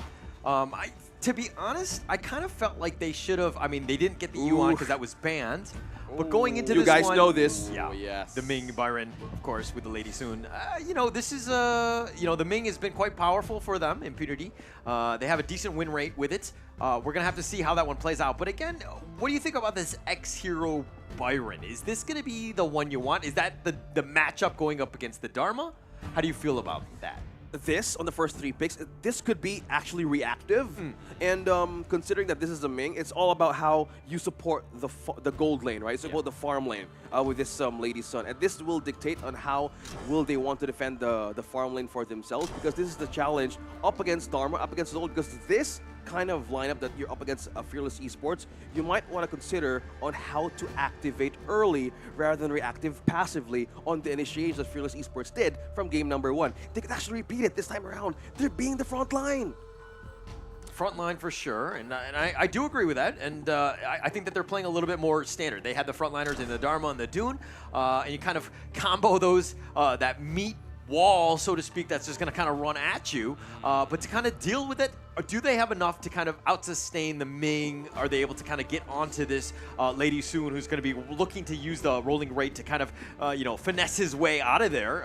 It's going to be super interesting going into this because, again, Fearless Esports right now are showing different shades of what they can bring to the table. Well, yeah, speaking of different shades now, a good thing they take out the Shangguan. Do not assist that with the presence of a Dahlia. Absolutely. Because sometimes it's a bit of a problem. No, not a bit of a problem. It's a major problem if you let it loose. Yeah, I mean, 2 finishing strokes is worse than 1, right? I mean, if you can go up in the air and get double the airtime and be untouchable, just like the Elaine combo, right? So you kind of want to just negate somebody, a hero, for being up in the air for too long and doing so much damage. Well, speaking of damage here, again, damage. It's the Arlie and this Mai Shernui being taken out by Fearless Esports. It has been like a staple for their bans from game number 1, mainly because of how the Mai Shernui reacts so quickly with a combo, with a flash, and how we want to deal with the first poke insta-kill up against another team. They don't want that since they have more ways to utilize the crowd controls and ultimates have the Dahlia on their side. Yeah, I mean, it's going to help out. I mean, the Dahlia was highly contested, but, we haven't seen the impact. I mean, the Celestial Melodies have been great. We saw it in the last series with, like, the Elaine, Death at Sunset ×2. It's been great. But the hero itself doing a whole lot of damage aside from that, it's one of those things where it's like, hey, I could give you Celestial Melody, but I'm chilling in my own fountain. I'm not actually contributing in the team fights. Again, I don't want to see the Princess Frost being forced again, being in the most delicate position there is, because there's a Dun, there's a Dharma. One catch from one corner specifically can just be a devastating point for Impunity against Fearless Esports. They have more ways to utilize crowd control now. Not having the Shongun, they just don't care at all, but having this, they could actually have or create a snowball once again in this game number 2. All right, looks like the draft is underway. I mean, sorry, the picks are set in stone. The game is about to load. Going into this one, though, okay, is this enough? Is this good enough of a draft by Impunity to take it to Fearless Esports here? I don't know, man. I mean, the Ming and the Lady Sun is the thing that I'm looking forward to the most. But then they've also got a more of aggressive front line on the side of Impunity. They have the Kaiser and they have the Byron. Byron, we know, likes to sit in the bush and tries to basically enter the team fight a little bit later on.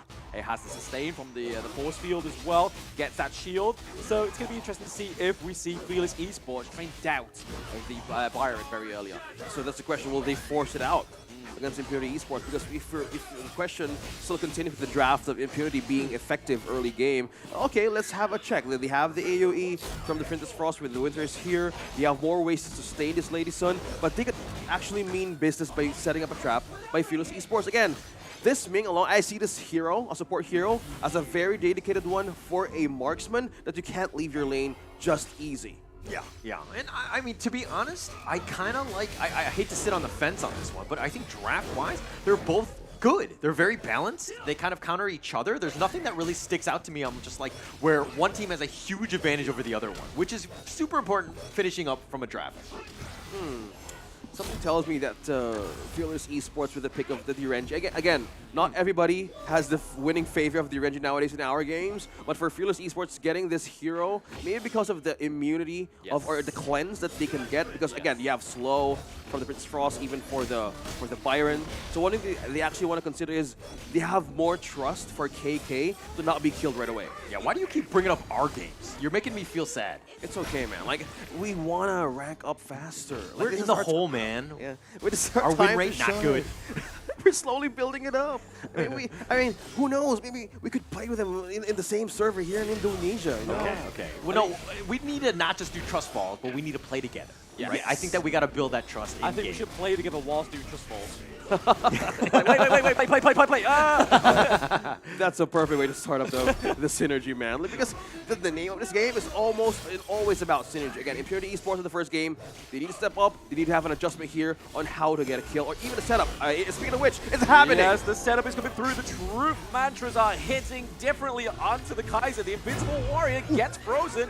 X-Hero a little bit deep into the source here, but the winner's coming is keeping him out of that one. But okay, a little bit sustained team fight coming from Impunity. Ming coming in with a clutch heal. Man, did you see that? They just flashed together in complete symphony. Fearless Esports, they know what's coming. They know how they got to get caught by Shaolin and Princess Frost in a matter of seconds. Look at the reaction time. Yeah, no, Fearless Esports, Hive Mind confirmed. Right? They are such in sync with one another. The coordination has been great, and we're, again, they see exactly what each other is doing and when they need to go in. X-Hero had gone in, he shielded himself up with the force field suppression, but Megumi was on point with that shield to kind of heal him and to keep him going, right? It's a situation where, Impunity had to play perfectly just to deal with Fearless Esports up front that one. Yeah, I mean, I just want to coin up of OSX's point with the DRNG, right? The cleanse is going to be really helpful in these team fights because, like you said, there's a lot of slow, and I don't normally like the DRNG pick, but into going against this team come for Impunity, it makes absolute perfect sense. Yeah, this is full trust right here that we're seeing from Fearless Esports. They're really showing the world that our lineup, whatever it costs, all you need is one trusted buddies to go up against this kind of meta draft. Again, all of you are experiencing the same thing. I can see you in the chat right here on how could be a possible pick matter for Impunity Esports, but seeing this kind of way of even activating themselves once and for all, this needs to have complete trust and also vision against Impurity Esports. Yeah, I think Fearless Esports still kind of in the driver's seat, so to speak. It seems like they're dictating things. This is going to be huge. The Tyrant here going to be super important at the 4-minute mark. It's already at half.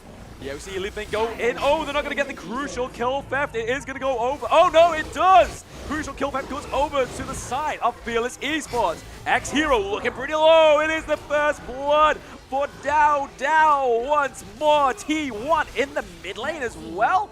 This has been a great trade for Fearless Esports. Are they done yet? Not quite. The Destructive Deluge keeps away the Invincible Warrior. Yeah, that's zone out. I have seen how Fearless Esports managed to just make Impunity busy being in the front line. If we go into a replay, I don't know if there's going to be, but how they managed to distract Impunity Esports that they want to get that objective away, they just completely follow the crumbs of Fearless Esports right away, man. Yeah, Dao Dao, just on point. I mean, this is like two back-to-back amazing things that he just did. The crucial theft on that Tyrant and then getting that first blood. That's exactly what you want as Fearless Esports. Unfortunately for Impunity Esports, they played it a little too close. It's a 50-50, and sometimes you lose on those ones, but then you're giving up first blood. That is not a great start for Impunity here. Yeah, I just want to say, though, I mean, look at the goal lead compared to Impunity and Fearless. That is nowhere near as drastic as Game 1, right? So Impunity are actually being quite reactive in Game 2. Yeah, and I think that's one way to see that there's still growth on how they wanted to pull the damage and the draft off of this lineup of Impunity Esports.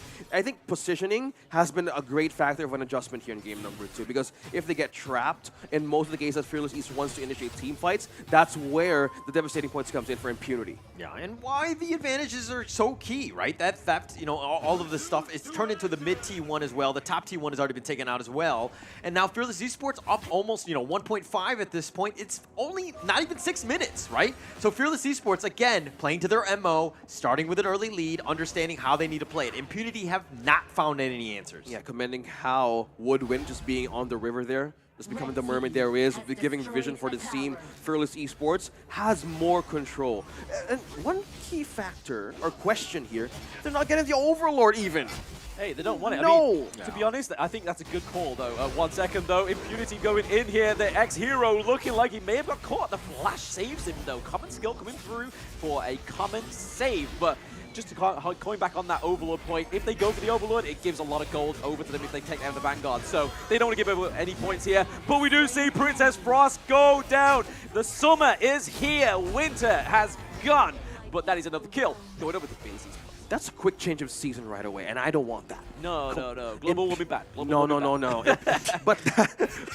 But that specific kill that Impunity Esports lost from Fearless, that's one way to see that they don't want that AoE, they don't want surprise freeze from Impunity Esports right away, because that could be the turnaround of team fights. I've seen games that Princess Frost did a lot of stuff in terms of recovery, but going back, they don't want the Overlord, they just want to keep this, either keeping this as bait for Impunity Esports from the beginning.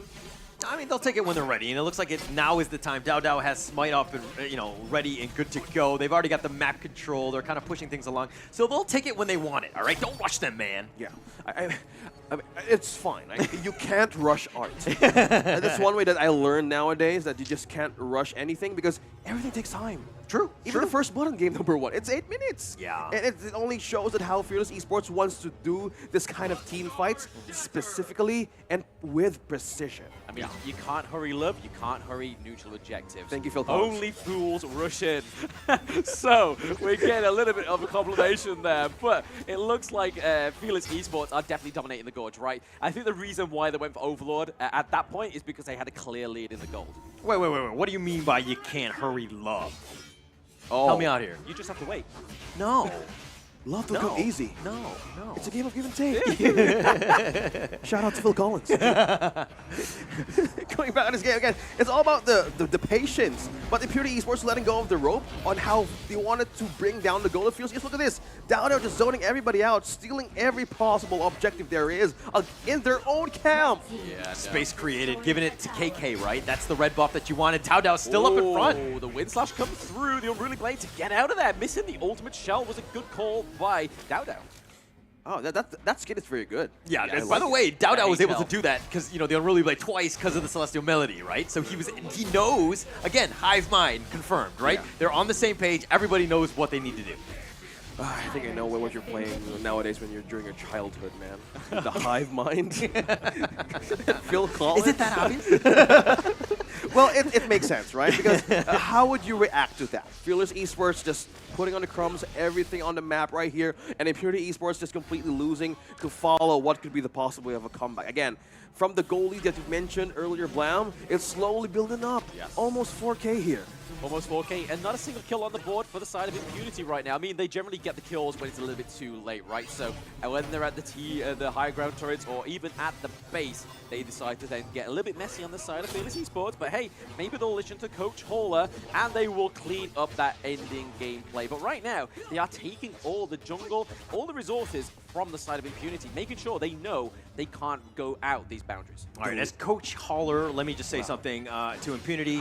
You guys are losing. Okay? All right, no, all jokes aside, but look at how Fearless Esports have taken out the bottom T2. That lane is completely going to be pushing for them, so they're going to have a huge advantage. And Fearless Esports know that, so they're pushing in the other lanes, knowing that the bottom is kind of pushing, but this Overlord fight going to be pretty massive here. Yeah, it's going to be a contest, though. Yeah, I mean, Livings maybe trying to bait this one, but there we go. Occasionally, a little bit too deep. Giving over the kill to Lady Sun. Could be troublesome here, but we do see DRNG gets takedown on the Kaiser. Double kill onto the Princess Frost. They're not done yet.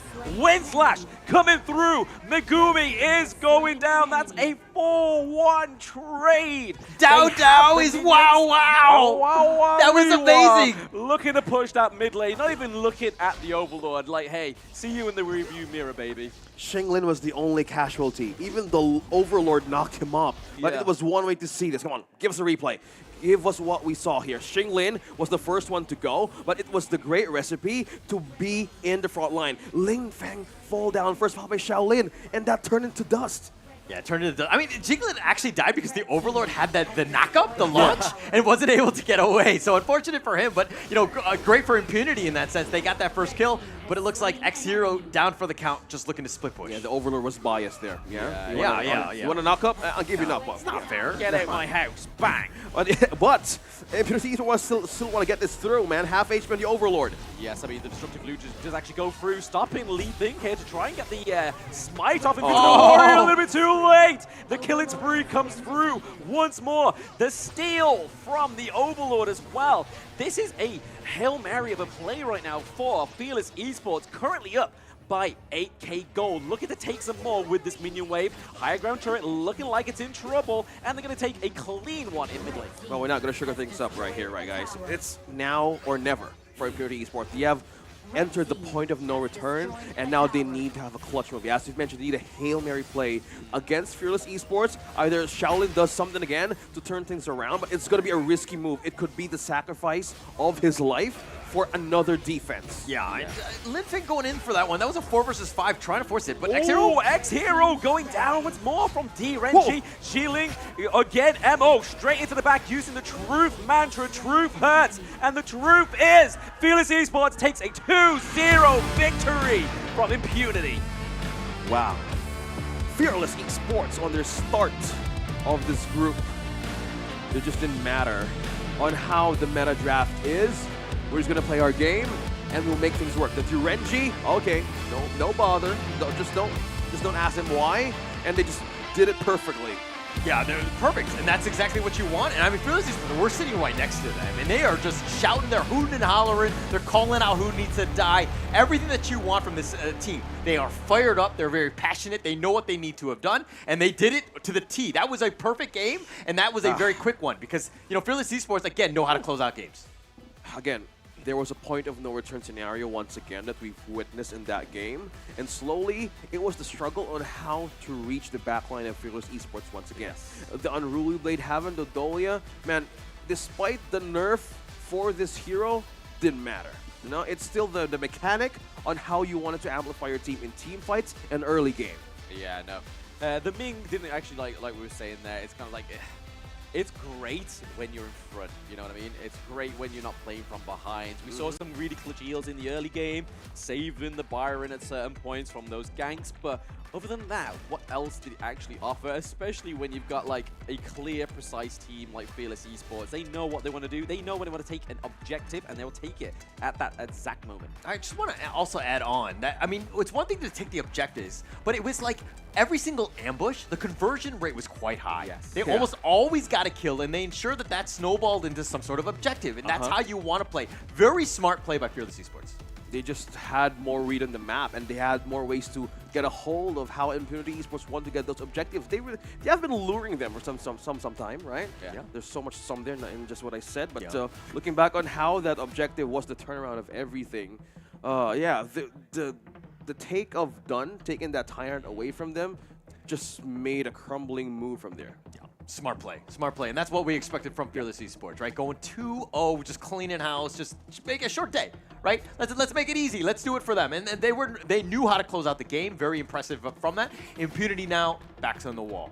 Lose a second game, you're probably out at this point. So it's going to be do or die for this team moving forward. I expect them to bounce back, but being a Group D, tough situation, especially since they have yet to play Black Shrew Esports. Yeah, we've taken this group as a group of death. Yes. So it's a bit of a challenge now. Again, we were looking at the format on how they want to bounce back. I think the points matter on the next series they're going to be, and especially for the recovery that you wanted to see from this team alone. I think they want to go back to square one on how can they manage to pull a draft up against a team we're going to go up against. Yeah, I mean, this is the good thing about playing the hardest team first in, we'll say the hardest team. I mean, BSE's in this bracket as well. But Fearless Esports pretty much look like a carbon copy, right? Like whatever BSE are going to do, Fearless Esports did it also. And so if they go against BSE in the second game of the within their own group, it's going to be hard for Imp to sort of climb out of that hole, man.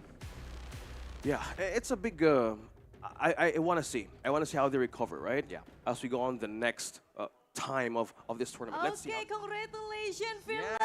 Woohoo! The Fearless beat 2 out of games, yeah? Yeah. Straight breakthrough, I was watching. Wow. Yeah, and as usual, today we're gonna have a little chit-chat with Chit-chat. Fearless Esports. Yes, please welcome the MVP. Is it? Yeah. Yeah, also the MVP. Please welcome Tao Tao. Tao Tao, yes? Yes. Hi, how are you? 觉得今天感情怎么样？今天感觉怎么样？挺开心的，挺开心的。哦，so his， 还有吗？觉得开心还有什么？挺兴奋的。挺兴奋的。Okay, so he's feeling very happy and excited. Okay. 那你觉得刚才为什么会 ？I'm sorry.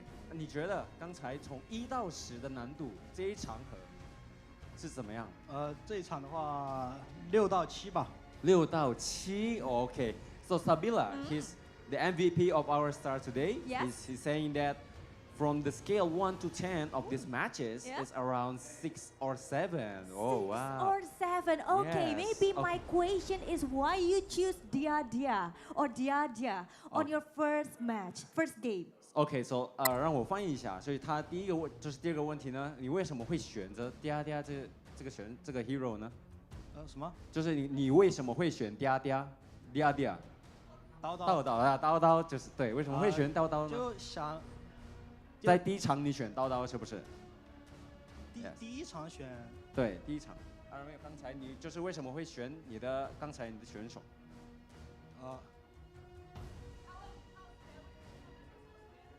因为邵思源很厉害啊，英雄很厉害。Okay, it's because his favorite and he's the best hero, I think. Okay, it's his favorite hero. All right then. Okay, 那一句话跟你的观众你要说什么？支持我们。Okay, so thank you, Dao Dao, for the interview. Yes. Okay, thank you so much. You can go back with your friends. Yes, thank you so thank much, you. Dao, And as once our again, interview. Yes, and once again, thank you for congratulations for the fearless. Yes. Of course. And after this, we still have many more of matches because Yes. we still have 2 matches for today. So stay and watch the third and the fourth match. But before that, Darius, as Yes. usual, we're gonna give it back to the casters. So take it away.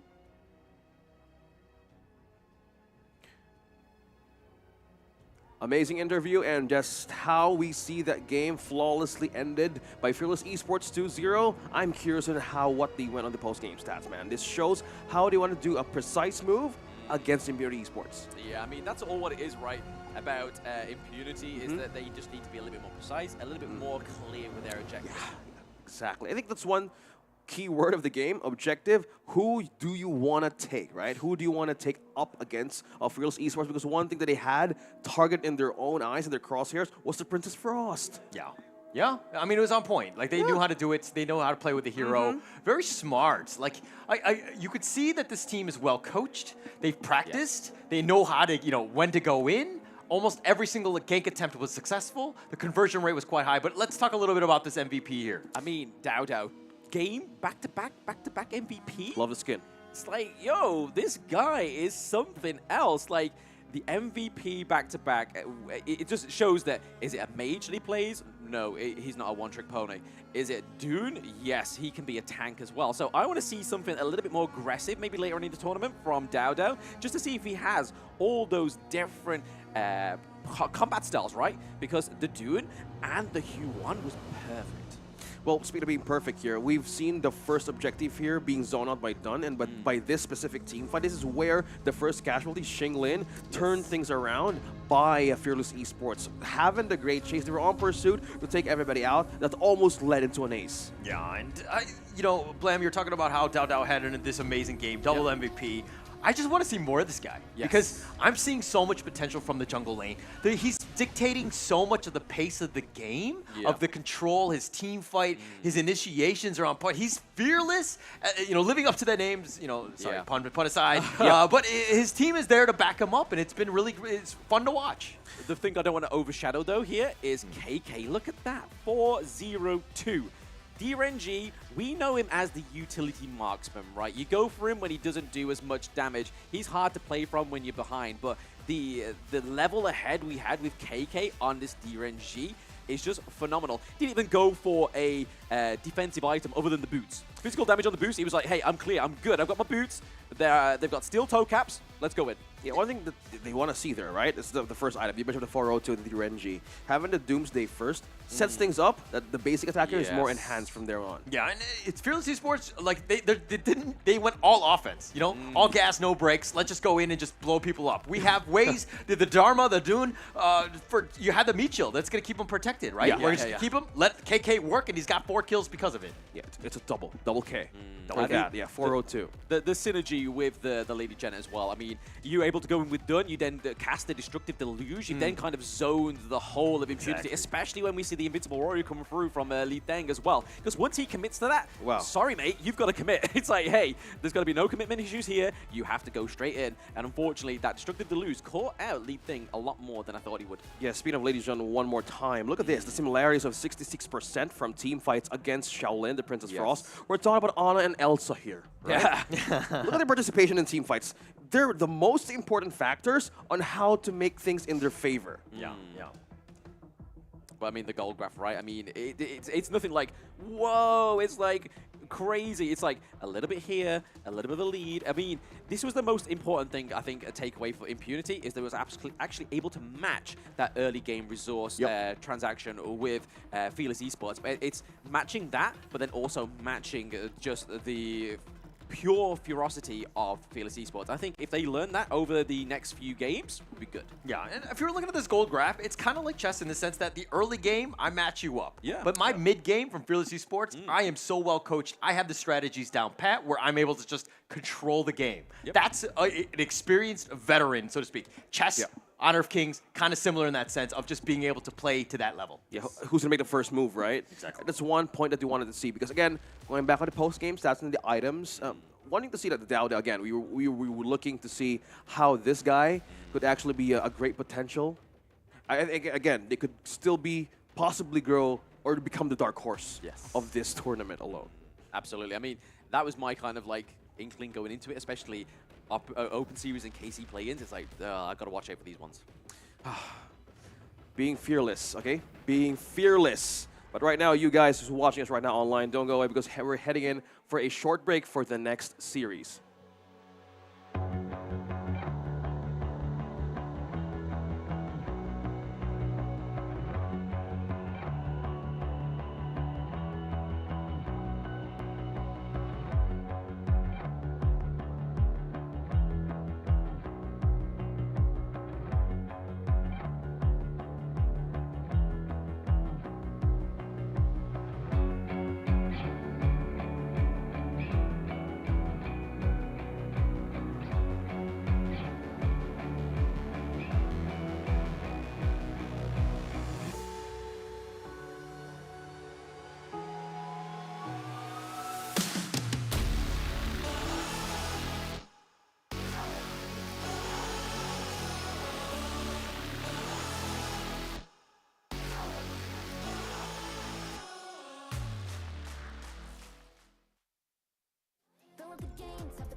Realme 13 Plus.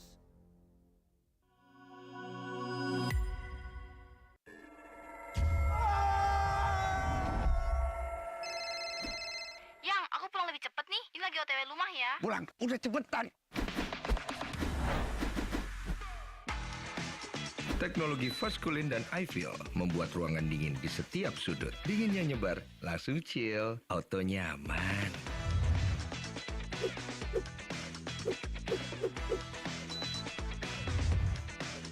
Dengan Ed Garment, tumpukan cucian kotor gone, semua dan semua yang ada di dalam jadi lebih terjaga, lebih dingin, dan lebih segar dengan Power Cool. Nikmati gambar yang lebih real dengan Kilet Pro dan Dolby Vision. Rasakan pengalaman suara yang mengitarimu dengan Dolby Atmos. Sayang.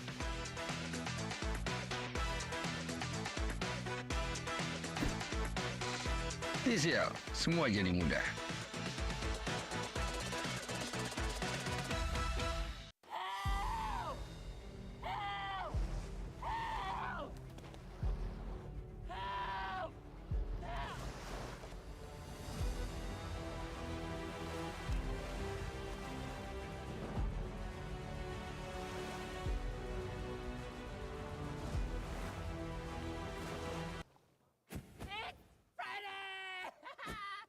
Go get that!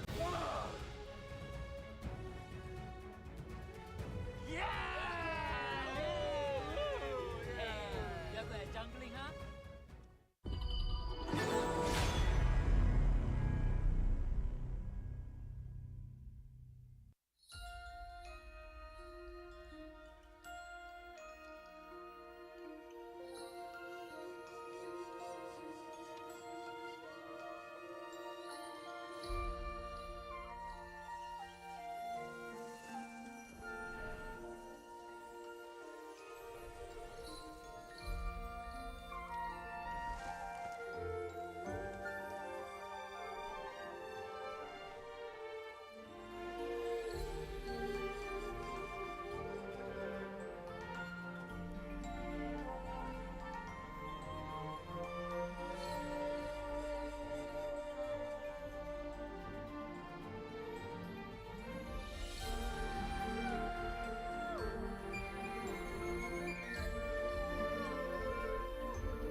I think this is the first time of playing a international tournament in other countries. Yeah. 之前我们没有那么多经验，然后后面努力学习，然后努力去改自己的坏习惯，然后就改进了很多实力。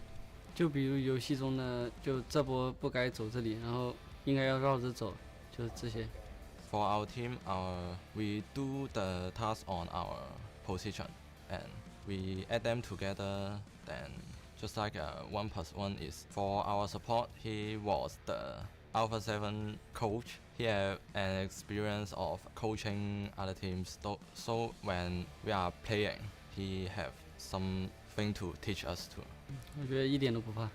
我感觉我们比他们好。教练感觉教我们的有一点多，然后就之前不了解的都是他在慢慢就把我们改变了。一线的话比较 Impurity, we will send you home. 我们家中单和射手说要打爆你们。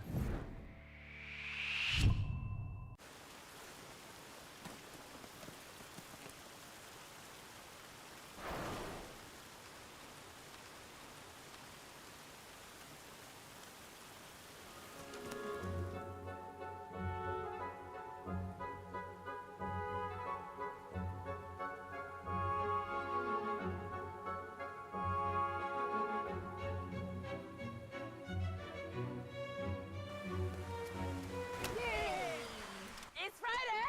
It's okay, babe!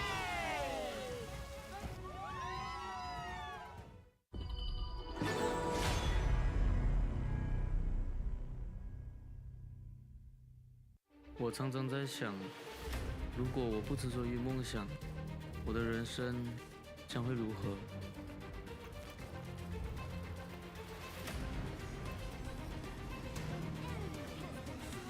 这是我的热爱所在。可是，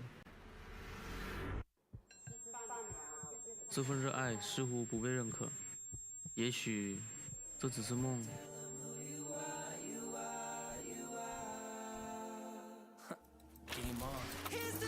就让热爱、勇气成为我追梦的燃料。要实现这梦想，就必须马上行动，做就对了。FLCN或许就是我实现梦想的地方。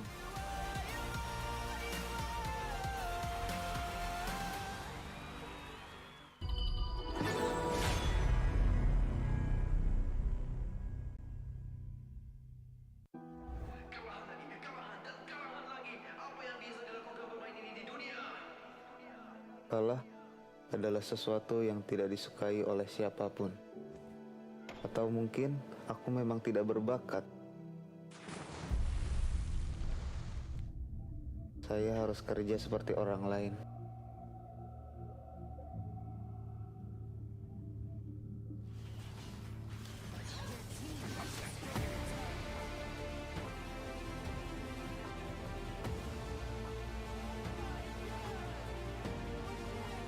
Apa gunanya jika aku menyerah di tengah jalan saat mengejar mimpiku? Ingatlah mengapa kamu memulai. Yakini dirimu dan wujudkan mimpimu. Setiap kemunduran adalah langkah menuju kebangkitan yang lebih besar. Di FLCN, mimpi yang mendefinisikan kita.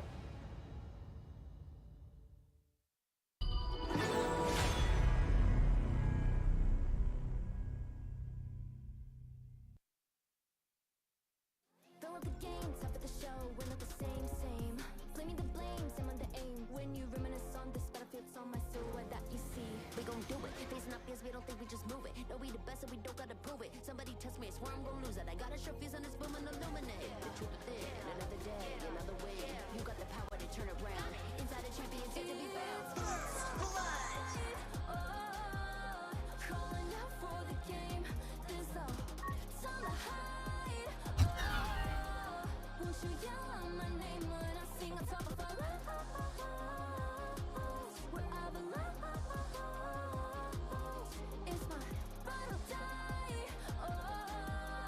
Won't you yell out my name? Let's begin. Crush the foe. Look at me now. Ready to go. Victory. Power within. We're standing tall. Fight for your name. Ready to give it all. Realme 13 Plus.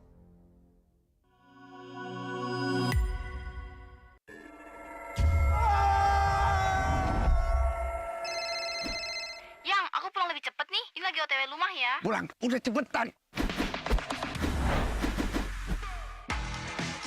Teknologi fast cooling dan iFeel membuat ruangan dingin di setiap sudut. Dinginnya nyebar, langsung chill, auto nyaman.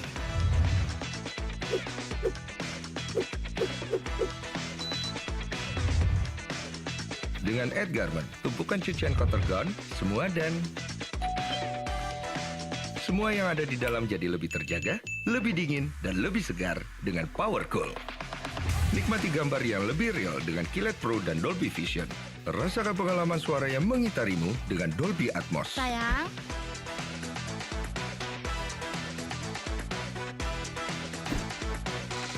TCL, semua jadi mudah.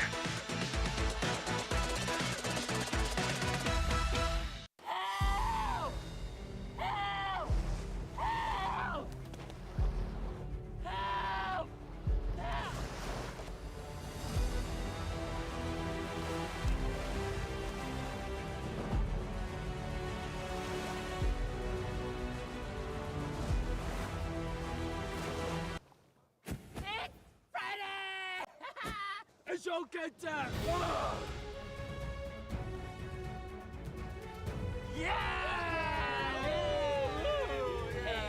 Jago ya jungling, ha?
I think this is the first time of playing a international tournament in other countries. Yeah.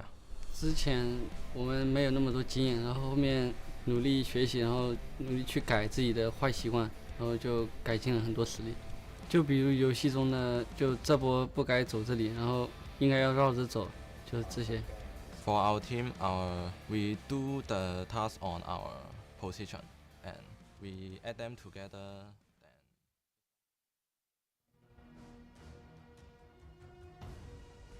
All right, welcome back to 2024 Honor of Kings Championship Group Stage. Yes, we have already the third match, Sabila. Yep, of course, because the last match, we know that Fearless versus Impunity have an intense match. Yes, it's this clean sweep for 2-0, yeah?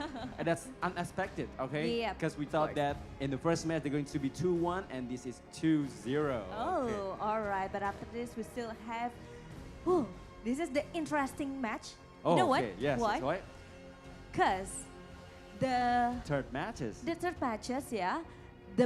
the Dominator Esport, you know what? Dominator Yes. Esport is one of the strongest team in Indonesia. Yes, I heard they have a 100 win rate in Indonesia. Yes? Yep. And it's a very big challenge for the Blacklist Internationals to prove themselves. Yep. Yes, whether they can break the record or they will Beat. they will beat or The strongest maybe. team in Indonesia. Yes, Yeah, I'm agree with you, Darius. But Yes. before that, we all see pendukung dari Dominator, mana semangatnya? Okay, then maybe I can ask the Blacklist International supporters. Okay, so without any further ado, let's start our third match. So please welcome Dominator Esports.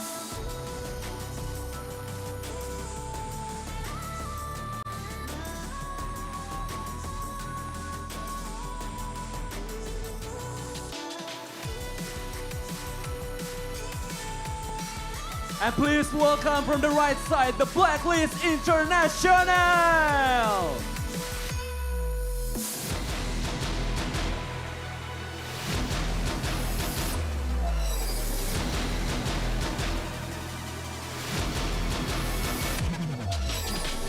Well, now the both teams will do the fist bump and go to their place. And once again, please give applause for Dominator Esports and Blacklist International!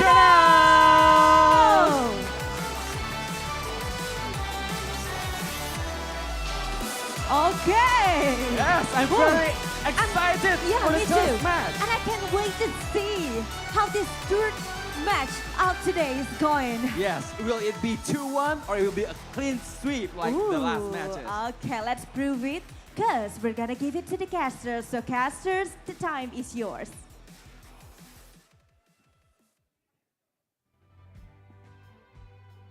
Hello and welcome everybody back to the Honor of Kings Championship 2024. I am Blam and with me this time is Kin Dofu, your favorite kind of tofu, and OSX. Getting into Blacklist versus Dominator Esports. Are we excited with this one, guys? I am. It's Philippines versus Indonesia once again. We've seen the rivalry grow, and now we're about to see it on day number 1. You said the favorite kind of tofu? I'm the stinky tofu. Well, you know, there's a lot of favorites in this tournament, but these are the two strongest from their region as well. Dominator, #1 in Indonesia. Blacklist, #1 as well in the Philippines. So it's a monster matchup. I can't wait to see what type of quality they're going to bring across to the stage today. Again, we've been looking for how this rivalry is going to turn up. Again, we've seen how Fearless Esports in game number 2 show how they were great in terms of how the off-meta picks or even their own comfort picks really mattered up against the meta draft. Yeah, I kind of want to just like see if there's any other way that these teams are going to bring a little bit of flavor of how they win this game, right? Because I mean, we saw it from Foot versus Lawadia, and then we also saw Fearless Esports, the way they won the game, right? So I wonder if they're going to bring something from Blacklist or Dominator, how they win and secure their victories. But I think they don't want to reveal too much about their cards at this point, right? You have to save some for the last part of the competition, the grand finals. I mean, every team comes here with the goal in mind that we're going to make it to the grand finals. It's the golden mind. It's the golden purpose, right? That we are about to witness throughout the games of the Honor of Kings Championship. But right now, new hero Mengya is available. Yes, Mengya has been available now. Obviously, it can be drafted in the games as well. Yes. It'd be nice to see this new hero come through so that those at home can actually take away a little bit from the competitive players playing this hero rather than you going into a ranked game and flaming kin. What? No worries, right? End of the day, new experiences, new heroes. Nonetheless, it's going to be an exciting battle. And we did see some players teasing the pick. Not yet, but we'll see, right? We're going into the bans and picks. It's time to see what kind of quality, what kind of flavor we're going to have between the two number ones. Yes, interesting what it's going to be, right? I mean, we've seen a lot of drafts. I mean, the Mai Shiranui was going to be... I could close my eyes and be like, Mai Shiranui, ban. You know that, right? Staple. Yes, but coming from these two teams, is there anything you expect from either the Philippines or the Indonesian team? For sure. I'm looking for the Gui Guzi. I'm ready for that because I've seen that in quite a lot of the PH games already. Yeah, it's a pick that we might consider a strong one up against a team who's actually using a meta draft or something with the meta right now. So to speak about how you say about the Mai Shiranui or even the Guegu Zui showing up here, I think one thing that I saw from the games of Blacklist International, they want to play on how they wanted to consider front line. Just she's more of the flexibility. No matter how he is Clash, either they priority something from the Clash lane or get something right away for their farm lane. It's a bit of a chase or even a test on how they want to go for. Yeah, I mean, if we're looking at this one, these two prio bans on both of these teams, there's nothing different here, right? You got the Diadea, you got the Musashi, you've got the Huan, and you got the Mai Shiranui. But again, in true blue side fashion, the Dolia pick. How do you feel about this, Kingdom? I like it, right? So there's a lot of benefit and value coming from that Celestial Melody, and this opens up a plethora of picks, right? We have the Shangguan, we even have, example, a double Soul Conductor coming in, Conductor of Souls coming in from the Ogren maybe, and so many different options to explore. So I think this is a great first pick because it leaves the door pretty much wide open. Yeah, I mean, speaking of how they want to start this game, right? The Dolia, something tells me they want to figure out with Trust here on how to make their crowd controls or even their ultimates work in the favor of Dolia. So, okay, the Shangguan and the Dolia, we forgot about that, but Black International never forgets on what could be the possible recipe against DMT right now. I think it's really apt that, with the Shangguan as well, it is going to be them trying to use the ink to write them off the script here. Yeah. Well, the Zhang Fei and the Arlie. This is one key factor of a combo that most of the teams right now make utilize of. You know how the Arlie works in the early stage of the game. Not to be a good situation to be in, but if you get your two items in, it's a magic to happen. Yeah, I mean, a bit of an interesting tale here is obviously DMT Toshi was on Boom Esports, right? So Boom Esports was Blacklist's main competitor. So Toshi's going to be taking a lot of the knowledge that he uses against Blacklist when he was in Boom to feed it through to his rest of his teammates. And on the Arlie, I've got full trust and faith in Toshi. Yeah, this is something that, they're pulling so many pages out of many different books. So we could really turn in any direction for this game. Well, speaking of being in any direction, since they got the Shangguan and the Dolia, I think DMT or Indonesia doesn't want to have the Lady Sun in their favor as well, because having and adding those kinds of skills being reset by this one hero alone could be a devastating answer for damage against Zhang Fei for the front line of Indonesia. Yeah, there's a lot of openings that they can find from the side of DMT. Yeah, I mean, if you just look at it right now, so those ban picks coming through the lane, because obviously the Dolia came through there, so just to stop that double Death at Sunset that we saw in the first match of the day. But then we look over to the side of Blacklist, and they go and ban the two control mages. But I think the Angela, obviously here, works very well, especially into the Doom, right? That anti-tank mage is going to do some damage. Yeah, lesser margin for error, right? For Chaos Cinders itself, it's going to be very useful, especially if you can catch Aaron off guard. I mean, end of the day, we're looking at Shangguan. Yes, she has huge burst when she comes in with the finishing stroke. It's going to be a disaster. But before she even gets that started, you can kind of delete her off the map. Yeah, as you get started, right? I mean, the CC immunity is going to come through very good here as well, because, I mean, Dune with the Wind Sword Slash, we're going to see that knock-up come through, and then obviously the Imperial Order from DRNG. But how do we feel going into this Clash Lane pick of the Mayin? I like it, right? Because it offers so much catch potential. At the same time, she's so fluid. She's able to slide in, jump out. There's so many mobility options for the side of Chami here, right? And of course, with that being said, this is going to kickstart our first game of this series. Champion versus champion. Dominator Esports against Blacklist. I mean, you saw towards the end there that got locked in, right? That is the Hanshin, right? Hanshin gets locked in into the jungle. I mean, that's the first time in a very long time that we've seen that hero come through onto the Gorge. I mean, how do we feel that that is going to play into it? I mean, he recently got a buff, right? So let's see how it works. Well, it needs to be of a certain growth, right? Freddy, great job on the Hansing, but Hansing suffers really hard when he doesn't have a good early game, right? So with that, damage is definitely of concern. I think Freddy will go for the tank. Yeah, I mean, it's right for here to go for the Crimson Golem first, right? Getting that extra damage as he goes and ganks into the lanes. We shall see the Hanshin come through. So Freddy right now is going to be the one to watch out for. What are you thinking? Yeah, I think so too, right? At this point, it really is, how can they get this growth? So this first blood actually going to be really important for the side of Dominator Esports. Yeah, so far it's going to be very important, but like when we see the backline come through here, especially the likes of the Mayin, right, that's going to be your access to the backline. Oh yeah, for sure. So, you know, early game, I don't expect too much coming out from both teams. But right away, this is the perfect start for Dominator, putting themselves on the map straight away. Freddy gets the first blood here.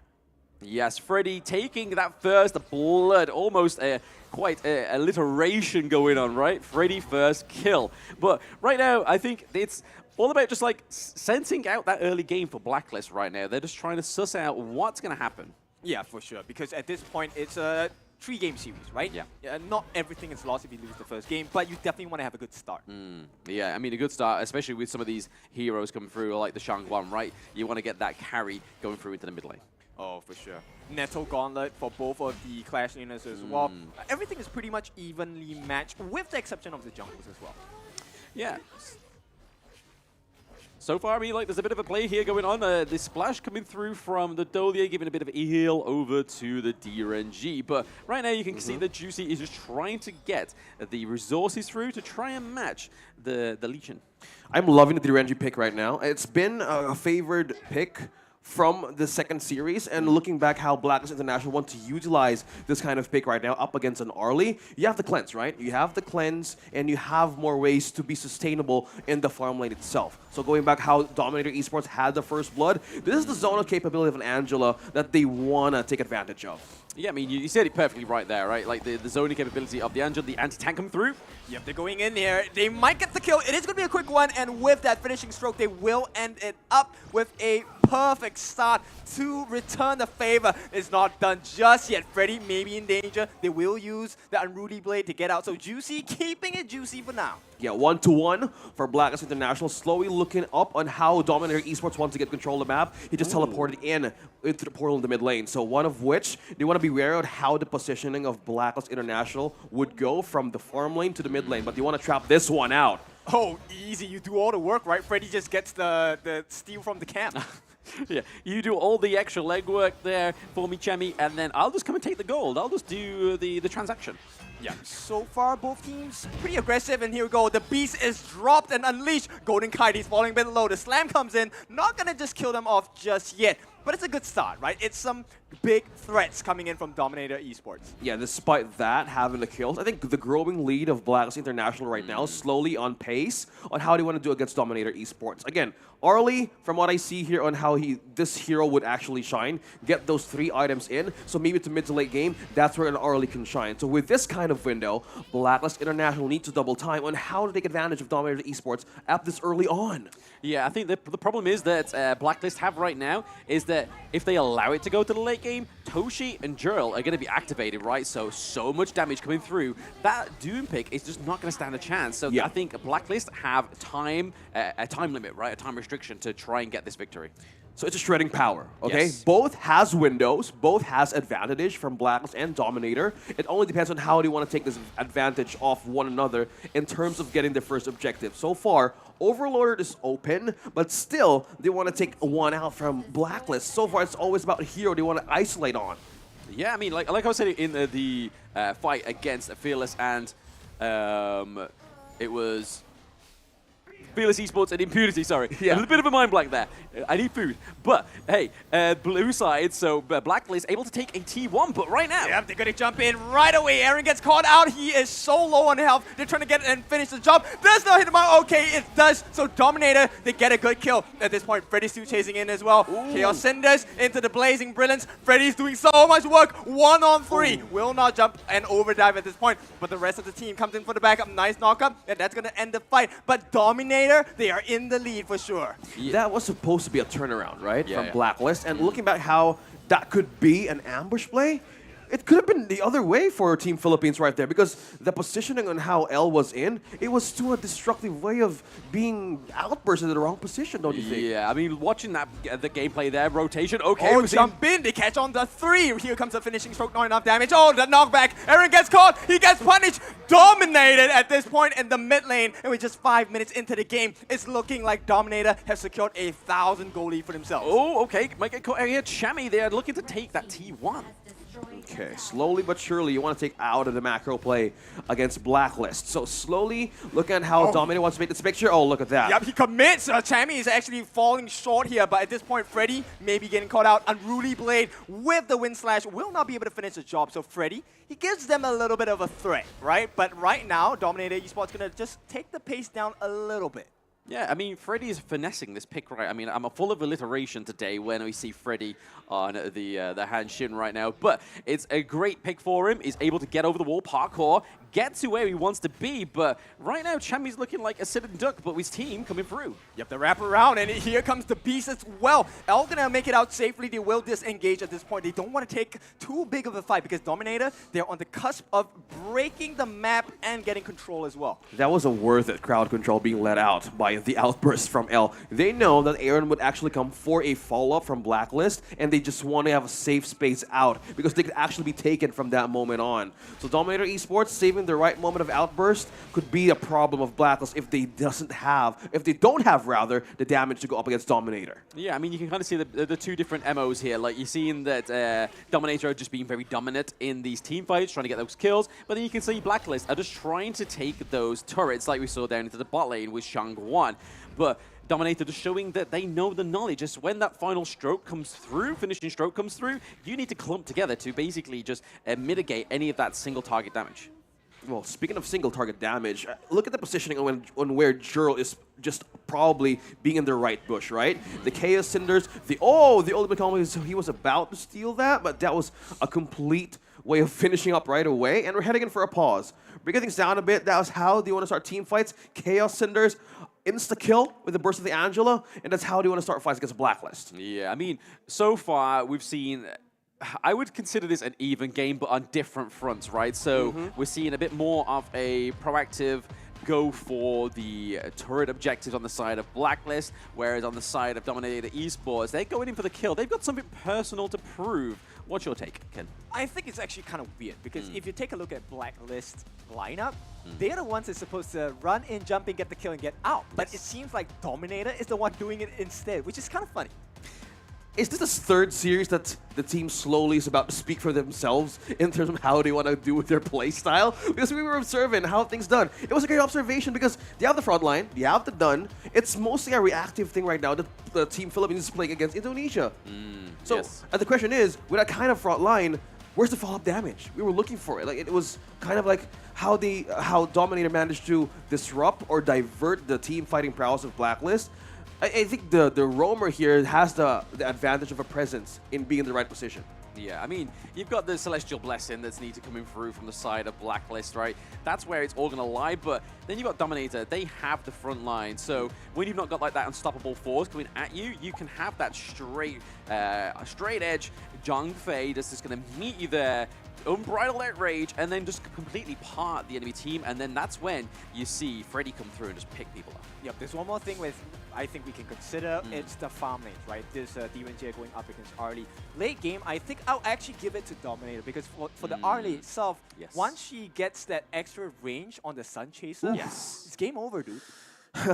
Well, I feel you, and it's a more likely situation that Blacklist that needs to stop because again, Dominator and how they manage to zone everybody out of Blacklist, that's the early ones. Space, well, she's a low-key astronaut, but in terms of getting team fights, that's one way to put it, that it could be a dominating start for Dominator to use that early against Blacklist as they slowly stretch the game, even for a late-game situation.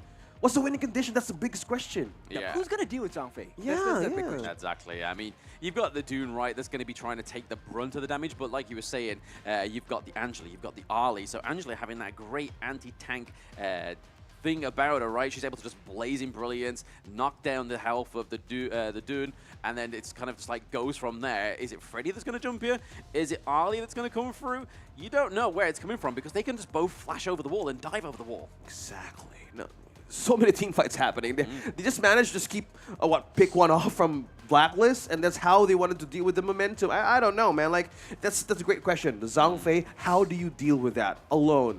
I don't know, man. It's a tough sponge front line that Blacklist need to double time on how to get those damage items right away. Yeah, you know what? Everything that's running through my mind now just converts into one thing, and that's like the lyrics of Fireball.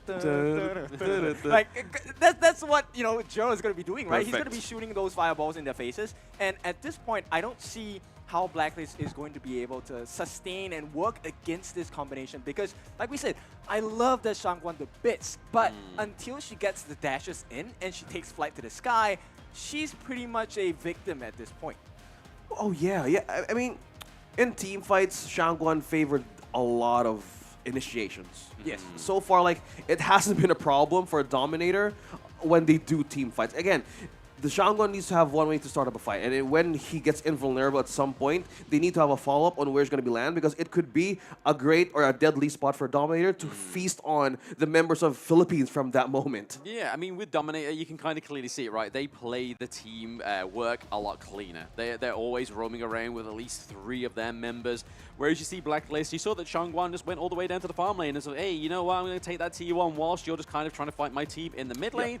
I'm going to try and take an objective here, which only works so well when you have a time restriction, right? And that's what they're kind of working to is Blacklist need to make sure that Dominator Esports don't activate the Arlie, don't activate the Angela, because then it's like, oh, that's a ticking time bomb. Yep, so pretty clear now that Dominator definitely does have the advantage. But of course, let's explore a little bit about Blacklist turnaround game, right? Okay. This situation happens when the Dun is able to go in, provide the space required for the team, and then we get that signature Celestial Melody double finishing stroke. I mean, it's going to finish anyone off.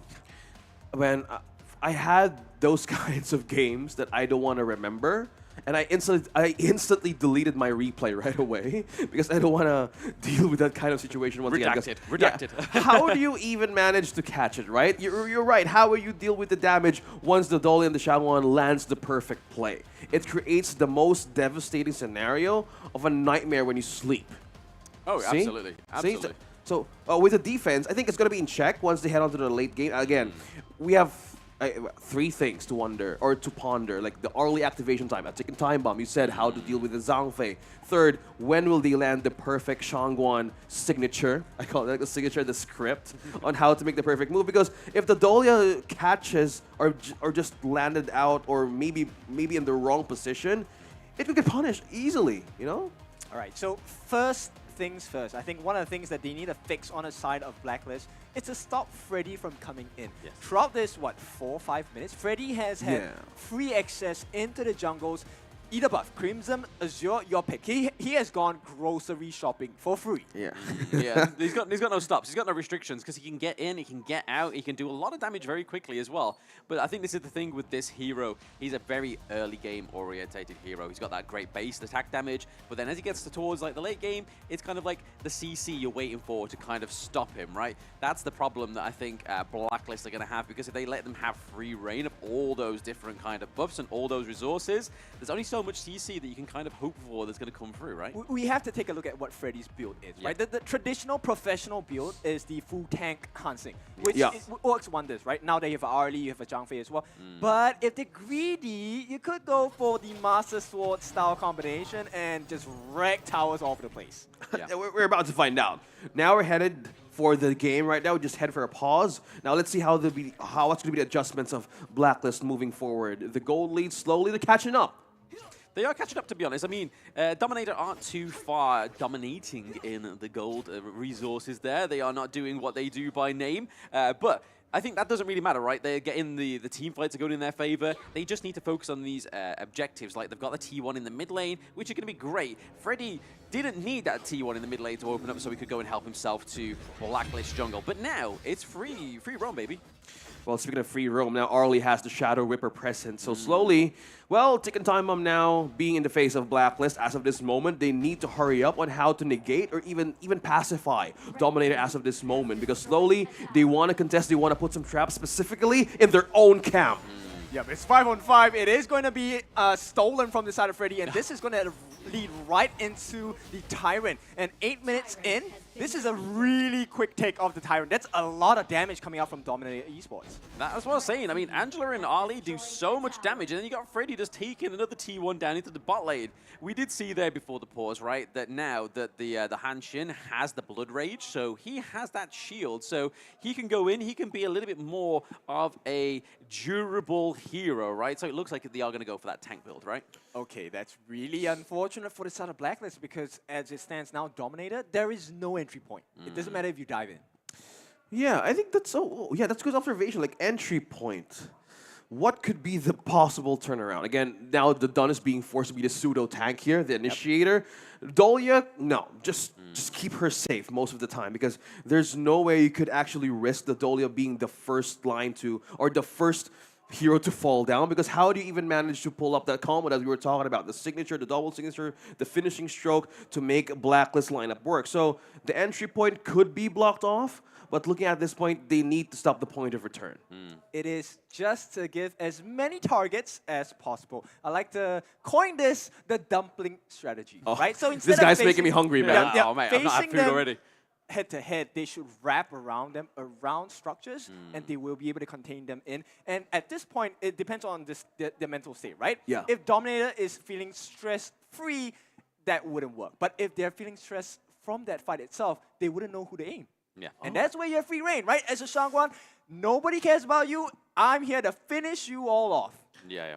Positioning is really key. Precision. Surgical with the paintbrush, right? You just need to make sure that nobody's clumped together. You can try and take out those single targets, but that, I think, is the beauty of Shangguan, right? I mean, yes, it's hard to kind of play behind with this hero. But if you can get like 1 or 2 pickups before you die, or even not die at all, that's when you can kind of start to see the snowball. And we was quoting before the pause that the goal lead's actually not that far between both of these teams, right? So it's anybody's game still. Yeah, you know what? The quote, the pen is mightier than the sword. Technically, it's not a pen, it's a paintbrush, right? But maybe we'll see the Shangguan come out, and we're looking at Chance, we're looking at Chammy. They need to bring up the A game for Blacklist to really take the lead. Because, like you guys mentioned, DMT, they have a lead. It's not that monstrous yet. Yeah.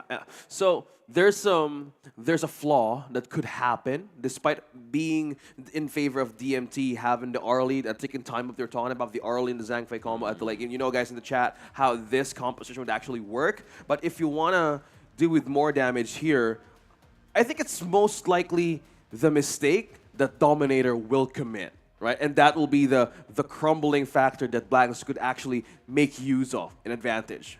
It falls on Toshi. Yeah. It's inevitable, right? I mean, the aggressive playstyle of both of these teams, as soon as you give somebody like a lead, they're going to be like, right, okay, I'm completely confident with this play. And then Blacklist is knowledgeable enough to try and turn around and know when you're actually overextending it. It's not like they're a simple team, right? They know what they're doing. They have experience. They're quite one of the newest rosters within HOK, but they still show a lot of experience and a lot of promise. I mean, they're practicing what we all want in life, right? It's the ability to buy time. And right now, they're just trying to buy time, at least to the point of the Tempest Dragon. That's when the game truly goes into 50-50. And all of the things you have worked for, the towers you've taken, do you have a tier 3? Those are the moments that will, really reward you for all of the risks that you took earlier before that 20-minute mark. Do we really think it's going to go to the Tempest Dragon?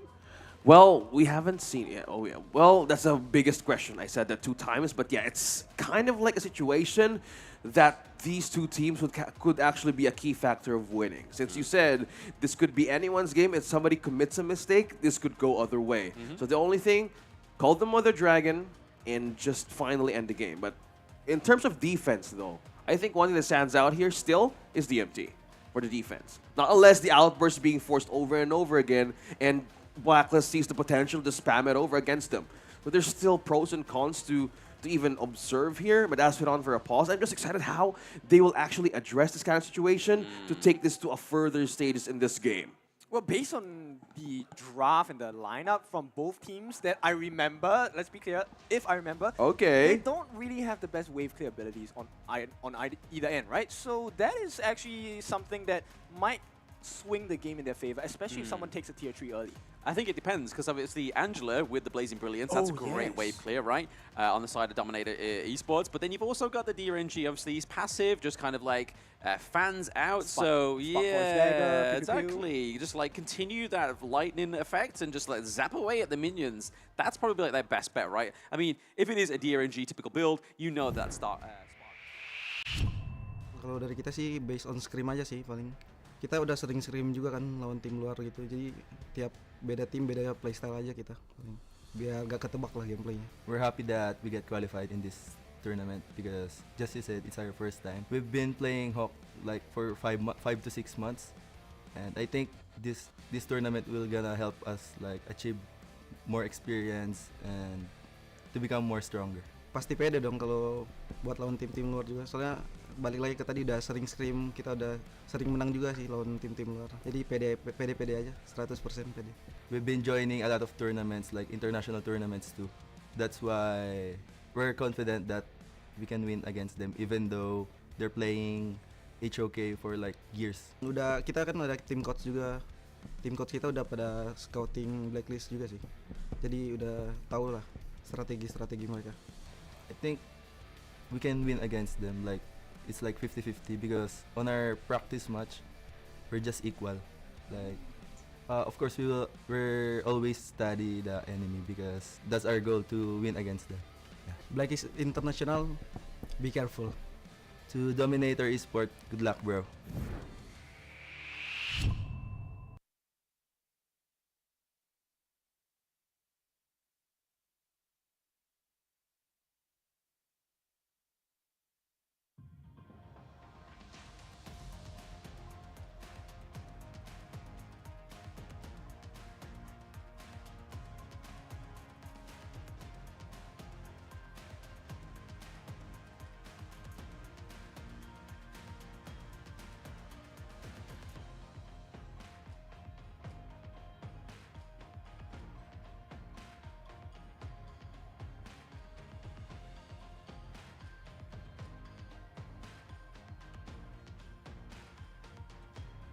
So we were hearing there from the Blacklist player, just seeing like their insight into this matchup, and they said it was going to be 50-50 because of their scrims. And I mean, right now that's kind of reflecting his what he was saying, right? Like it's very 50-50 right now. This is anybody's game still. We've had like a few pauses here, so the momentum for both of these teams is going to be a little bit of a tricky one to come back from and pounce back from a pause, right? So it's going to be interesting to see which either of these teams feel a little bit fatigued from the technical break, or they're going to take it within their stride. Everything is just being tested, man, from the game itself, from the draft, and we wanted to see how we broke down our thoughts on how Blacklist would actually translate this into a winning success, since it's the mid game, right? So positioning is key for the Shangguan and the Dolio to make it work. Oh, okay. They're about to start it up. Yep, it is going to be the jump in. They're falling low. Chipings needs to back out, but the beast is unleashed. They're going to try and disengage. At this point, Dominator, Freddy needs to get this Azure Golem. Does not get it. No, he does. He steals it away. And it's going to be Dominator Esports continuing on their winning ways. Yeah. Oh my gosh. Good acquisition there from Freddy, I reckon. Just taking that Azure Golem away from the Dune pick, right? So those cooldown reductions are going to just be a little bit slower than usual and what he would like, right? Yeah, and now with 20 seconds to go, this is going to be the shadow versions of the objectives. Freddy, very important job here. Okay, there are two objectives coming up. It's the question on how they want to, or what will they prioritize? Will it be the Tyrant or the Overlords? Obviously, looking at the map, Blacklist would need this Overlord for a push, but so far for the vision of Chammy One is doing here, they want to contest the Tyrant. They would need the damage, mainly because of the front line here of Freddy, but forget that. They want to share the food right now. Yeah, share the neutral objectives, right? I think this is a good call from the side of Dominator. They've got the Tyrant, now they're going in for some more. Yeah, potential steal not going to happen at this point. It is going to be the marker for them to try and jump in, but once again, on the cusp of victory, so they don't want to risk it and risk too much as well. Freddy, of course, happy to go grocery shopping again. At some point, when I reacted there earlier, Blam, I thought they were going for the second objective they want to contest with. Well, they had the damage, despite having the Primal Bond with them. It's a bit of a, an aura that you needed to fill in. If they manage to steal that, it could be a devastating moment for Blacklist. Yeah, Freddy, he jumps in. The backup does not come just yet as they are poised to try and open up a fight. But once again, it's about the entries, the opening angles, right? And so far, not going to be used up just yet. So with that Overlord, they might see the window of opportunity. Toshi jumping in, but it's an early. It's an early, right? I mean, they just got to kind of just get in and get out, do some damage, kind of like poke them, a bit of a tease, right? This is now a game of tease because you're able to get out with a lot of the heroes on the side of Dominator Esports. You've got the dashes from the Dharma, you have the dashes and the parasols from the Ali as well. Oh, and nice right catch. Yep, she pings. Actually gets caught out. Oh no! Aaron wasted the finishing stroke. Will they use it? They will give it the replay here. The Celestial Melody goes into the hands of Aaron. Now, it's a reset of the fight, but the opening is not just here yet. Well, speaking of opening, guys, I know we've been breaking down how the entry point of Dominator could be a devastating play against Blacklist right now. But one thing to note is the items here. The Trinity of Arley is now present. They're online. We have the Eternity Blade, Shadow Ripper, and also the Doomsday. Talking about high crit damage, boosted basic attacks, and the position that she has or he has been doing throughout the game could be a turnaround or an insta-kill against Blacklist. Add that to the Chaos Cinders of Angela, that could easily be a destroying factor. Yeah. I mean, you got the Sky Piercer as well, so you can kind of see that they're going into the Dawnbreaker. So that is the literally late game item for Arlie. So almost activated, Ken. What do we do from here? Not sure, but we'll try and look at a fight at this point. Tidal Wave coming in. Juicy falling a bit low. Has to use his blade to get out at this point. It's all about the towers. They want the map control. They're working hard. Golden Kite lays it down, but it's tickling this beast as he's going to just walk away. They did manage to use the outburst, still disciplining themselves to not use that ultimate right away for Blacklist, but we're kind of feeling that tickle, that damage that we mean. So is it now the time for Blacklist to take an isolated kill? Because so far, Dominator, they're really sticking together. Yeah, I mean, it's less of a tickle, more of a pinch, right? When we look at the gold lead, they are feeling the pinch on Blacklist. They are behind with itemization. And it's kind of showing here that Toshi's just able to clear up, do a lot of damage, even on to do it, and that's their front line. Oh, yeah. Oh, yeah, the gold lead, man. It's 4K, almost going on 4K. And this is like a sign for Blacklist either to isolate them, but how we see the rotation of Dominator right now, 4-man rotation mostly, that they wanted to push Blacklist to a tight corner. Look at this. Look at the position of Freddy here.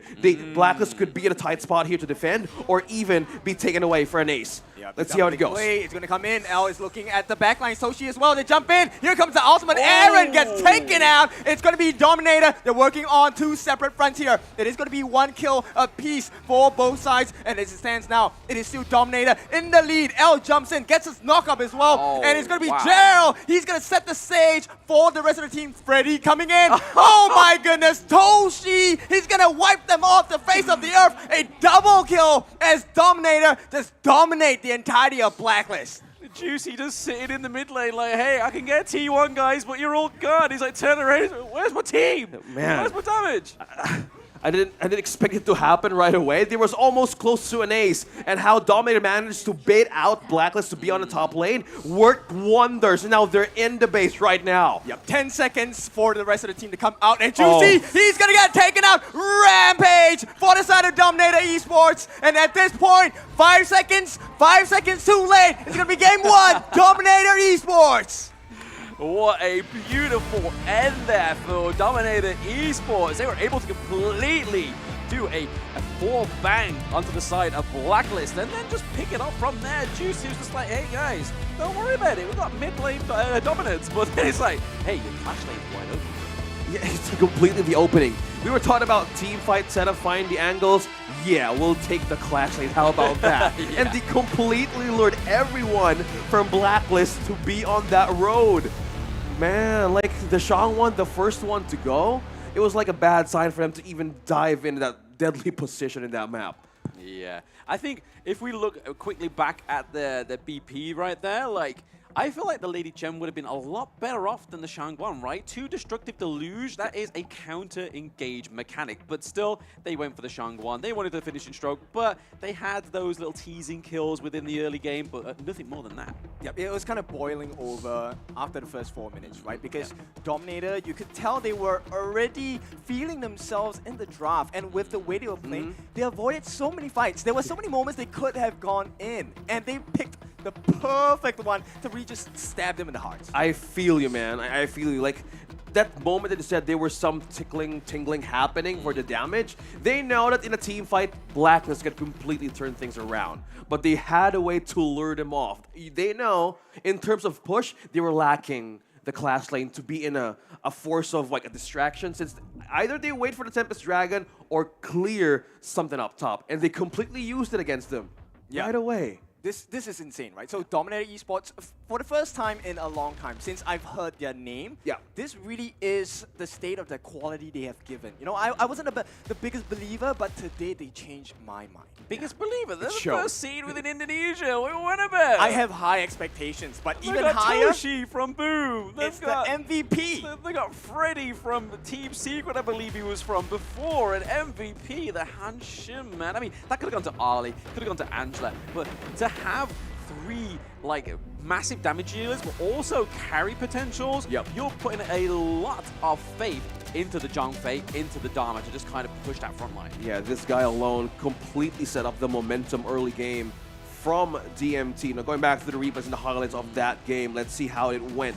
Chaos Cinders, insta-kill. Yup, the Shangwon got the first kill, but looking back on how they managed to seal the tight corners when Blacklist wanted to initiate, it was completely gone slowly and taken advantage by DMT right away. Yeah, just looking at these team fights, man, like the aggressive like engages from L, this is what we kind of like want to see when you see a Zhangfei be drafted, right? He is the beast for a reason. He jumps in, he takes a lot of damage, but he also gets the knockups. He's able to push them away. He's able to just navigate your enemy team for you. Yeah, the reason why the X-Men exist is because of him. Beast. And completely commending him and how the angles were so perfect. If it gave so much space for the Arlie alone to activate. You mentioned about the Piercer being present on the last item. I don't know, man. It's like either you just press surrender or just fight through. That's it. I want you guys to picture this particular screen, right? So with so many different people that can run around, Toshi running around, Freddy running around, and L running around, who do you focus on, right? So at this point, Blacklist, it's not that, you know, they were that much further behind, but who do you focus? It was so hard to communicate, like, okay, let's go for this guy. They were not there. It's hard to focus as well with the lack of CC on the side of Blacklist, right? And we saw Chami never really activate with the Mayin. Mayin is meant to be your access into the backline onto the likes of the Ali, onto the Angela as well, but it was just kind of like, it just never actually popped up. Yeah, Chaz, I mean, he was so poor, dude. He only had the Dawn Light. There was nothing else. They were probably looking for the Omnis Premonition, but nothing else for the side of Blacklist. And one thing to note as well, like for the clash lane of the main, it was he was forced to build the spike mail earlier rather than the advantage of a damage item. So mainly because of the threat of the damage from Dharma or even from the Arlie alone. So instead of building the Axe of Torment first, went for the spike mail just for the physical defense reflection. Well, that sets up like more of like a tanky approach for an Arlie. But maybe, just maybe, you know, be in the back line of DMT. Because going back to your question there, Kin, who do you really catch? Who do you really kill out of DMT? And one more thing, team fighting 100% from Golden Kite and Chaz, it means they never had time to farm. They were constantly trying to defend themselves against Dominator. I think we've all been in that position, right, within our games. It's like, do I farm? Do I defend? Do I go to my teammates? And then you end up resenting your teammates like, bro, I could have been farming. I could have had way more itemizations, but I was here to save you. Respect me. Bro, it's like you're in a buffet. Yeah. An eat all you can buffet right now. What do we go for? Dessert or maybe mains or appetizers first? Because clearly Indonesia and DMT completely set up a great grand buffet for Blacklist. Who do you pick? Here's your spread. Which one do you want? What's- No, wrong one. Would you go for the fondue first? No, man. Denied. It's a big question. So it was a challenge as well, and they were forced to build defensive items early. Yes, yeah. I think that's probably like one of the key things to take away from that is the fact that they didn't really have the damage to counter Freddy on the Hanshin or even the Ali as well, especially as we saw her go to like the Sky Piercer and almost Daybreaker as well. And once you get to that point, it's like, good luck to you. Yeah, so this sets the stage, right? Now we have seen the style, the aggression from Dominator Esports. Going into Game 2 of this series, are we expecting a 2-0? Are we expecting a 2-1? Your thoughts? How they managed to get an advantage of a macro play against Blacklist, I don't know. Like, they want to prioritize either the Dolia. You mentioned about the Mai, right? I'm about to ask you a question. So they kind of like respect the fact that it's being in the meta right now of Mai, but also it's one of the favorite picks of Blacklist International. But having that kind of comparability out of Blacklist, it's a question on how to address the macro now, like who they want to chase. Because if they don't manage to fix that, it could be a 2-0. Yeah, I mean, personally, it all lands in the BP part, right? Yeah. So something like the Motsu coming through with the Cannon Blast, being able to shut down some of these like really aggressive, engage heroes like the Hanshin, like the Ali. I think that will do very well. I think it was just a lack of CC that was stopping Blacklist actually activating. There are a couple of markers, right? We have Liu Bang, the ultimate roamer around the map with the Battlefield Command teleporting in. We have the Mozi. We also have, example, Da Chao as well, with the Sea of Fate, sending them people home, maybe the Whirlpool as well. These are all big, like, map control skills. But the question is, if you're gonna first pick it, it's an instant counter pick, you know, if you show your cards. Okay, so what you're saying, either they want to force Blacklist to open another part of their book to make things work. Again, Dolia, that was a great stress. I mean, yeah, it's a stress for the Clashlight, for the Dun. Yeah. Earlier, like, am I gonna be the tank? Yeah. Like, it's again, the Dolia pick requires a lot of sacrifice in terms of synergy and how you want it to activate for yourself. Because if you don't have the right recipes or items in, it could still be a waste of reset, right? You force a lot of ultimates, but the team's like, is that it? Yeah. Okay, all of that for a drop of blood. That's- You know the famous line, right? Yeah. That was happening in game number 1. Yeah. So how? Yeah, I think with the Dolia first pick, though, it kind of, like what we said in the first match series, is that it makes your draft a little bit more predictable, and I think that was a problem. Okay, I'm gonna go out of hand here. Maybe we can see a Zlong coming in. Zlong is great. We can see a Jing as well. I mean, when you're fighting against a Han Xing, he is unorthodox in the pro scene for now, right? And he's very mobile. So why not fight fire with fire? Burst versus burst. I think that's a good idea. I mean, considering the fact that Indonesia has more aggressive ways to deal with the front line of Blacklist, and that was lacking. You mentioned about crowd control Blam, and if you just use that and just to hell with it. And then go ahead. Again, in a do or die situation, the coach right now, Blacklist, actually deal. See, another page as we talk about the book that they could actually use against this on game number 2. Yeah, I think the other thing as well was the fact that it was the lack of carry, right? Like, there's only so much DRNG can actually confirm and actually achieve in terms of carry. And then if you're passing that over to the Shangguan for that to be her main focus, that's a problem because, again, all they have to do is clump together. DMT was just like, hey, let's cuddle.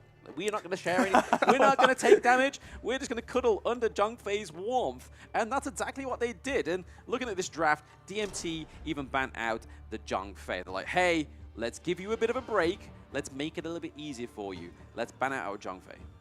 Okay, but this opens up so many doors here, and right away, Yuan, we've already seen the monstrous performance of Yuan in the hands of other teams, such as Fearless Esports. Now it's going to be DMT, maybe showing us another side to this, maybe the softer side of Yuan here. Beauty and the Symphony. Yeah, they switch places. Yes, maybe Blacklist would want to read the first one. Again, you were saying about not being predictable. Maybe this could be the great part of their adjustment. Oh yeah, of course, Diadea. We're talking about a lot of options in game number 1. How about this for Blacklist? This is a great adjustment because frontline, well, a lot of ways to utilize that passive from Idea and Yeah. gold as well. Not even that. I mean, the immobilization, right? That's correct. a big key. Like, if you think you are being very confident, it's like, ha, swing in, immobilize, and then comes like Chami on the Dharma, and then that's it. You're gone. But looking at DMT here, they put in the Lady Sun rather than the Arlie. They've kept that open. They kept the Lung open as well, but they go for the Orgrim. Okay, hear me out. I'm feeling like a 庄子 for the side of DMT is going to work wonders, right? You want to deal with the anti-CC, with the kaleidoscope as well. It's going to provide so much value for the side of DMT's draft. Butterfly effect, definitely going to save them from the mantras coming out from Chami, and maybe even the stuns coming out from Juicy as well. Yeah, I mean, just looking at this draft, right? So this is flex. So Orgrim flex, Q1 flex. Currently, both got TP. Orgrim could go up into the clash. Q1 could go mid. Q1 could go jungle. Orgrim could go jungle. They're guessing right now. This is a lot of guesswork for Blacklist on their potential last game in this series. They know the risk of being the first pick, right? And considering that this two flex picks could actually change depending on how Blacklist International reacts. Wow, Leon Poban, I'm hurt. Why? It's my hero. I was waiting or looking forward for either one of these to get used with the Leon Po, but considering the Arlie, maybe that's one way to stop it. Maybe respecting the counter, as Kid mentioned. Yeah. But how about this? The Liam Poe, I think it was a bit of a phase, right? We went through a big phase where Liam Poe had a huge, appearance rate, right? Yeah. But hey, Mom, it's a phase. We're growing out of it. We're banning it. Same with the Motsu. I mean, that would have been a great counter for Blacklist, right? Oh yeah, for sure. And at this point, it leaves just a few options available, right? So we may be looking at a Kaiser, maybe looking at a Tun. A Tun would be a more ideal choice in my perspective because, I'm DMT, read my mind, so you're gonna get banned out of Tun. Well, simply because the Unruly Blade allows access into the backline. Yes, it's a great access in there, especially if you don't have anything like the Mayin, right? So having the Dun off the table, as well as the Lady Jen as well, so their mid lane's not locked in. They could still go for something like the Princess Frost to try and negate the Hue 1's engage or even the Orgren. They are looking to go for it. Hey, that's back-to-back guessing so far. I think we're doing our job very well. Wow. I think Jill is going to pick up this Yuhua in the mid. We're going to see Chi Pinks pick up the Elaine because as of now, nobody's going to save them from the death at sunset. True, very true. Okay, so I think that's one thing that they want to consider. It's the back line, since this is a Lady Sun. The Lady Sun wants all the space in the world. Same as Arlie. Oh, that's a great way to put it. How about the Sunbin? Yeah. Silence everybody out. You know how the crowd control works. I had this, well, I'm going to bring it up. Another game of mine, and even one of the chats. We were all hard crowd control heroes. Yeah. What more better way to silence you up by being in front? Sunbin. Oh, wow. And not only that, with the time flux, it gives you more room for error because you recover some of the health, you recover some of the mana as well. So you get to make a little bit of minor mistakes before you actually get caught out. No, it is not. Never mind. Liu Bang, oh my god, this is a very difficult draft to play against. You got like an engage coming through, literally. Engage coming through. You're like, hey, there's only Augur, and then out of nowhere, it's like, Shabba! Like, I'm here. It's like Shazam, you know? Being just physically present when the time you need him. Shout out to our friends who's always there for us. Because that's Liu Bang right now. I was expecting it would be Sunbin, based on the crowd control that Blacklist has right now, but yeah.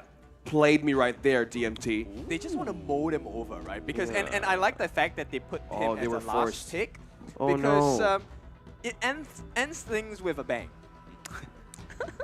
In name and in nature. Yeah, and the Mankey up against Freddy. Well, we've seen the first series of the day you guys casted. The Mankey worked wonders in pushing towards mid to late series of the game. Now maybe the minds of Blacklist, most likely the recovery that they can do up against Alive. As you said, this could be difficult to go against with.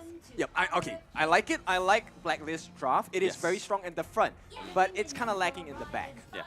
It's a pie in the front. It's kind of like what we're doing in the back. We have no back. So let's see how Blacklist actually do going into game 2. Can they take a round from Dominator Esports? I like the monkey pick, the dream roll into the back line, but then also the fact that he's had his base defense actually recently buffed as well. Really gives him a great early game now, where before it used to be a hard thing. This is a very naughty Freddy.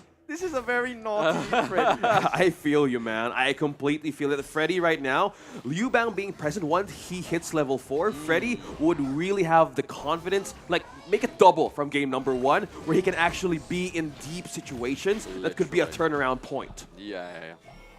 But right now, they get the steal. So L takes one cap away already, and it's small little things like this that really make the difference for the game.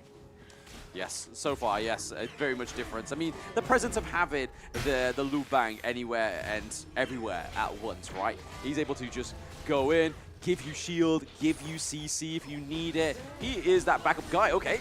Yeah, and small pokes. I don't think it's too much at this Oh, point. nice. Yeah, so Chance doing well to really just balance out the damage, right? They're gonna go for a reset, but there are deals at the tower, so I think both sides are fine.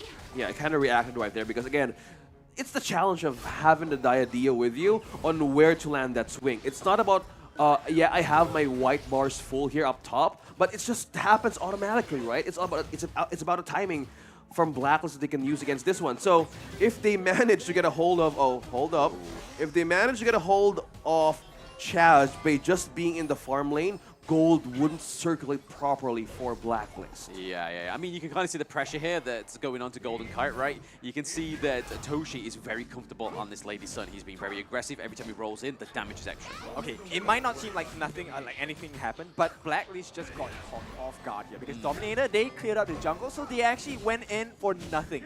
Yeah. Well, observing that point, I think they want to create space more than rather take heroes early on. Because, you know, yeah, Arlie's there, might take some time to shine, but having the Lady Sun as well, both have two situations that you want to, well, prevent. But if the Liu Bang is going to be stubborn as this, they're going to push Blacklist again one more time in their own turret, and they will force members out to actually aid them and not be on the lane and lose XP. Yeah. I mean, it's the Diadea, right? Okay, Aaron may get caught out. In. They want to commit to this first blood of Aaron. No, Aaron will make it out with a sliver of health. It's L that's falling down. And at this point, Toshi, he rolls in, tries to get the damage in as well. But here comes the heals. And at this point, evens, Stevens for both ends. But Jill, he's trying to make it a difference. Well, speaking of which, they really forced out Aaron to be in the farm lane as many times as possible. But hey, same as how Dominator goes. Yep. You want oh, that's a bit low. Okay, he had to commit the flash. You're over here waiting. Waiting for the right moment, and we thought there were going to be a follow-up from that moment. They're just teasing us right now, I think. Yeah. They're just like, hey. Same as the draft. Keep them guessing. Keep them guessing. Oh, Dominator right now, slowly building up the build here, same as Monkey. So, okay, more likely on the damage with a mix of defense. So, both of these teams, maybe specific or Blacks. Oh no, he could be in trouble there. Going back to my point, it could be an even situation if somebody falls early, right? It could be a different game since we're looking at Freddy and Just She building up the same path. So either one gets actually picked off and starts the first blood. Yeah, I mean, it's a minor gold lead, right? There is nothing in it, right? So we see the neutral objective going over to the side of Dominator Esports, picking up the Tyrant, so giving over a lot of damage over to Freddy, a lot of damage over to Orgren and the Lady Sun. Yeah, this is like an Indonesian special, right? Yeah. 4 minutes and 10 seconds, you have a neutral objective already. I mean, yeah, with Maodea, wasn't it? It's like literally, it was like, wait, Overlord came up, it's gone? What's going on? It's kind of like a thing now, a developing thing for Indonesian special. Because again, if an opportunity shows up, the team actually maximizes to use it. There it is. Pressure coming out from the farm lane. Yeah, pressure coming out to the farm lane. It's not looking like it's going to be a committed push here, but Aaron. Yeah, Freddy, he sees the opening. He's going to go for it. First blood. It is going to be them. No, but it's not even here. And at this point, Dominator Esports, they rewrite the script and they remake history again. They're trying to rewrite the stars here. Early game. First thing, they want to force everything out from Blacklist. Same as the story from game number 1. How do you make or how do you push them out of their defenses? Yes, they haven't got the turret yet. Thanks to the minions down bottom, they take it slowly, as well as the mid. Make it two. In. Dream Roam going to be committed as well, but they're going to walk away scot-free again. Dominator just playing with their food. Yeah, no, it's not a good look when a monkey is playing don't with spoil the food, right? Hey, I mean, I'm hungry. Don't mention food around me. I might, like, devour myself in a minute. I'm starting to discover Tofu right now and what he wants to go up against. Like, After this, yeah, he's probably heading to the street festival right there where his food is. Because right now, it's not going to be enough because no. right now, L is going to jump in, Dream Roam, they're going to try and catch out Joe as well. Falls on a couple of the ultimates as well, but the stun comes in and once again, they get this engage and Freddy in the midst of all that, free farming all over again. Yeah, I mean, Blacklist, right, they're able to get the T1 up into the Clash lane, so it's not like that death meant nothing. They were able to trade the death of Aaron for that T1 in the Clash lane, so it's able to just get a push into the side lanes, and maybe even down in this farm lane, Freddy is on the prowl. Yeah, speaking of which, items building build up right now with Dharma's same with Axe of Torment, now mainly probably for defense. Look at him. Oh, they're trying to squeeze in Blacklist right now to react. Yep, they're jumping in the back. Ultimate committed by Jora as well. Here comes the stun. Pangs is falling a bit low. He's going to go in. Wow, Flash with the Conductor of Souls. He's falling a bit low. Here comes the ultimate as well on the side of Chaz. At this point, they're just making sure they have the right positions. Freddy, once again, running away with the attention, getting a couple of free hits in that mid T2 as well. And they're chasing him down, but it's a Freddy. How do you catch a guy like that? No, you can't, man. Like, they managed to get the blue buff out. And speaking of which, they want to pick on Golden Kite, but most of the time, they just want to squeeze off Black. Let's look at the damage. Oh, he's falling so low. L, does he want to jump in with the staggering charge? Will not overcommit at this point. We want to focus on the objectives. And oh, Aaron, he's caught in no man's land. He is going to be taken out, but here comes the return fire as well. It's going to be a one death, second death on the side of Blacklist International. They're falling apart, crumbling. Finally, they get one in return, but the ultimate comes in. The Hughes coming from Jura as well. They're chasing in. This could be the turnaround for Blacklist, but they will not get more because Dominator Esports just run away scot-free again. Yeah, I mean, the problem with that one, right, is the fact that he's able to get that a lot of damage over after the T2 into the mid lane and also the T2 down into the farm lane, but that 2 kills for 1 trade, was it worth it? Probably not. Oh, I've seen something was popping out in my mind right there from Blacklist. I know that they want to control that turret right away against Dominator Esports, but some part of them, they were willing to risk 2 players out, just to make it a defense. Considering that Just She wasn't in the right time, it could have been a wipeout. Slowly out of Blacklist if they didn't manage to defend it right away. If Just She or even Chammy wasn't the right point to defend that moment, it could have gone a different way. Yeah, I mean, the XP difference between Freddy and Juicy. Oh, hang on, they get it in. Freddy does not get the steal, gets punished instead. At this point, it's going to be Gerald who falls first. Here comes the Battlefield Command. They're going to try and save Freddy's life. And at this point, this could be the start of something new. For the side of Blacklist International, they're going to be looking at that mid T1. Any other members they can catch out. Chammy goes to the back lines, gets a knock-up as well. It is going to be Toshi falling down. And this could be the Blacklist we've been waiting for since game number 1. Cheapanks gets taken down as well. It's all over. Get your pens. The pen is mightier than the sword. You have been taken and found guilty because right now Blacklist have hit the mark. Yes, what a beautiful engage there, right? That was a 2-0 trade. Didn't quite get the T1 in that mid lane, but hey, this Tyrant is going to go over to the side of Blacklist, who's just going to be able to enable Golden Kite on the Owl. I'm telling you, man, Monkey, this kind of pick right onto a second game, this only smells for a third game right now. Having that advantage, taking one isolated member out, even on the turret, they do not care because they needed the damage or even a pick off right over. But this is what we want, right? We want the full 3 games. The full experience. Honor of Kings Championship day number 1. Hey, we want as many best of 3s in day 1, right? I mean, that sets up a great 8 days of more of this. It's like, hey, bring it on, baby. And we're starting to see it right in front of our eyes. Now, that kind of moments that Dominator just committed in terms of mistake, they don't want it because there's a Dharma spicing things up. This is one way to see that Blacklist International in terms of recovery. It's starting to show. Look at that. Zone out, taking turrets out. Slowly, they want to have a pick-off here. Yep, they want to find an opening, right? But nothing's happening. And at this point, it is Dominator Esports. They found the window. They're blocking them off. Look at the rest of the side of Dominator. They're working hard on their mid T2 as well. The wave is crashing in. Can they cut them off? Freddy's looking for the opening at this point. Chammy, is he going to be gone? No, it's not enough damage just yet. But T2 will be taken away. And Dominator Esports, they establish some form of map control. That means map control, more like enemy team control. They was like, hey, no, this is the road works. You're not going this way. We're closed off, baby. Oh, Freddy jumps in. Here comes the combination as well. The knockup. It is going to be the first death. Aaron falls low. Dream Roam used defensively. Here comes the jumping as well. Tammy gets the damage in. It's a killing spree. And Dominator Esports, they felt like they were falling for a moment, but it's Blacklist that gets punished instead. Get dominated because Golden Kite is going to fall as well. Oh, but lost. Juicy 1 against 4. They certainly know what's going to happen there. Completely Dominator Esports seizing the moment. And this is just the base being slowly opened by Blacklist. And it's all but over. Juicy gets taken down. And Dominator, they represent Indonesia. And they are here to show off. Second Indonesia win today. Is the home ground buff completely.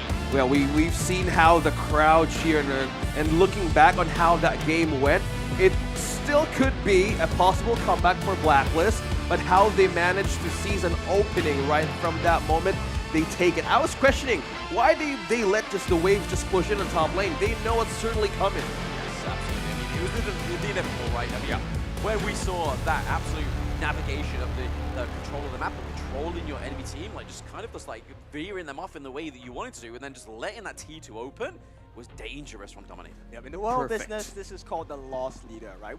We'll give you some losses, but we're going to take much more in return. Yeah. And that's exactly what Dominator Esports has been showing us since game 1. Well, it's the second game that I casted. The team name speaks for itself. Yes. From Fearless to Dominators, okay, you guys show it up on day number 1. That's how you show up on the first day of the job. So in that sense, in that message, is Vitality just going to pick all tanks? Let's see. Let's see. Again, we're trying to build a kind of like... I'm trying to compose myself. Yeah, we were trying to build a record here on which team could actually show up in their own name or build up on their own identity, because it's always about the play style. I think this is about the story on how do you want to go from day number 1. Yeah, I mean, after like I would say the Indonesian qualifier was probably the hardest. So for them to do this was absolutely brilliant, and they're just showing that they are going great into this KC 2024. But we're going to hear from Dominator Esports very soon. Congratulations, Dominator Esports! Woo! Once again, we see the third match with clean sweep 2-0.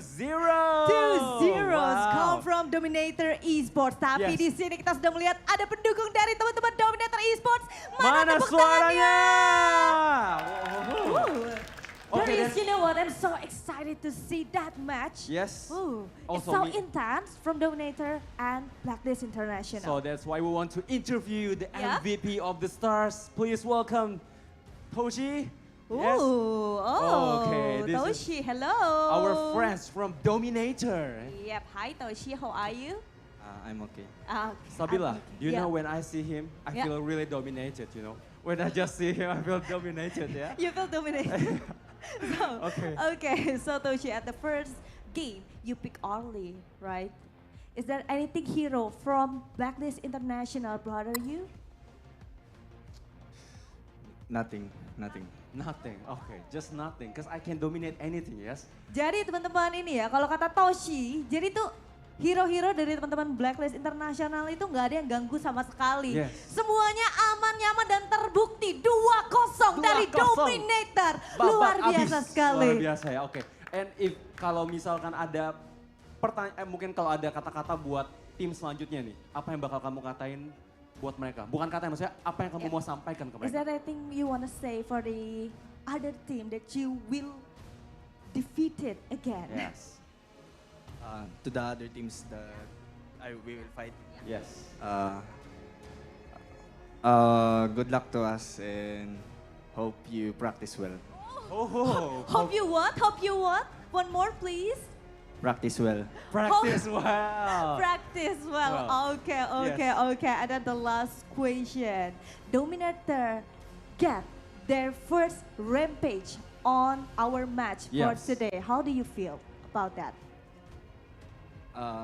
Is it like a usual things or is it? It's usual for Dominator. Oh, all all right then. It's Normal usual things, for yes. Dominator. Yes. All right. Oh. Thank you so much, Toshi. And once again, congratulations, Yes, Dominator yes. Esports. You can go back with your friends and go Okay. back to your backstage. Yes. Thank you so much, Toshi. And All once right. again, Sabila, they Yeah. keep their 100 win rate. Ooh, yeah. Undefeated, yes, until Yes. today. Yep, I'm agree with you, Darius. But after this, we still have one more match for today. But before that, as usual, we're gonna give it back to the casters. So casters, take it away. We heard it there first from Dominator Esports that, hey, this was easy business. Yep, 2-0, a stock standard, right? Yeah. Oh, business as usual. It's just Straight up like- question, right? It's just a normal day for Dominator Esports. 2-0, yeah. The wake up this good. Yeah, I mean, I think it's always about how you wake up in the morning, have your breakfast, and I think it's a factor nowadays if you wanna on how you wanna start your game. So, but Dominator Esports, maybe now since they started with this kind of note, they need to ride with their momentum, right? Maybe they dominated their breakfast. Oh yeah, for sure. But The the, buffet. true Yeah. dominator is here. Toshi, the MVP, on Lady Sun. So again, what a great performance though, right? Like, we was expecting like it's going to be a little bit harder for him on this hero, but he proved us all wrong. Like, that roll in, the extra damage, he was just able to just stay in a very safe distance. And it's because of Freddy, right? Because Freddy was Yeah. just running rampant all again, and bunny hopping through left and right, front and back, and Yeah. it doesn't, once again, who do you catch? Man, it's the second game, and the question is, who do you kill? Who do you get up against? Now, going back to the highlights, how they managed to just keep on using their objective as straps. Yes, absolutely. They were kind of like just like tethers, right? It's like, hey, come and try and take this. But then it was like, boom. We see Blacklist was able to get a kill there, but it's like in their own jungle. We saw that Juicy tries to dream roll away defensively, but then he kind of just opens up the side of Blacklist again. Yeah, do not be confused, right? Blacklist, they weren't really pummeled too hard into No. the ground. There were Yeah. moments where they could have come back into the game. Yeah, I think it's a kind of like it goes to show that Dominator is just such a great team, but Blacklist are also a really good team as well. It's not like it was a complete stump, like Blacklist got no kills or anything like that. Yep. You can see that Game 2's draft was way better, so I think if Blacklist just like draft better like Game 2, I think the rest of the tournament could be a bit of a breeze for them now that Dominator's out of the way. Yeah. Okay, going back to our stats here. Again, most of them from game number 1 were forced to build defensive items. I think it was a good start for Chami 1. Again, that turnaround situation where he initiated Teamfight with Truth Mantra, it could have been a continuous momentum since you have the monkey with you. But going back on how the targeting system works for DMT, take Princess Frost first, then follow Arlie. Again, that was the main question. But yeah, if you're a Blacklist, it's hard to target members here. Right there for DMT. Yeah, I mean, you've got two great engages, right? Well, three if you include Freddy, because he's able to get in, get out, and do what he needs to do. You've then got the Hue 1 that can just constantly give you heals and sustain you as well as your... Yeah, if you take a look at the difference between the two teams, right? DMT, every single one of their heroes, they can fight. Yes. They can take a kill. But on the side of Blacklist, the moment you have Chaz can't really take a one-on-one, right? But on the flip side, his counterpart, L on his Liu Bang, any day, man, come at me one-on-one. And that makes sense. With the team fighting present on this matrix, all 75% all leans to what you're saying, that they could actually be independent in taking a lot of kills. Meanwhile, in Blacklist, we have seen some parts that most of the time that Aaron is being forced to rotate down bottom, and that is just a great for DMT. Oh, they're following the tracks. They're following us. So from that point, they were seeing the bigger picture, moving towards the middle stage of the game. That's the problem, right? Because, I mean, when you're a support, you kind of have to be the 100% participation, because if you're behind, you've got to be... You need any kind of edge you can get. And, I mean, Diadia with the heals, with the immobilization, was something that they was looking for, but it just never really popped on. Yeah, if you take a look at the goal graph, there were moments, right? So take a look at this, probably close to the end game here. There was the moment where there was a drop. That was the moment that, you know, Blacklist was counting on, but they made one small mistake, which was to open the front doors without any locks. Yeah, the late game, that specific, like, triangle. Yeah. It could have been, went deep. Yeah. But it was like, oh no, we can't let this happen. Yeah, Chami 1 got us at the second time, but there was so much in terms of like the macro-wise. Yeah. They had a latch on the door. They could peer out, and they saw the opportunity, but then it was like, slam, bam, we are winning this one. Blam, yeah, slam, wham, blam. Thank you, that has been my day. So, yeah, what a great series that was. I mean, the next series, Kagendra against Falcons. I am so excited to watch that one. Throwback, like looking back, I'm excited. Absolutely, very excited. So you at home should be excited too to see Falcons against Kagendra. We're taking a short break, guys. Don't go anywhere.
Realme 13 Plus.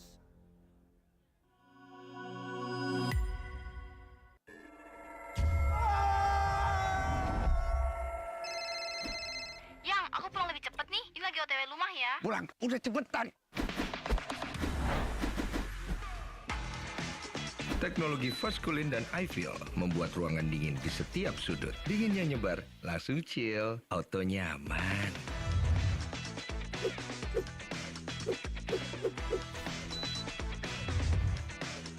Dengan Edgarment, tumpukan cucian kotor gone, semua yang ada di dalam jadi lebih terjaga, lebih dingin, dan lebih segar dengan Power Cool. Nikmati gambar yang lebih real dengan Kilet Pro dan Dolby Vision. Rasakan pengalaman suara yang mengitarimu dengan Dolby Atmos. Sayang.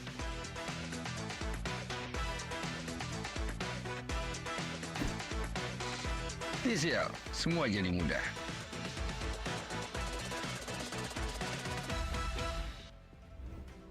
Chino ye Baidama, a queen Yego, Mie Shapin Nevada.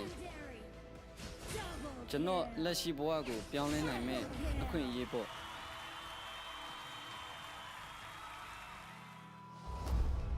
Eastboy ye a debega, Ludan to Mutunaimabu. Daga a band piece at the Kupina and the Lu. Boa to Shaolanya me, Key the Kule Pinaimade. Professional game of Piboga, Chino Boago, Bianlevo, Queen Yeji the Kubabe. 大家အားလုံးထက်အရေးကြီးပါတယ်ကျွန်တော်ဘဝမှာအခက်အခဲတွေအများကြီးရင်ဆိုင်ရပေမဲ့လည်း HOK ကြောင့်ဒီအခွင့်အရေးကိုကျွန်တော်ရခဲ့ပါတယ်အရာရာကိုပြောင်းလဲဖို့အတွက်ကျွန်တော်ဆုံးဖြတ်ထားပါတယ် HOK မှာကျွန်တော်လိုဘာမှမဟုတ်တဲ့တစုံတစ်ယောက်ကလည်း game ကိုစိုးမိုးနိုင်ဖို့စွမ်းအားတွေရှိလာနိုင်ပါတယ်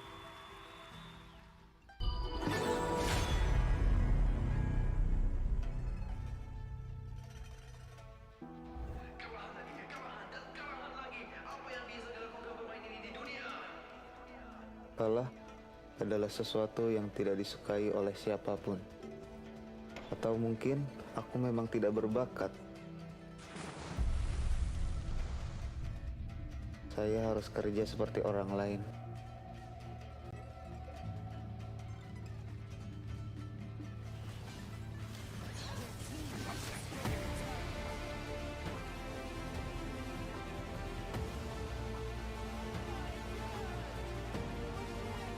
Apa gunanya jika aku menyerah di tengah jalan saat mengejar mimpiku?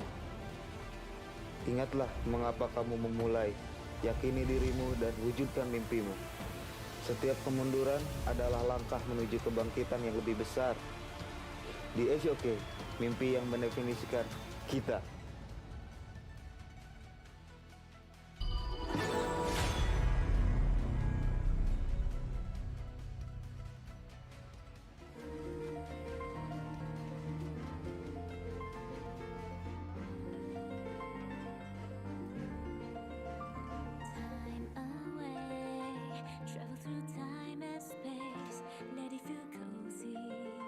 They're shining far away from me. Black hole gate, speed to look at you, to letting you out, to make the call, and to sing the song for you.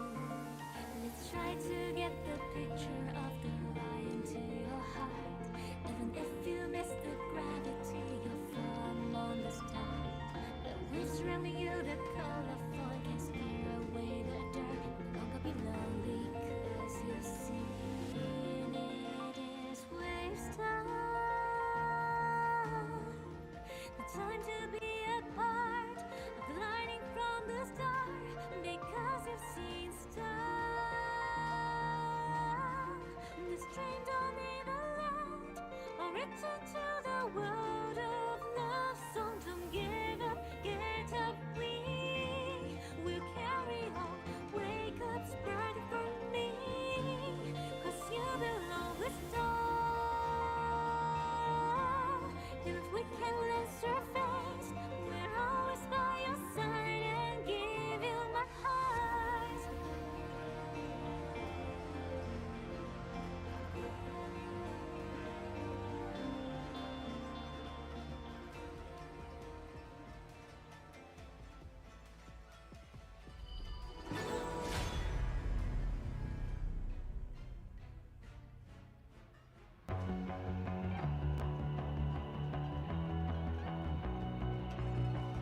You've walked through the darkest night.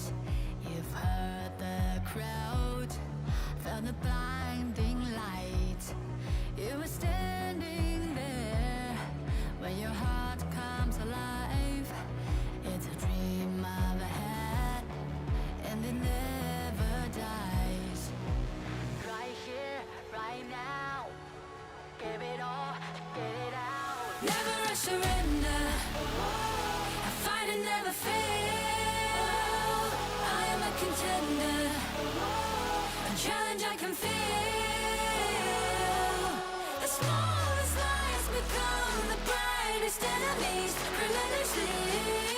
And even if you fall, you gave it everything to be a king.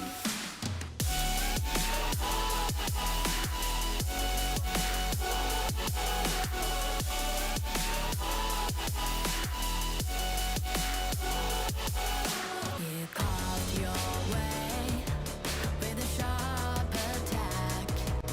You watched it all burn, and you never looked back. There will come a day when your fears will rise. You protect your crown, so it never dies. Never a surrender. I fight and never fail. I am a contender. A challenge I can feel. The smallest lies become the brightest enemies. Relentlessly. And even if you fall, you gave it everything to be a king. Fill up the games, half of the show, we're not the same. Flaming the blame, same on the aim. When you reminisce on this, benefits on my silhouette that you see. We gon' do it, facing our fears, we don't think we just move it. No, we the best and we don't gotta prove it. Somebody test me, I swear I'm gon' lose it. I got a sharp fuse on this boom and illuminate. The truth is it, another day, another way. You got the power to turn around. Inside a champion, yet to be found. Crawling out for the game, there's no time to hide.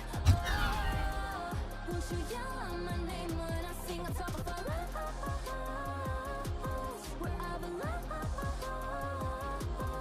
It's my ride or die. Won't you yell out my name? Let's begin, crush the foe. Look at me now, ready to go. Victory. Power within, we're standing tall. Fight for your name, ready to give it all. Realme 13 Plus.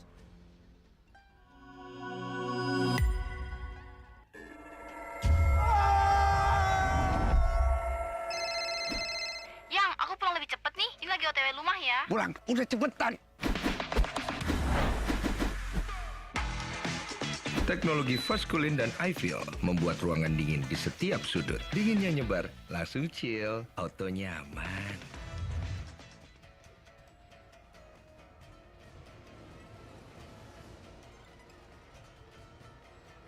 Welcome back to 2024 Honor of King Championships. Wow.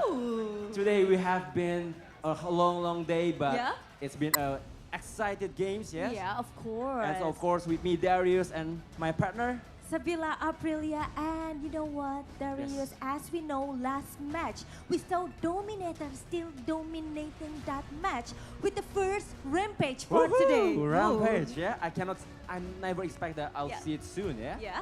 Because, and I don't know whether this last match we'll Yeah. see another Rampage, yes? So Tabila, do you think we will see it on the next match too? I'm pretty sure maybe, yeah. Or we're gonna see a pentakill. Oh, pentakill. Oh. Yes. Yep. And Darius, after this, we're gonna see the two-team woo. For this battle, for Yes. this last match Of day one. between Yes. two strong contenders. Okay, so maybe we can welcome them, right? Yeah, of course. So the first one will be Kagendra. Please welcome.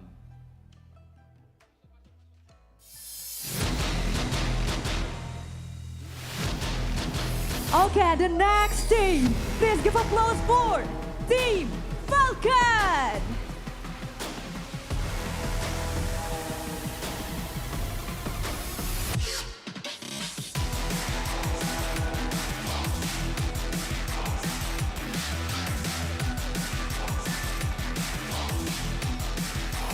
And now we'll do the handshake fist bump with each other. Before they prepare our match for today, because this is our last match on 2024 Honor of Kings Championship Group Stage. Day one. Wow. Yeah, and you know what? Before we give it to the caster, I want to hear the cheering of supporter Team Falcon! Woo! Kagendra, raise up your voice for the supporters! Woo! Ini deh sekali lagi kayak kalau buat teman-teman Kagendra, mana suaranya? Wow. I really feel their spirit. So Yep. without further ado, Yep, without any other ado, because we can wait, yeah, Yes. for our last match for today. So we're gonna give it to the casters. Casters, take it away.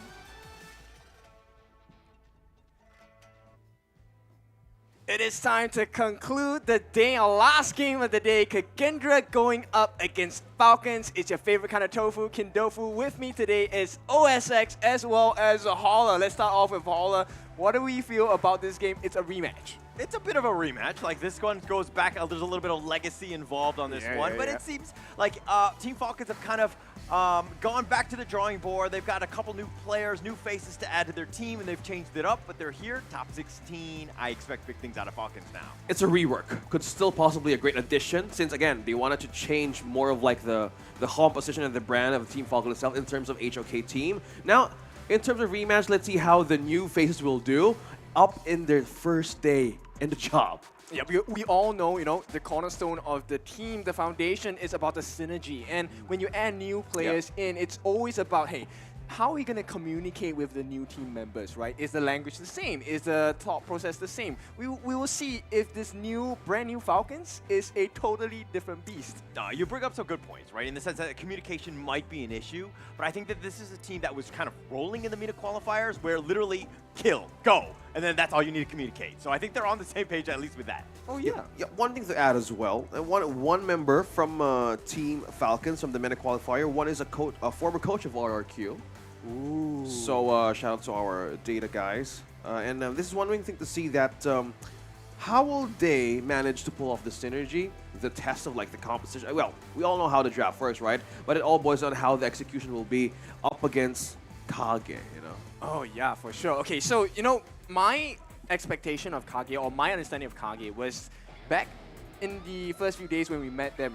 We always recognize them as the late game team, right? Yep. Kagendra doesn't have the best early start. Maybe this would be something new. But at the same time, when it reaches the late game, it's Kagendra's game for sure. Yeah. It's not always about how you start, but it's how you finish. And I think Kagendra can do that. But unfortunately, some of the teams are just so good where you don't really get a chance to get to that late game, right? And so Kagendra, it's a situation where hopefully they've shored up that early game because they need to play better to get themselves into that late. Yeah, speaking of Kagendra right now, they have been, or they were, the powerhouse of Indonesia, and they have been defeated by Dominator. But they are still the same guys. Oh, yeah. So we'll see how this goes. Again, will they be successful or having a sweep against Falcons right here, or will they be tested on, again, with the adjustments that they're going to be? Yeah, but this is a situation where Kagendra, they're playing on their home soil. This is the thing where, I mean, we talk about the home buff. I don't know if it's real or not. We're going to have to real. find out. It's real, man. Thus far, but there's a lot more pressure. There's more eyes. Oh, yes, Like, true. if you botch things up, I mean, every other team had won thus far from Indonesia, but if this one loses out, I mean, you're going to be on the bottom looking up. You don't want to be in that situation. Yeah, Mahadewa, very strong performance. Dominator, even stronger performance. Kagendra, maybe they're the gods here. We don't know. Well, you just put them in a tight spot there, boys. Well, how will they perform here in day number 1? Now, heading to the draft. You've mentioned about the Luban game number 3 of the day. It's been a great pick in terms of like having great assassins on the field. But one thing also to note here is the Yuan and the Mai Shiranui. We can't see this hero just yet, not unless they are targeting specific players against Falcon. But this kind of composition, this kind of duo just shows up most of the time. Yep, the classic example, right? Lady Sun and Ming. This is the death's combination because you can't kill one without killing the other. So in most cases, right, most teams go for the Ming first because with a low health Ming, longevity doesn't work as well. But at the same time, you have to deal with the bullets that are going to fly from the gun of the Lady Sun. Yeah, and that's one thing too. If you're a Ming, either you get targeted first, and if you're the one to go down or fall down first, that's one way to see that how will the marksman survive without you? Like, will they be fit for an insta-kill themselves? And that's how the question will boil. And with the Musashi, finally, we're about to see a Musashi game right here from Falcon. Yep, I like this lineup. It is a stock standard one. We have seen them play this before. At the same time, we also have the very classic pairing, the Dolia and the Shangguan as well. This also opens up so much room for the RLE to come in, lift step, maple dance, whatever you want, symphony of skills, right? And then maybe this is the difference maker between the two teams. Love that you mentioned about the symphony of skills here because I think layering is now starting to build up the lineup of KAGE. RLE, I've listed out the best possible partners with this, either the Zhongfei or the, well, not the Ming. It's a troublesome partner because RLE just really gets into tight positions. But the Dolly itself, you have the zone out, you have more ways to reach the Lady Sun, and even, you know, the name of the first series that you guys cast, it's the poking game, like the poking that keeps on happening. And with this Shangguan present, a lot of resets might happen here once it hits level 4. Yeah, okay, so this is a hot take once again. I actually find Niwa to be really good against Shangguan because her push of the first skill does stop that burst potential because she might, you know, actually use her finishing stroke in the wrong area. Well, speaking of in the wrong area, I think KAGE wants to ban out the Liang, and that's one way to actually figure out that they don't want that stubborn crowd control, right? The burst coming from the Liang and also the Princess Frost. Wow, we're getting a ban of Princess Frost here up against Falcons, but specifically the Dawn and the Elaine ban as well. They don't want that backline entry from this Death at Sunset. You know how the classic work play with the Elaine, so with this kind of composition, you want to make things in par with their favor. Yeah, they want to withdraw the risk, right? Because if, let's say, the Shangguan misses the finishing stroke, it's the easiest frigid prison of your life as a Princess Frost. I love it. I've seen it a lot of times. I was not the Shangguan, just to be clear. I was the Princess Frost, right? Oh, okay. So at this point, lucky dude. right, they just want to make sure they don't make too many mistakes. And if they do, they don't get punished too hard for it. But now Bobby picks up the Mayin for the team, and it's a tough one to play against. It's all in aggressive as we see the forced fur picks of Falcon here. You know, you got the Musashi, you got the Mayin on the Clash lane. They need to have a catch here, like who they catch, but it has been a favorite for our 2 games today. The 4th pick of KAGE, how do you think about that going up against Musashi? I think I like the Hansing a lot. To be honest, I would prefer Li Bai at this point because of the iframes available. The forgotten one. You could kind of escape from the duel to the death for a bit, at least escape the damage, right? So, okay, nonetheless, we are going for Hansing. We will be looking at Wee Raw again. I have been super impressed with this jungler all the while. So KAGE, I have very high expectations for them.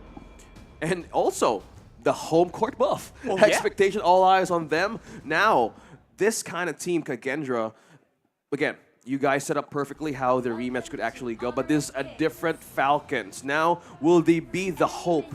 Will they let the Eagles soar this time around? The Falcon, rather, soar this time around. And they're two different birds, right? Yeah, I mean, one is a Phoenix. They didn't perform. Both are potential to be Phoenix, right? They didn't perform their best. Now it is a redemption arc. At the same time, what a way to do it, because you're doing it against an opponent that you have played before. You know how they play. And it is time to see who actually is the better team. I'm excited. Are you excited? Are you excited, Holler, about this? I am excited. I think going into this one, this is the type where, you know, there was the most questions going into this one. I think it's very hotly contested in terms of this group. This is going to be one of the most important games that they play. Set the tone. See, you want to be on top of the group. Now is the time. Wow, early invasion right away from Team Falcons. Look at that. They just want to contest that boar right away. And leaving the first, maybe the second wave for Arlie and Dolia, and they're just going to get busy here in the mid lane, mid-money. Yep, this is international standards, right? Not only do they clear the wave early, they steal the camps away, they funnel it into Bobby, who is the Lady Sun.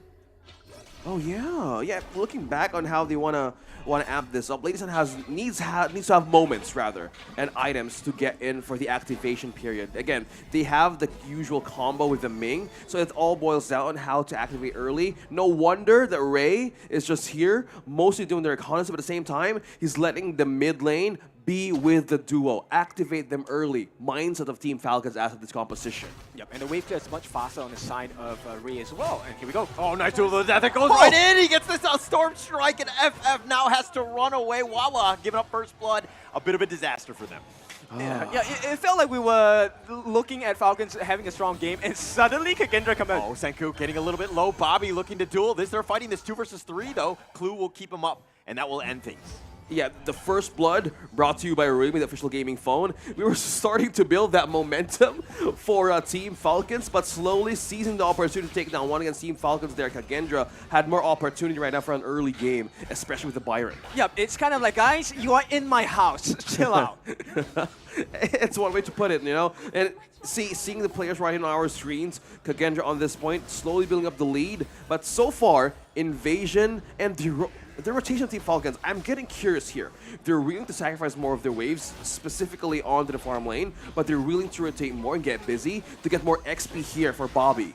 Oh yeah, for sure. And Bobby is definitely one of the win conditions. And if Bobby hits that late game stage early, maybe in the 12 to 13 minute mark, it's going to be disastrous for the side of Kagendra. Okay, we might see a possible later stage follow-up kill from Kagendra, because right now, they want to cover the tracks, okay?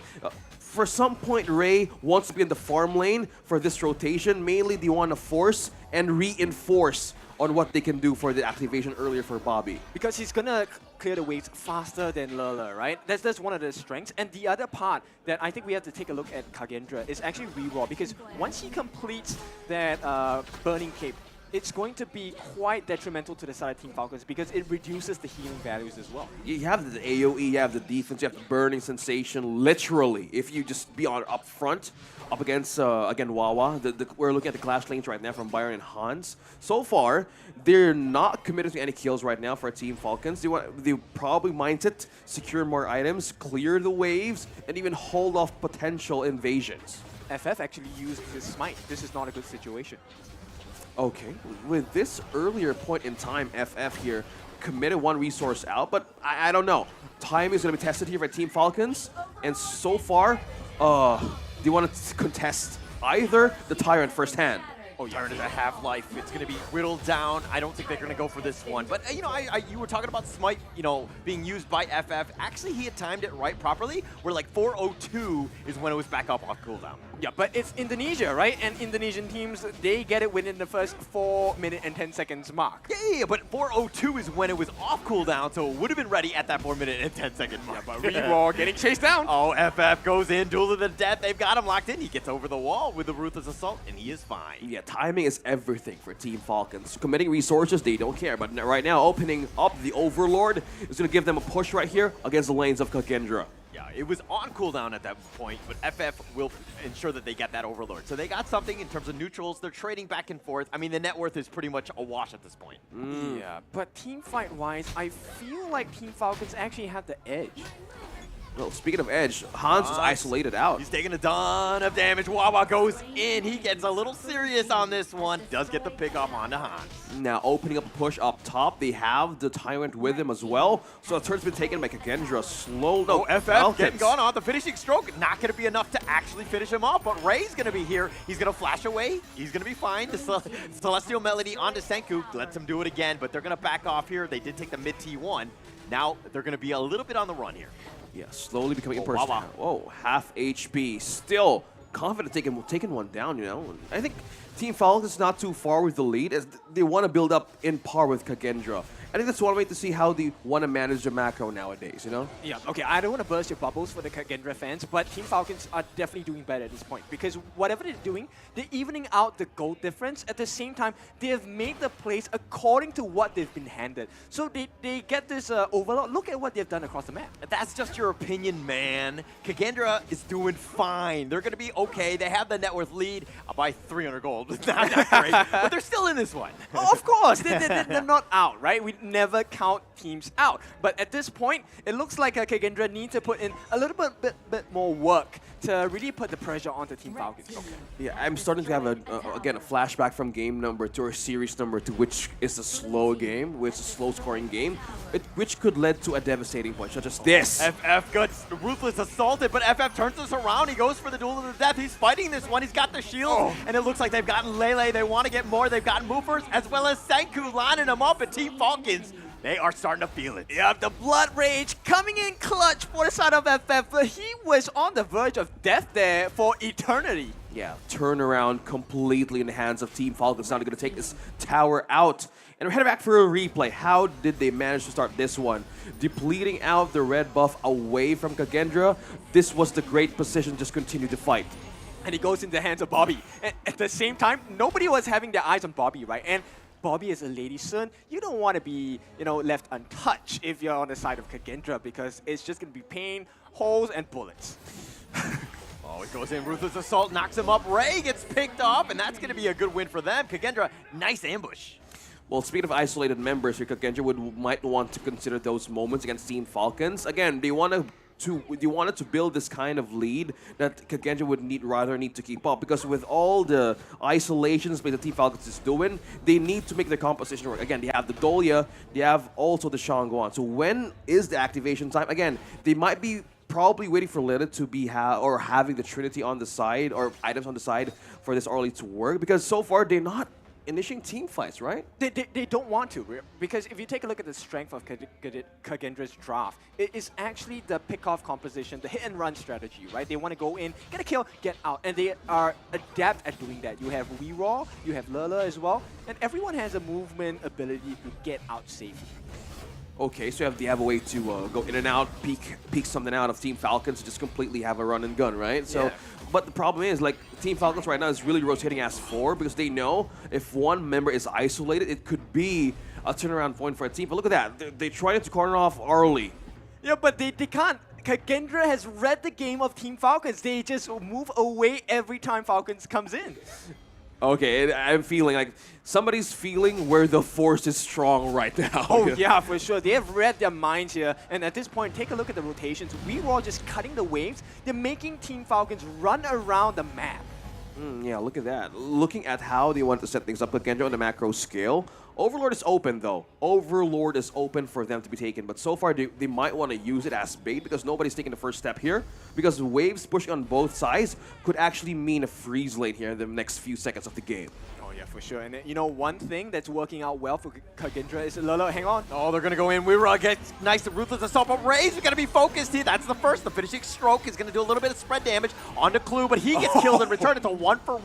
Well, they're going to look to go. They get a nice little launch up with that Storm Strike, but Hans continuing to fight, and it looks like all the way FF is all the way in the heart of the enemy team, picks off Lele, and it looks like they want FF as well, but Moofer's now getting focused, gets shot in the head on his way out. It's a 3-for-2 in favor of Team Falcons. Yeah, Team Falcons have the better combination. It looks like Lady Sun Ming is the better combo to play.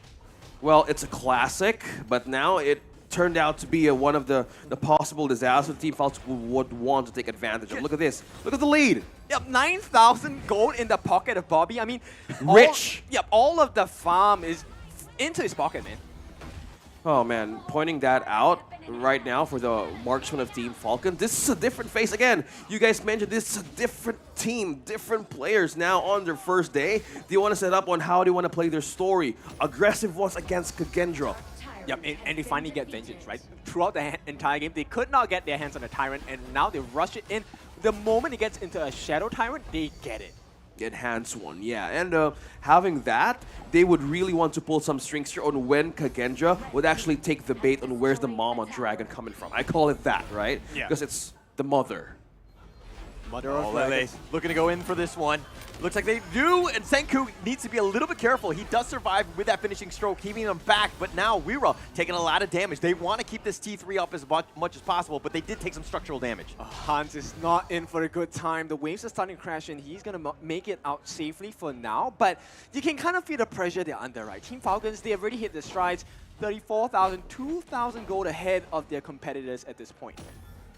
Yeah, and also, with the gold slowly building up on their favor, KAGE needs to get the grip here. Again, looking back on the winning condition here, two frenzies being present for Senku and Lele. They need to utilize that on how to get a pick off. Again, going back to how the composition you play there, Tofu, on how to make this lineup work with the run and gun situation. I think it's a problem. While 5 members rotating against you, you can't actually get one perfect pick off. Look at this. Do you even want to contest this buff against Weera right now? And it's so hard to live without food. Yep, exactly. And Ray does have the Splendor. So there's so many iframes available for the side of Team Falcons. They have the heals from the longevity. And look at that, Overlord's plate mail just for good measure on the side of FF.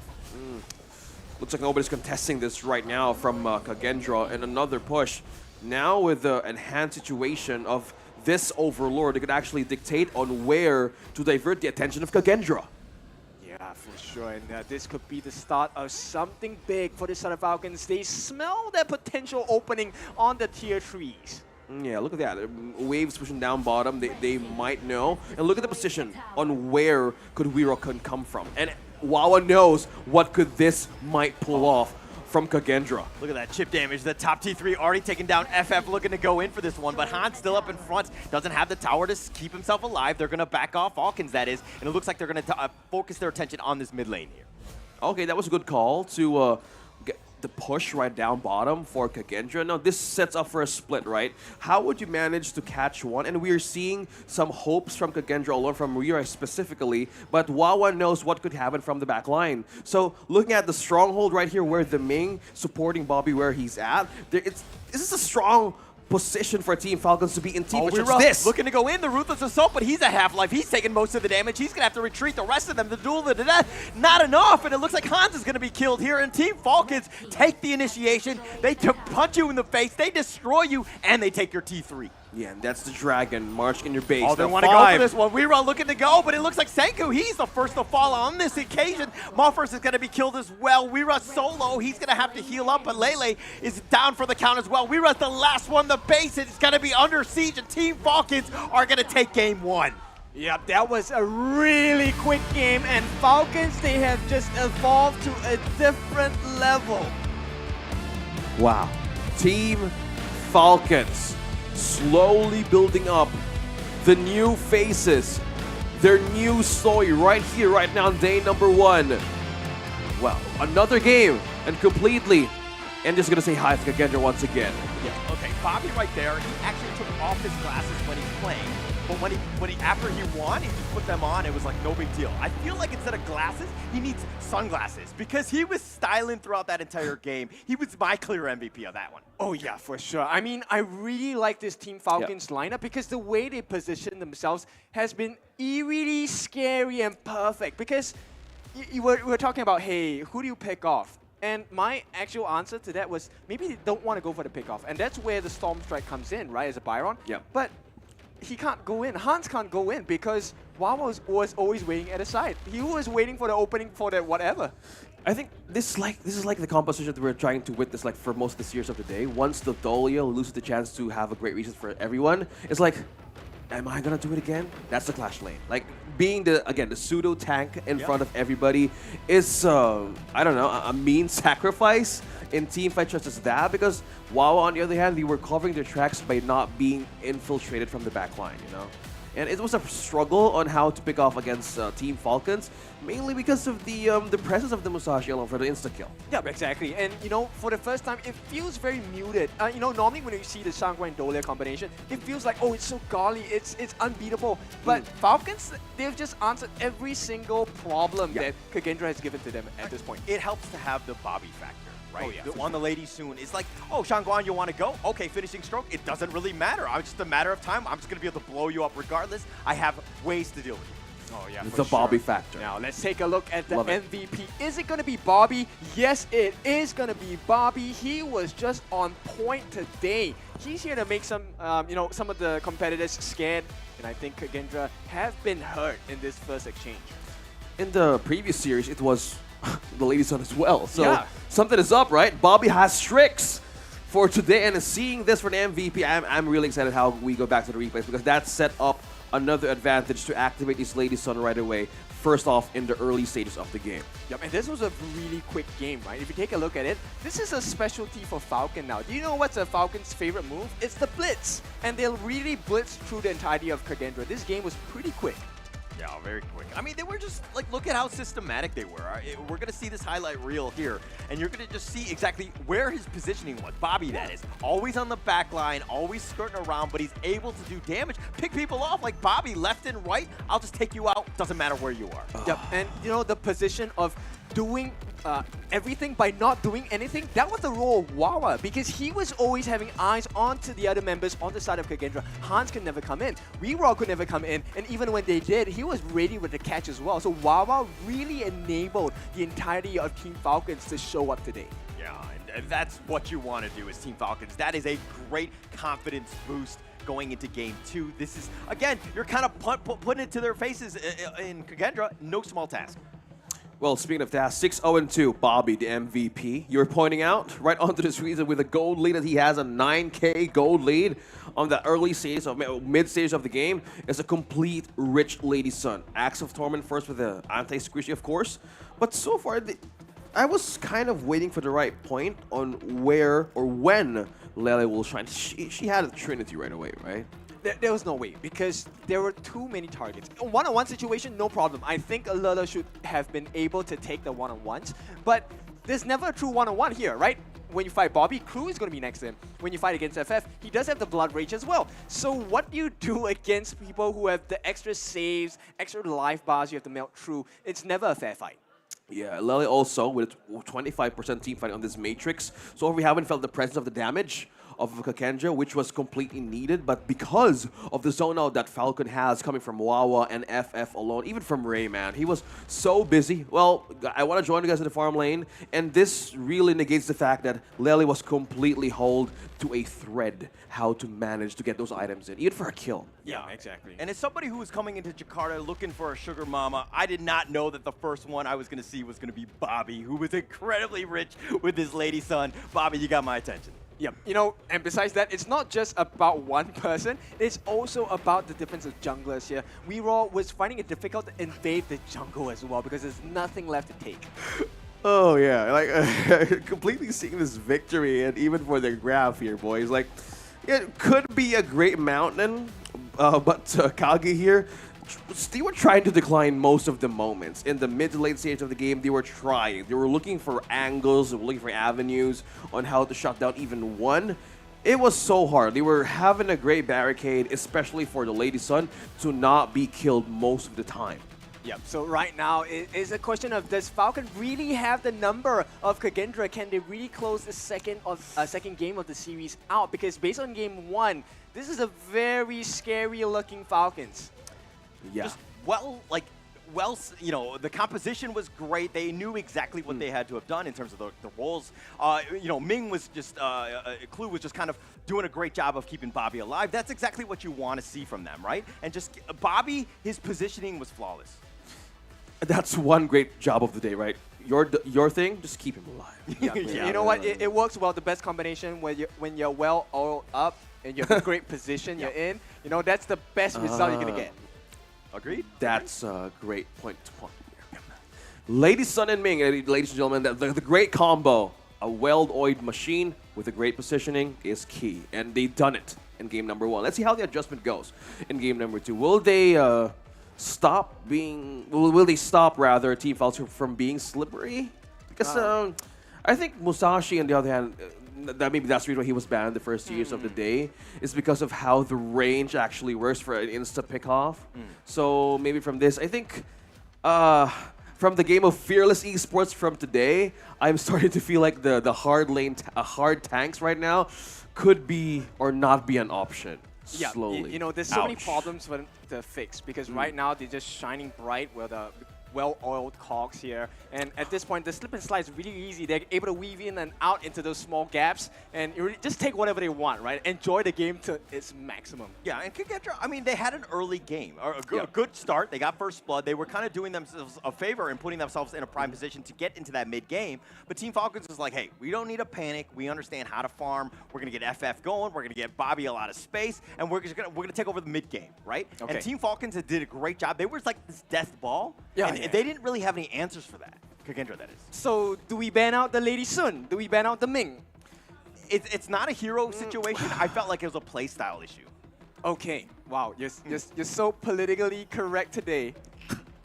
You know, sometimes. Well, I'm trying to catch and maybe not laugh for the next few minutes. But yeah, going back to your statement right there, I think it's more likely of the play style. Like, how do you manage to go up against this Lady Sun and Ming? And we've seen teams let these two combinations or these two duos open. So how do they manage to counter that? Either you pick off, well, the Elaine was banned, right? The Elaine was banned. There was no way to reach the Lady Sun. And if you did manage to reach Lady Sun, it could be the cost of your life. So yeah, and it's not a good trade, right? When you No. give your jungler, even if it's a farm for farm or jungle for farm, it's not going to work out in your favor because then it opens up the doors for Falcon to take objectives, take the turrets as well, even take more kills.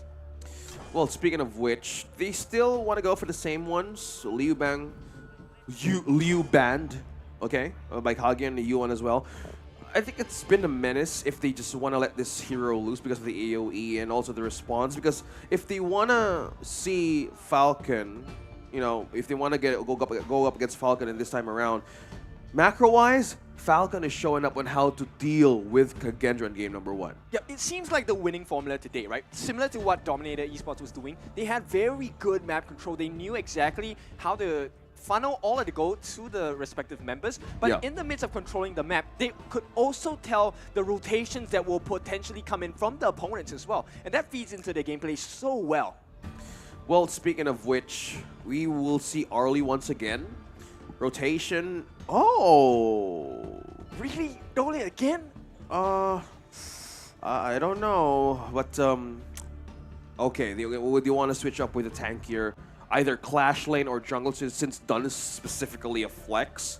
So it depends on how they want to play with this. But being on the same heroes as KAGE used in game number 1, they want to pull something off this time. I mean, the idea. Yeah, it's not looking good, right? I love the idea if she's on my team. And when I'm playing against her, I feel like it's a huge mountain to climb because the heals that come out, the shield values as well, and the rotations, you're able to jump in and out anytime you want. It's timing and positioning if you're the idea, and considering how Falcon now is slowly with the new players and faces here, synergy and chemistry slowly being in check, and with this kind of frontline initiation coming from a Diadea, banding out the Elaine as well, I think they have their more counter hero secured by not being picked off from the back line. Yep, the big question here is how do they deal with FF? Because FF, I think based on game 1, he has been really successful into target priorities, right? Getting onto the correct members on the side of KAGE and just finishing them off. More importantly, he attracts the attention of other KAGE members, leaving room for Bobby to just go insane in the team fights. To answer that, maybe pick the Dongwon, something like that. Like, you need a catch for the Musashi, right? And looking at the Dolly and the Dun, we're not yet sure on where this Dun is going to go, either for the jungler or for the Clash lane. They need a catch for this one. As you said, Falcon has been starting a lot of ganks and pickoffs here, and they need to deal with that. They need to catch something from Falcons from the time that they move from minute 2 to 5. You know what? I would love to see a Nerza coming in for the start of KAGE, right? What they actually need to do is to split the fights. That's one of the solutions they can go for. So instead of having a full-on death ball coming from Falcon, just cut it in half, right? We'll deal with it. You don't eat I forgot what's the quote, but essentially you don't take one big bite. Yeah, take pace, you know, man. Yeah. If you eat fast, you get Oh, full. are we really gonna see a Ganemo? It is gonna be okay. One more So, time. Senku, I trust in you. I've seen you play in the Esports World Cup. You have been phenomenal. Show me more. Gun and Mo, and the Charlotte being reset as well. So, okay, talking about zone out in space here. Yeah, like this is the way to split the fight. Oh, okay. Okay, I feel you, man. Since the mid lane, rather, from KAGE from Game Now was getting his hands busy, being present, and to either being more active in team fight participation with the Gun and Mo present here, it could reach and poke the hell out of this D-Renji and also the Lady Zen. Yep, and there's a lot of defensive capabilities to reposition themselves. Guard Grave, that's perfect. I play Ganemo myself as well, and I love it when people get close. There's two things you might be confused over, which is when you get close to Ganemo, instant kill. No, it's you who will get instant kill because she gets to proc all of her skills on you. Because people get the wrong idea, because Ganemo's like range, right? Yeah. You get the thorns, I call it the frisbees, because of the range. But having that kind of idea on how to counter things with your, one-to-one things, that could mean business with this Ganemo pick. And if Senku's reactions is fast enough, he can even plan the aiming during the duel to the death. You're getting deep there, man, and I love it. Let's see how this goes. Will this be a 2-0 sweep on how Team Fellas would want to start their story? Or KAGE will say, oh, not today yet, because we want to make things in par with you in this They game. definitely need to realize this Indonesian pride. They hear this is the hometown. They want to make this a 3-game series. So it's up to KAGE to really hold fate with their own hands and bring them to the correct destiny here. Wow, that's deep, man. How many books have you read? Like, I feel how the poetic storytelling here is just really showing up. One. It was actually a coloring book. Red For color. a second, I was so close to believing. Oh, taking some damage here, and that's going to just kind of start things off. But okay, Team Falcons right now, they're up in terms of the games here. KAGE, is this draft good enough to deal with this Falcons lineup? Are they able to stop Bobby? A lot of questions going into this one. Yep. Okay, we're getting the pokes right into this. Half HP, taken off from Layla. This one is Hans. Wow, things are getting busy from the both sides of the maps right here.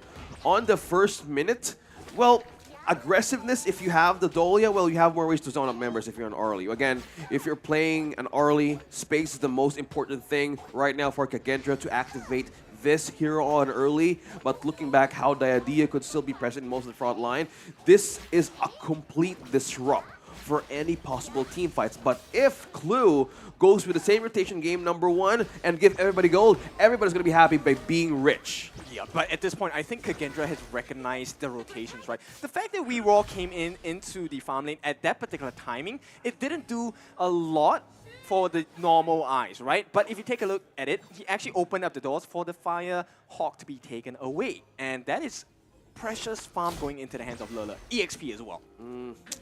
Slowly, we're seeing pressure here from the farm lane. Step back. The Ocean of Tears, though, did not catch that one out, and Bobby gets first blood. A big win for Falcons. Nice ambush there.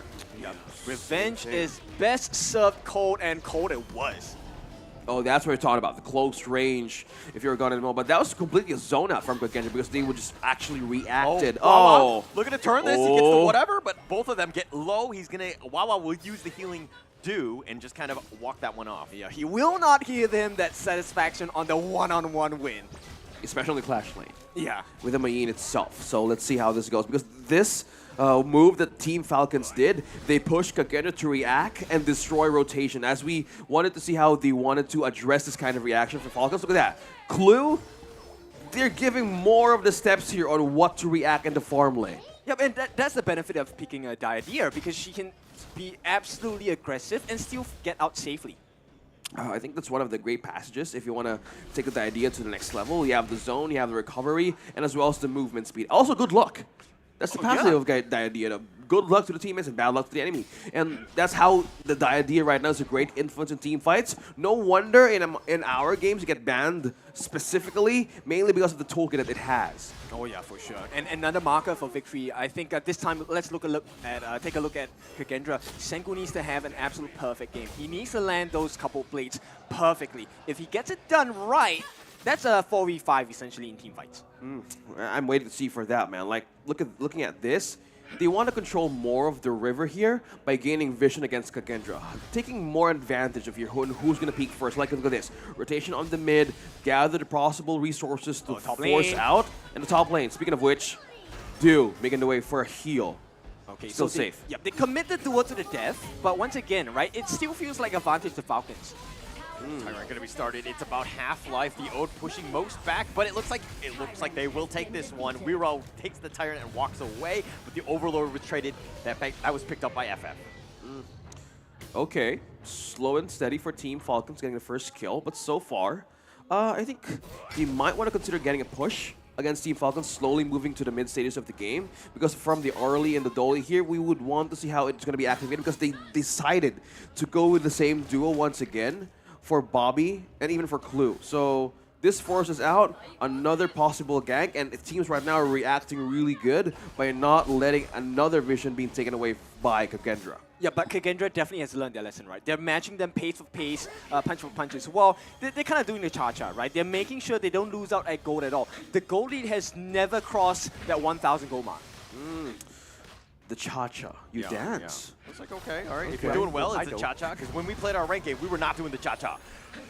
But as I say, this Clue backs off. Movers takes a lot of damage. It's going to be zoned away. Again, nobody's really trying to go for a team fight. FF, he's hiding. He's waiting for that moment. And at this point, I think it might be Weero who gets punished. Oh, he's going to walk into this one. Oh, He's going no. to walk into Oh, FF. They go for this one. Weero, though, is a little tanky, at least for now, but he gets knocked up. Oh, but they're turning it around. Clue is actually going to be worse for wear. He's going to back off. He will survive, though.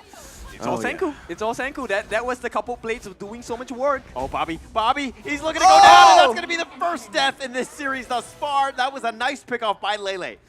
No wonder they were trying to hold off for the river and the vision, because one thing that they want to consider here is not to be disturbed by Kagendra, but having that first skill onto Bobby, delaying things down for Durange to get the items in. Yeah, and this is a draft difference, right? So Lele on this early definitely going to have a little bit more advantage, especially when you give her that vision advantage. The Kagendra, they're just milking it right now.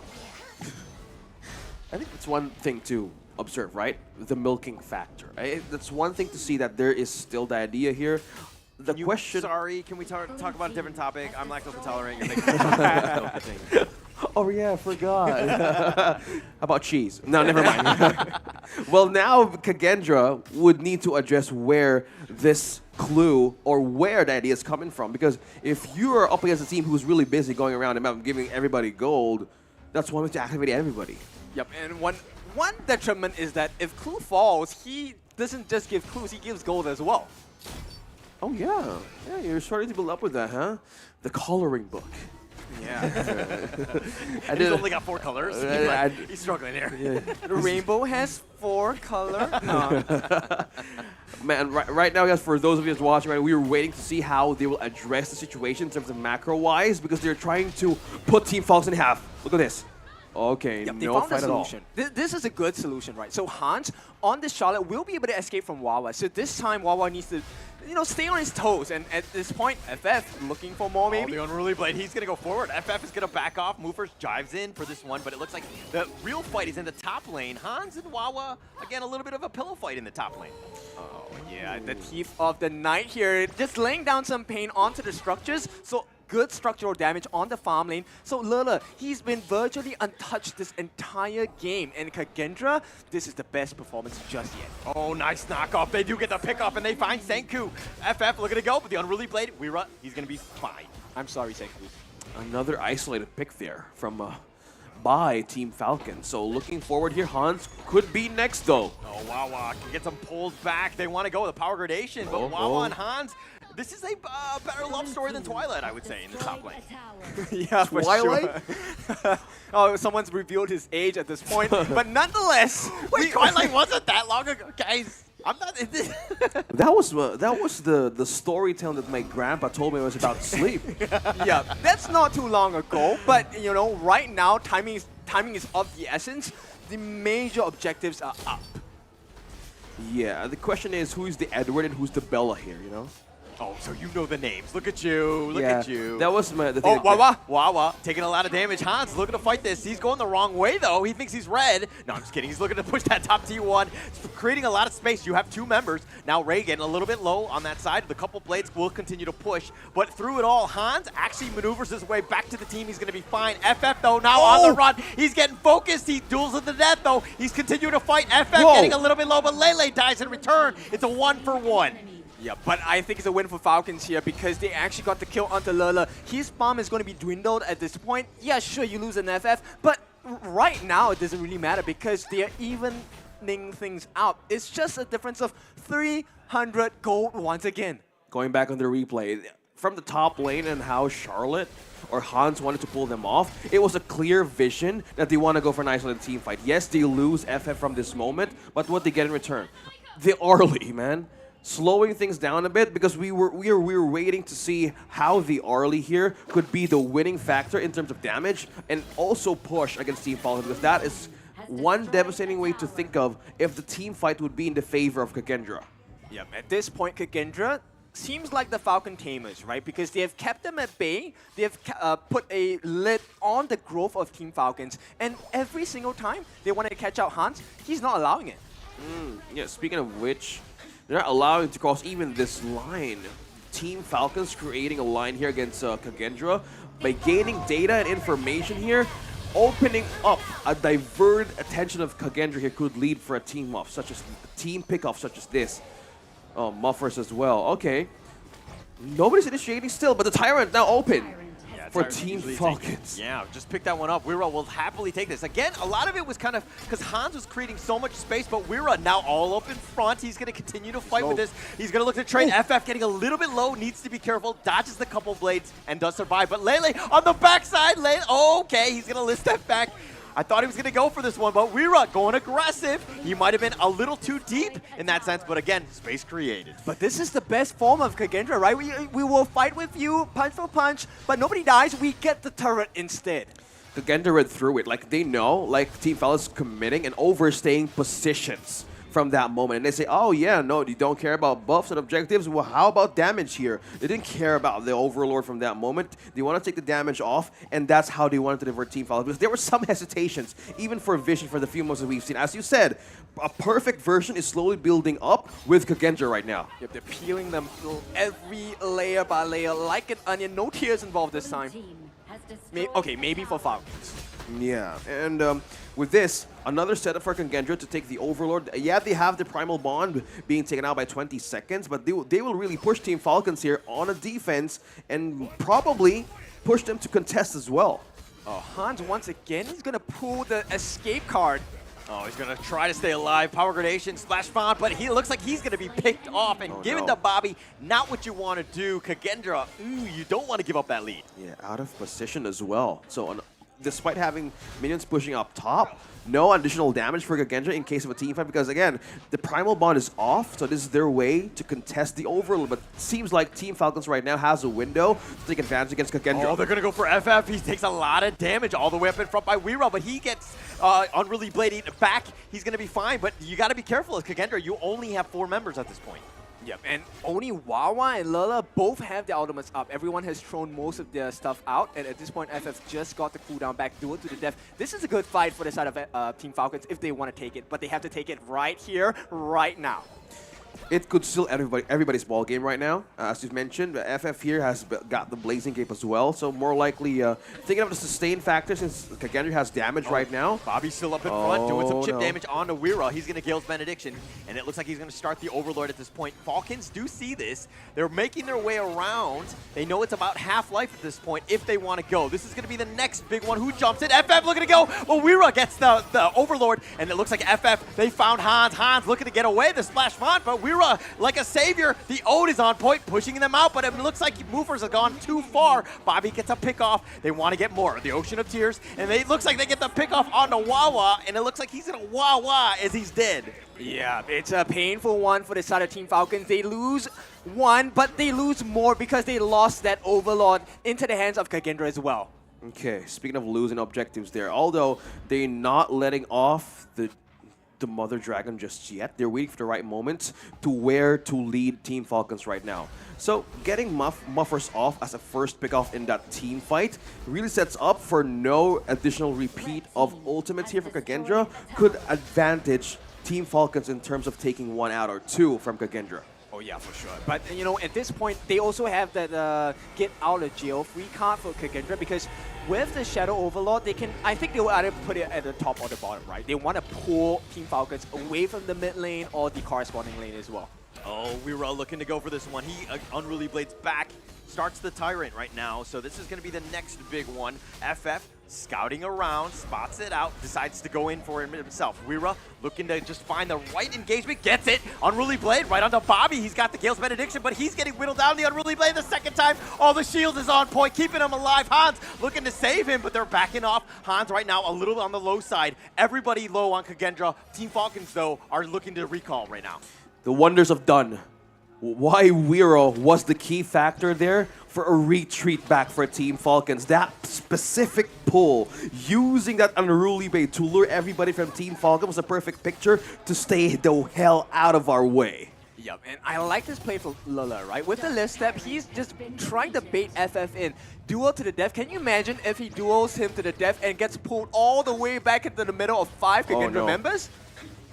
No, it's a mistake. The Team Falcons that don't want to commit because right now Kagendra could push us to a game number 3 because we will know how the adjustment went from their draft. And it's a better picture that their adaptability and recovery from this game is slowly shining off. I mean, again, Lela did have a great time from the first 10 minutes of the game, but right now with the addition of the late game capability of the Dun, even for the Ganon Mo, really work wonders in terms of layering. As you said, onions have layers, but the damage of Kagendra right now could put Team Falcons into tears. Yep, and Lula with the frenzy, hang on, getting caught out. Blue looking to go in for this one. He's going to back off.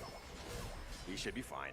Yep, Senku is the guy that I'm looking at because his Reforged Blades into couple blades is what's going to make the world's difference in the team fights. And based on how Team Falcons are positioning now, it's really playing in the hands of Senku. I think that's the main. main. Oh, the duel to the death. It's FF just is gonna look to turn this. Weira getting whittled away. He actually gets over to the edge. Oh, the Unruly Blade, but Ray, he's gonna be down for the count, and it looks like he's gonna be killed. Hans gets credit for that one. Weira continuing to fight, and they found Bobby, they found Ray, and it looks like they want to get FF. Weira chasing after him. They slow him down. The nice wind slash knocking him up and takes him down. That's a 3-0 to Kagendra, looking to end this game in the mid lane. A crucial team fight once again by Weira, the Dun in the latest stage of the game, man. You don't want to mess this Dun as this moment turn around. One more center of attention play by Dun. Wawa and Clue with the last miracle hold. Are they able to keep themselves alive? And Wawa's already been killed. They've got Clue as well. And it looks like Kagendra will strike back and take game 2. Yep, they just tore them apart. I mean, Kagendra, this is why we call them the late game monsters. And boy, did they come alive at the correct timing. You know, 2 games in, that's when they hit the strides. And Senku, my goodness, really just doing so much work. But more importantly, Lula catching out Bobby at that critical moment, just isolating him one position at a time.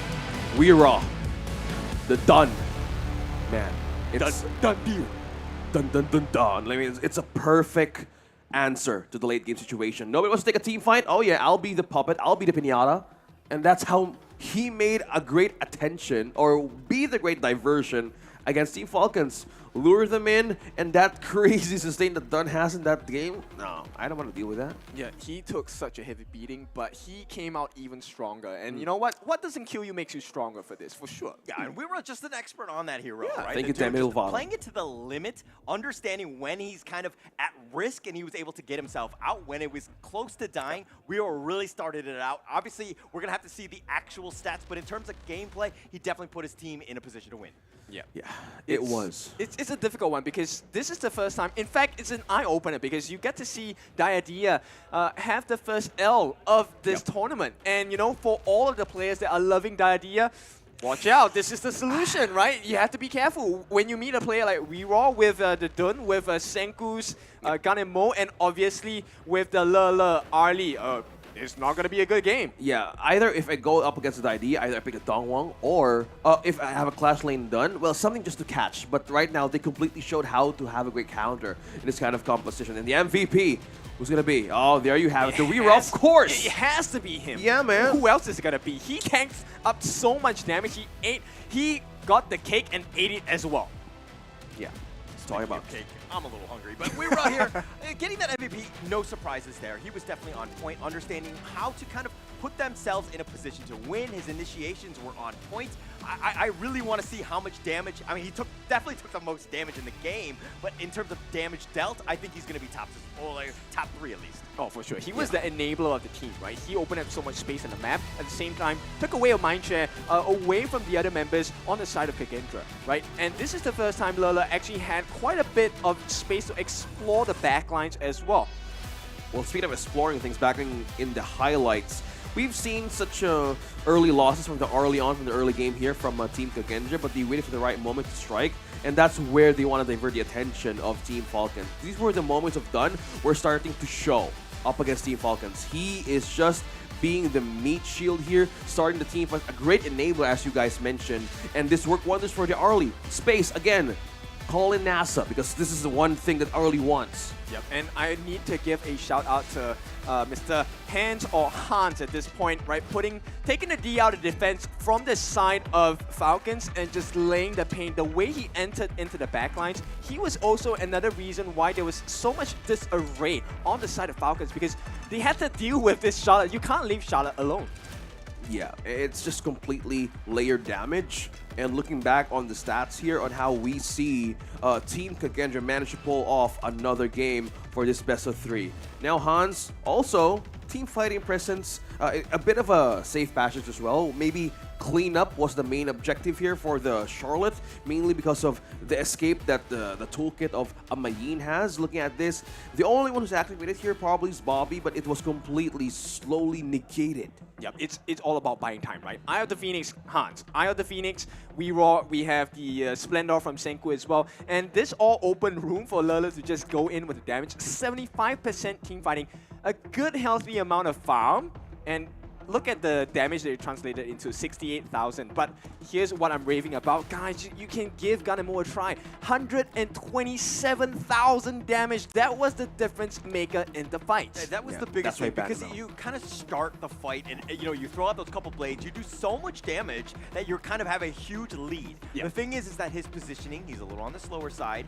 and he can get caught out. So as long as he's able to kind of kite his enemy team, he's going to have a good time. Oh yeah, for sure. So this is the brand new KAGE, and they have now tied up the series 1-1 against Falcons. Boys, what do we feel about this? Let's start with you, OSX. Well, this is like the comeback potential. Like, this only sums up my idea. Like, why did they go for the Arlie? Why did they go for the Dolia once more? Like, for me, it's like a trial once again to make PTSD. this. Yeah, man. They want to try it once again, and maybe in their own scrims and their preparations, it actually works. But this time around, having the Dun being the front line, that was the main problem in game number 1. And they had a quick solution to have more ways to divert the attention of Team Falcon, which is the map control. But now they use it against them. So with this kind of recovery that KAGE has, well, you're now looking at the factors of how to counter this kind of life, specifically with the Diadea present. Oh yeah, so now they have drawn the stage in such a way that this is now a nail-biter between the two of them. So Falcons and Kagendra now, this rematch is looking like a true rematch all over again from the past. No, right here, right now. These guys are playing chess.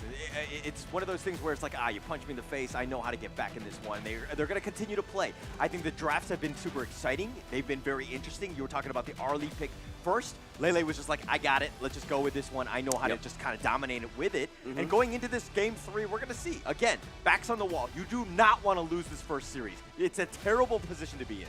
Oh yeah, I love it. In a best of 3, everybody just shows up once they have like, oh, we're one loss away and we're gonna be swept away. That's where like, okay, let's pull out the great cards. But they didn't manage to like change mostly of their draft, right? Yeah.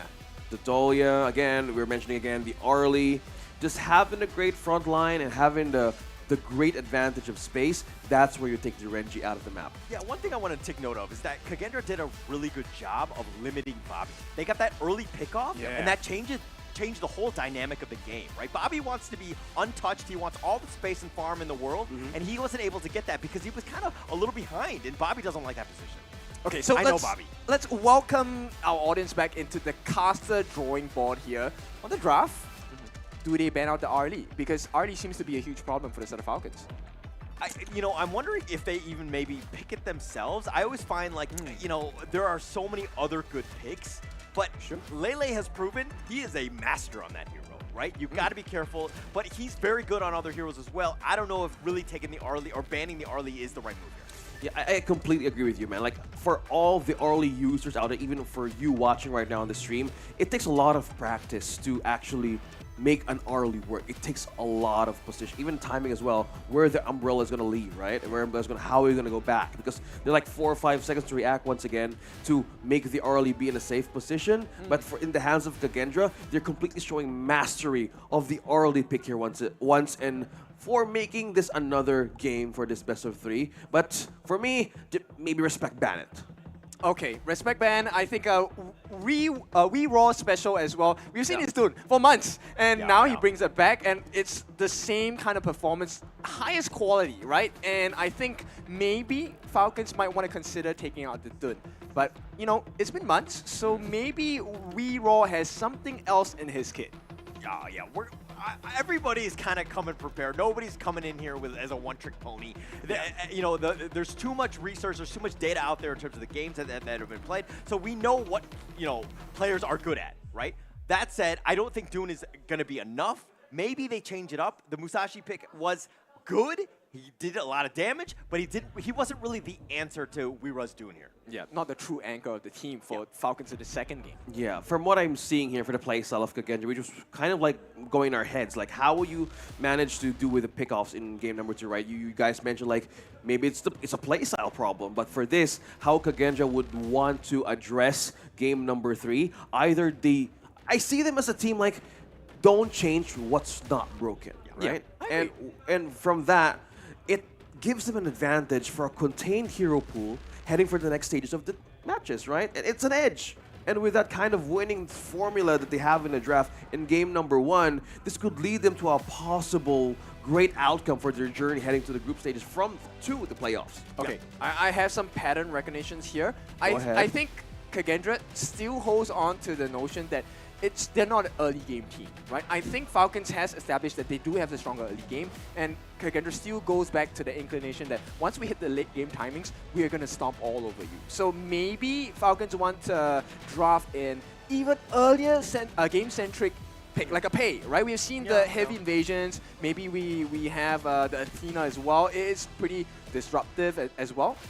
There's some options we can explore. So you talk about how Kagendra's not really a great early game team. Yep. But game 1 and 2, I would think that they had a slight edge. Team Falcons have not done well in the early game. They've been playing a little bit too passively. They've been playing on that defensive side. Game 1, they came back, right? It was off the back of Bobby. So I think that this is it's something they need to work on.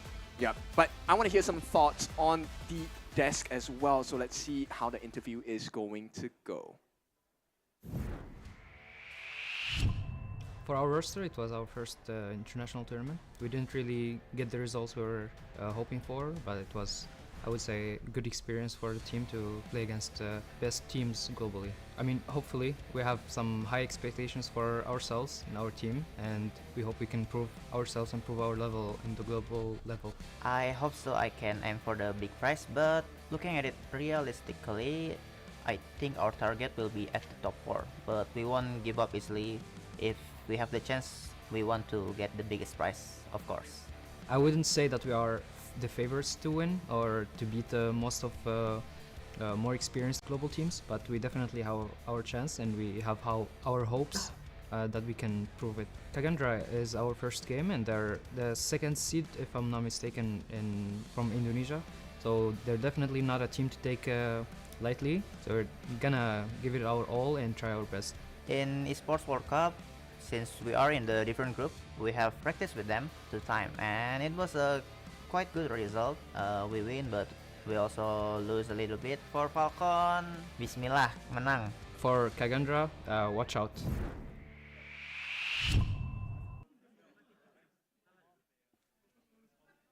Pretty respectful feedback from both teams, right? And I think they definitely have witnessed and understand the power levels of their opponents. So it is true, we are at a tiebreaker right now, so they want to get these points in the bags. We are in the group stages, this is the first day only, but every step matters. So, Paula, which camp are you in right now? I'm always of the team of which is the last team that won. Okay. I feel like momentum is a big thing, especially with that home buff, and you're kind of seeing just how ecstatic that they were. I believe in into you. This one, I think that Kagendra they have a slight edge going into this. Okay, now we're into the draft. It's a tiebreaker once again. From being, you guys being in the first series, right? We're not going to end this day without a best of 3 once again. Yeah, how we start, how we end. Yeah, that's it.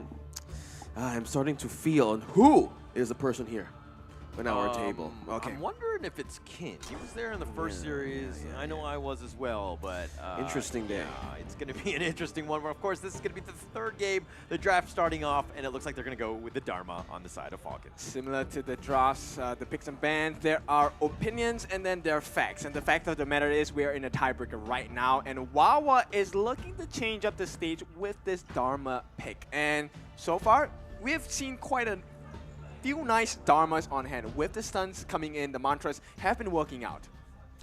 Okay, we haven't seen some really good, it was a 50-50 kind of thing in the series of today that we haven't seen great Dharma setups on the Truth Mantra, mainly because of the zone potential that team composition has. So one thing that team capitalized on right now, well, for the first series, again, it's day number 1, we can't expect too much, but mainly of the zone out with the prowess of a Yuan and an Arlie. So with that kind of zoning capability, you would really need to have a nice catch to counter them off right away. Now, they respect the Lady Sun, but the Arlie, okay, not respect ban, but they take him off how to cells.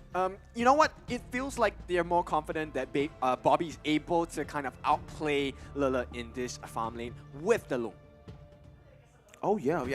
Good thing that we pointed out the marksmen here in the farm lane for both of these teams, because even if along and early, distance-wise, they work in poking counters. And also, you have the exchange you see in the farm lane, because most of the time, from the 2 series that we've seen here, it's more likely they get 2 kills, they get either 1 isolated kill away, but this sets up an even way of reaching 2 members out from the farm lane. They ban out the Mozu and also the Diadios. From this point in time, they don't want the frontline aggressive initiator factor, and as well as the Mozu. Again, the Arlie, you want to pair it up with that, but so far they don't want Falcon taking it for themselves. It's the same kind of weakness, right? They don't want to deal with the CC. If you get caught out, it might dwindle you, it might stun you long enough that you can't get that infinite vastness. At the same time, for the side of Lola, it could be the lift step that could be cancelled. Maple Dance maybe not going to come into the correct timings as well. So they don't want to deal with the stunts,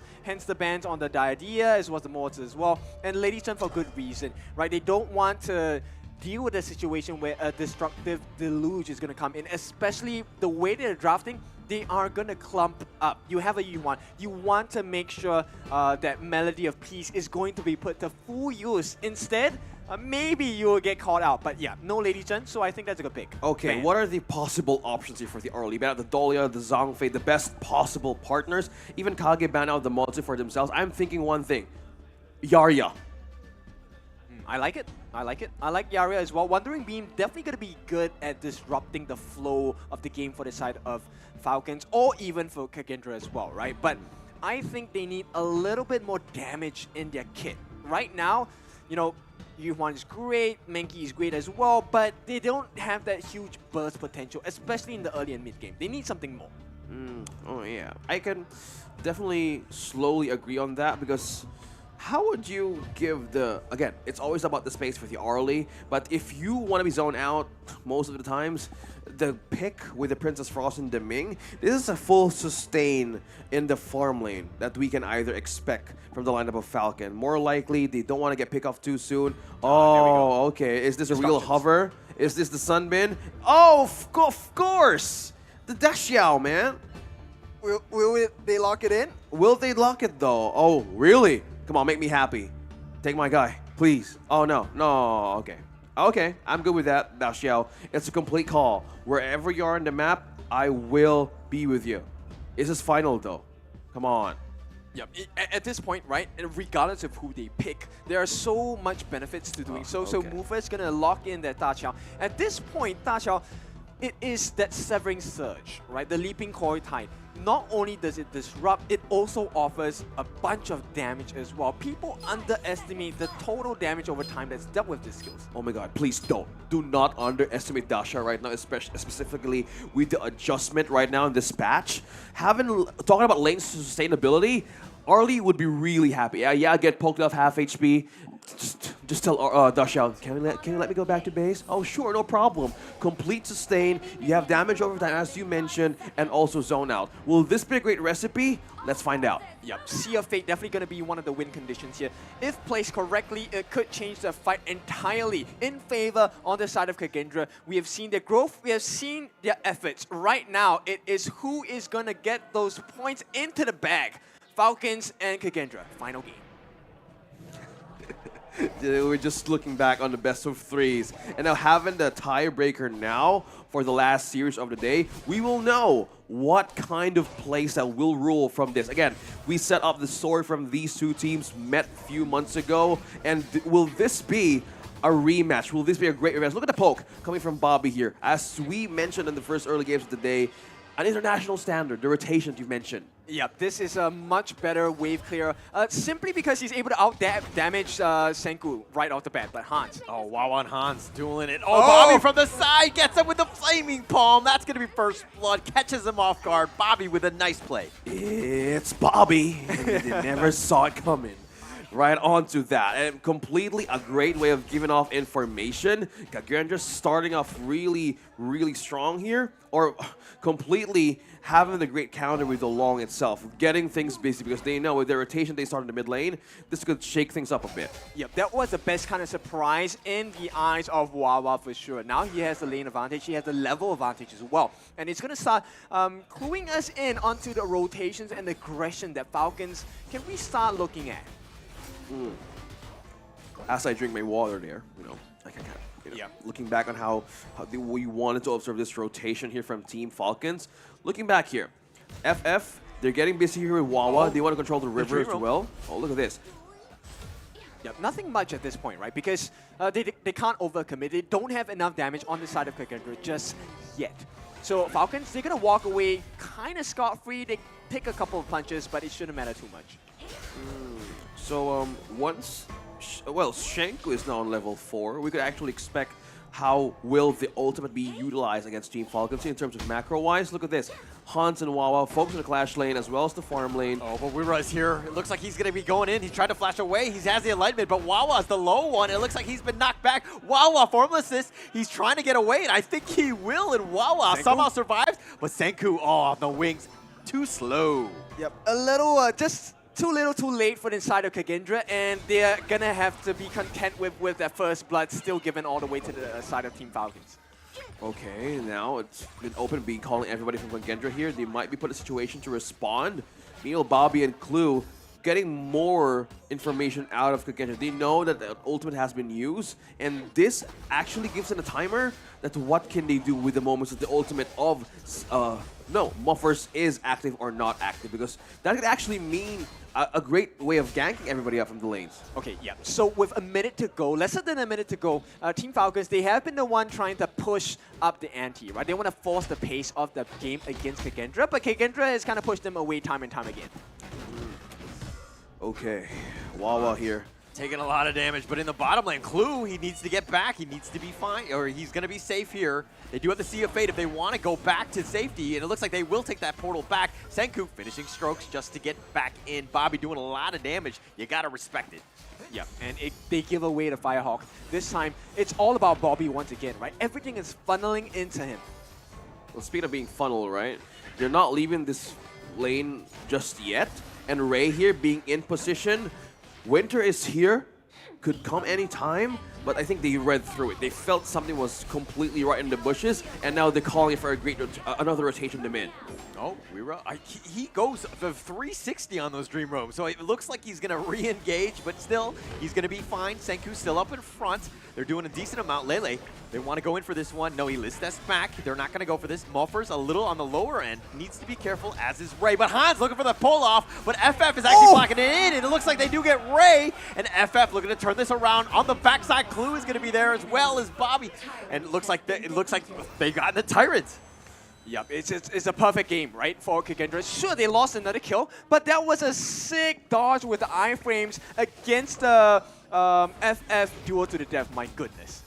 That was a great initiation coming in from Hans, but that cost him his life. But that really responded Team Falcons to get a great team fight out of the way of Kagendra. Looking back how Bobby wanted to have they want to go. They found Clue. They knock him up, and they get him killed with the Koi Tide Severing Surge. That control is on point, but Bobby is limping away. But they don't care. But the infinite fastness keeps him alive, and Bobby with a tiny sliver of life. I mean, testing his reaction times there, that was a hot stopper if I've ever seen one. I love it. I love it how he managed to escape that possible takedown freely. But that advantage goes in the hands of Kagendra. They might want to push down another turret down bottom with no defense at all.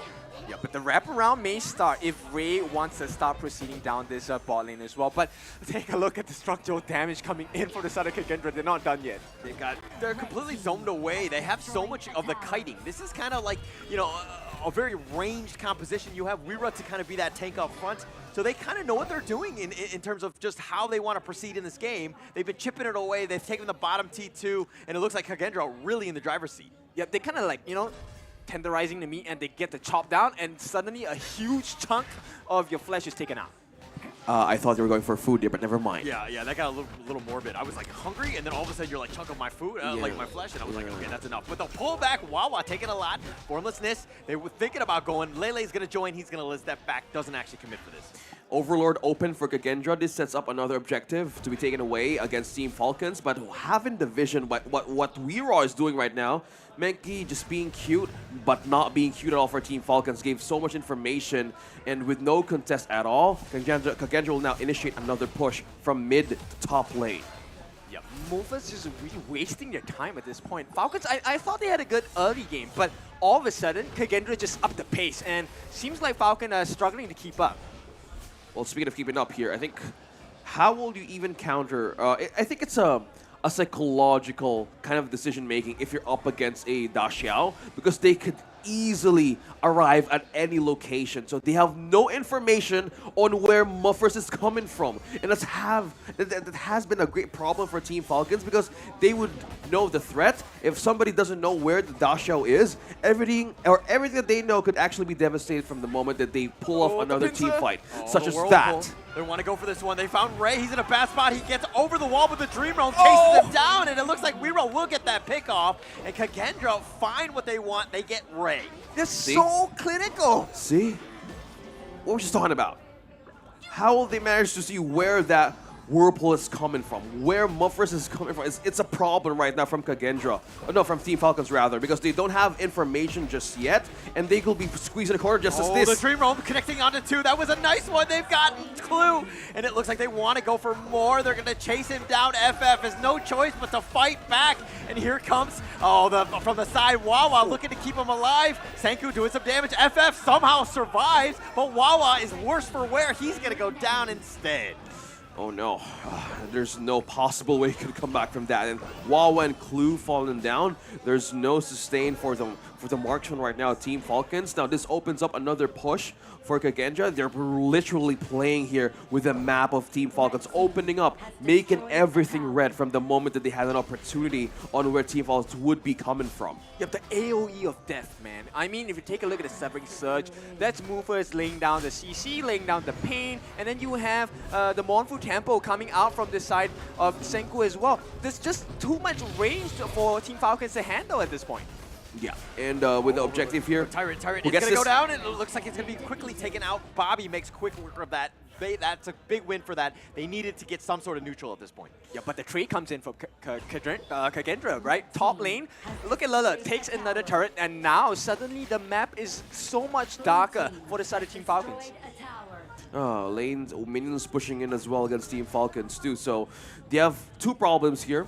The map as well, how do they even get a push here? Because the Dashao presence of Muffers here creates an opening for everybody to be wiped out at any second now. So they have no way of getting information out. Like this puts up pressure for Clue, because if he commits for a check push or even Wawa, either of them could come down dying. Yep, and the other part is Ray has to use Shattered Ice to check the bushes, and Yeah. at this point, that's one skill wasted before the fight happens. Oh, yeah, I feel this lineup is really kind of, it's struggling on how to counter this kind of great coverage of the map and playing with your head. The Jedi Mind Tricks. FF still up in front. He really wants this red buff. He does take this one, but the Dream Roam, FF still out in there. He's looking to go for Senku, but he's in a bad spot. He's kind of getting controlled. He does have the shield, the Flaming Palm, trying to cover the retreat. Wawa's been killed, though. The Infinite Fastness on back on out of this one, but Kagendra come out the victors with that one kill. Wow. Yep, take a look at the health bars. They aren't exactly very low. Reroll, he's comfortable with this. He's going to get the shield values as well. And this is a Shadow Tyrant. I feel like the game has been going on for 20 minutes, but it's just been 10. Wow. I feel, man, there was no kills. It's more like a peak with an in and out situation from Kagendra. I feel the situation right now, Team Falcons, how do they get vision? How can they get a pick out of Kagendra? Because they don't have a clue on how to make this lineup work. Yes, they have the damage going back to the replay, and this actually sets things up on what happened few moments ago. Yeah, look at how much Weeraw is tanking up. Hans making sure that there's space for Lala to really just jump in, get the damage in without taking hits as well. So everything working in conjunction for the side of Kagendra, and it's just perfection at this point. 11 minutes in, Team Falcons, they need more than just one clue here. They need multiple clues. Yeah, but Clue, please, make your way. You need to have a clue on where Kagendra is coming from. But look at that. Gaining control. We see Wawa here trying to get a push, but everybody's just here.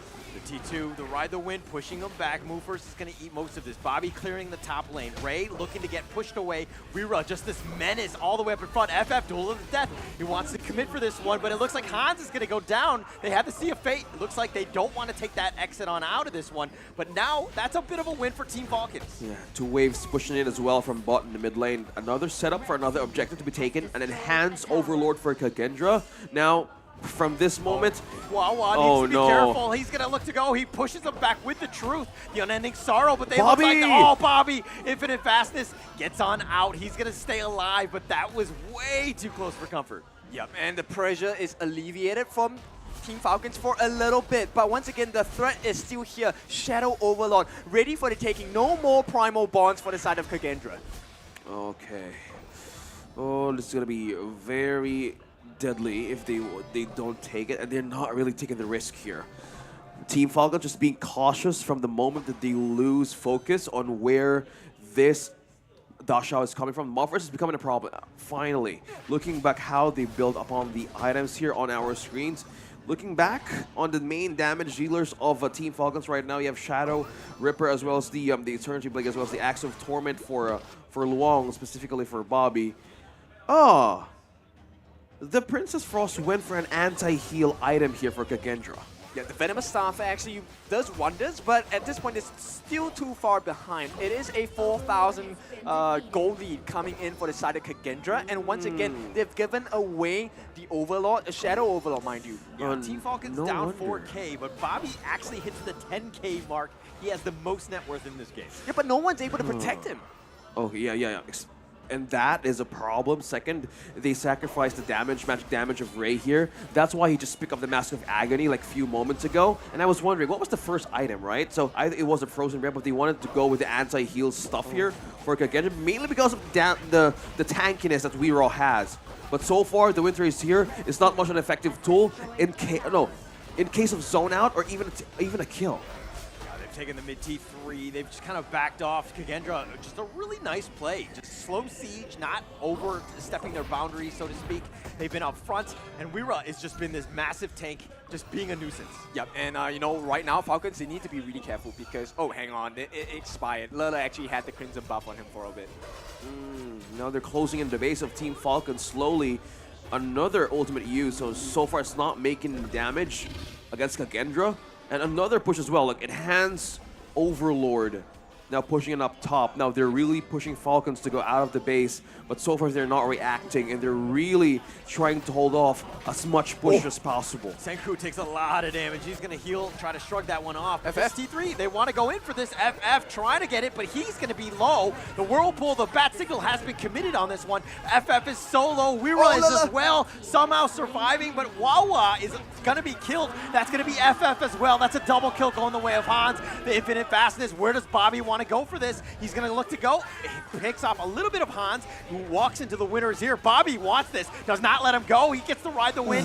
Not enough to kill him, though, and Bobby just barely not able to get that kill. I mean, Kagendra just pushing it to the absolute limit. Lala was just a pixel health. He somehow survived multiple times throughout the fight. Hans makes it out with a sliver of health, even eating up all of the riding with the wins. Like, just Kagendra outplaying Team Falcons at every possible angle.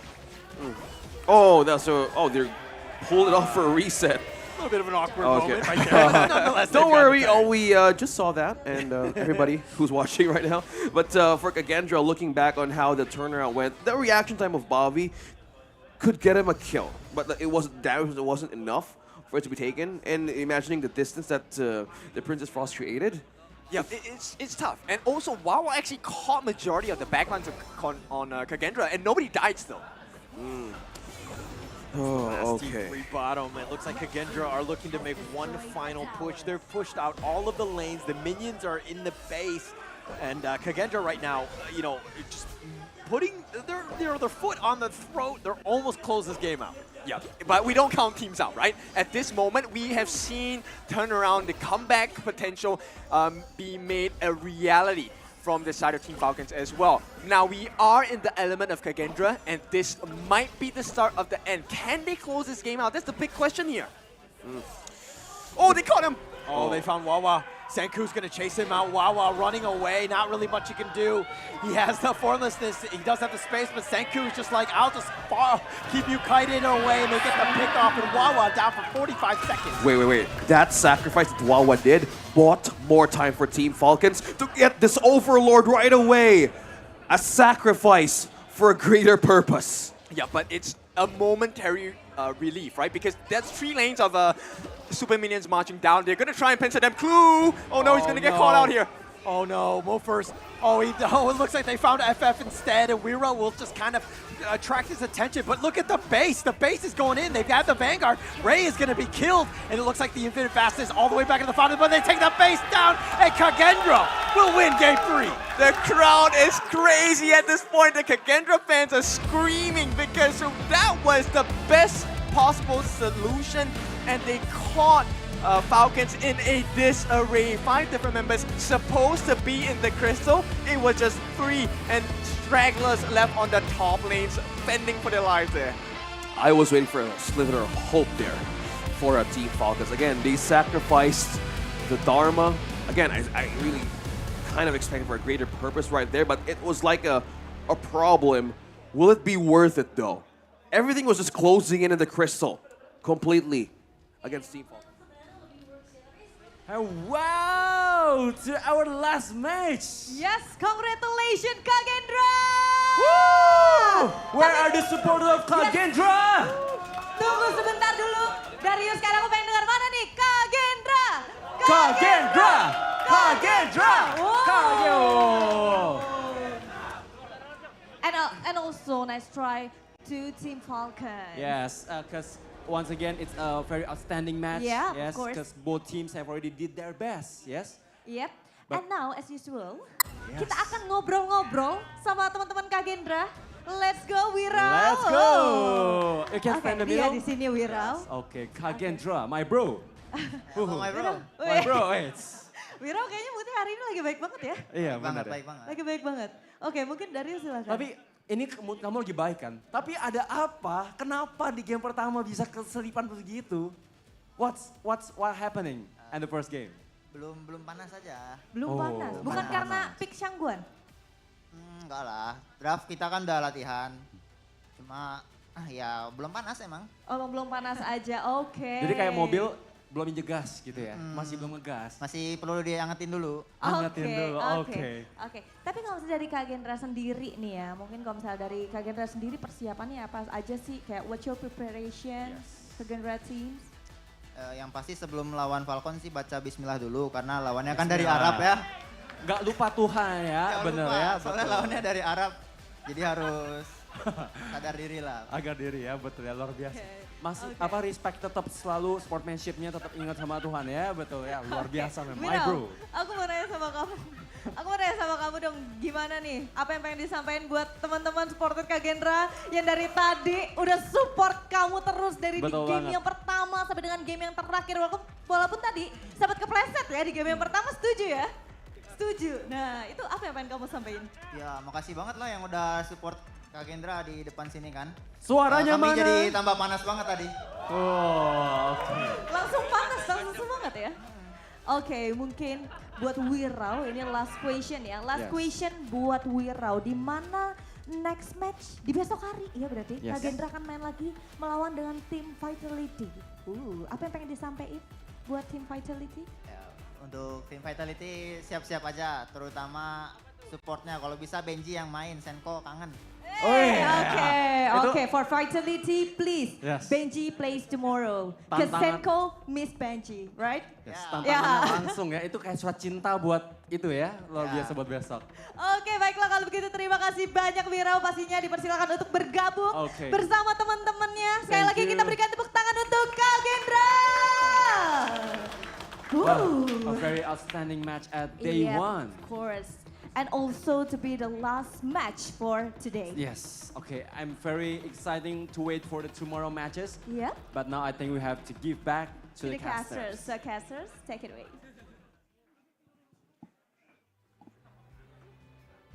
Welcome back. It is the day for the Indonesian teams. No one falters today, and what a performance by Kagendra in the last game of the day. We really saved the best for the last against Falcons. Now, all of the teams here today, they have put points into the bag. This is going to let them have a better step into the grand finals. Now, boys, OSX, let's start with you. What are your thoughts for tomorrow's games based on this? It could be 50-50, maybe two 2-0s and 2-2-1s, mainly because of how they set up this day number one again. Boom Esports going to go up against with teams tomorrow, specifically from Philippines, and right now from teams looking up for a different group. I say they have more advantage in terms of how they want to see this day number one, in terms of how the meta rotates around the Honor of Kings Championship. Okay, for sure. You know, Holler, we had our thoughts about Kagendra. Have they hit your expectations today? Actually, they've exceeded them. Wow, I okay. actually think that this is a team that has actually kind of started to level up. They looked a little shaky in that first game, but maybe it was just the nerves. But the fact that they were able to bounce back, they did it very strong off of the back, of course, with Rira leading the charge, so to speak. But they did a really good job today. Yeah, definitely. So with that, we will be very curious. I think this time we may have a different MVP, right? Rira was the MVP of game number 1. Let's take a look at who's going to be the MVP for game number 2. He is going to retain that title. The Mankey doing so much work, soaking everything like a sponge. Oh, yeah. You can never go wrong with the Mankey. With all the games that I've witnessed today, it's all about turnarounds, all about recovery from these teams to actually work. We Raw from game 2 to 3, I am the shield. Nobody crosses. I am. I hold the door. Whole door. Yeah, for sure. And of course, with that being said, this was the way that they clawed their way back in the series itself, right? You know, I've heard little birdies told me that Kagendra is one of the strongest teams because of their team synergy. No, I do agree. You saw it, just how, they were taking the fight to them. They were kind of controlling it. They didn't give Bobby the space that he needed. Yeah, it's, he's going to get his points. But you just kind of stay away from him. And they did a great job of just kind of controlling the map. Yeah, exactly. Going back on the highlights once again, it was like at the minute 8 where they managed to isolate everybody. This is where the moments comes in. They were trying to put some crumbs all over the map to make Team Falcons react because they're not going out of the base. Because one way to seize an opportunity to get a kill here is most likely somebody gets lost. It was the build-up of a possible greater purpose, but it was a question, was it worth it? It wasn't. And that was the one way to seal the deal for this game number 3, and completely Kagendra wins over Team Falcons this time around. Yep, they completely read the later parts of the game against Falcons, and this is the strength of Kagendra. This is not a hometown buff. This is just them at the next level. Yep, and looking back here on the stats, looking back on the items, WoW on the other hand, again, you need a front line with the lineup that you have with the Ming and the Luong.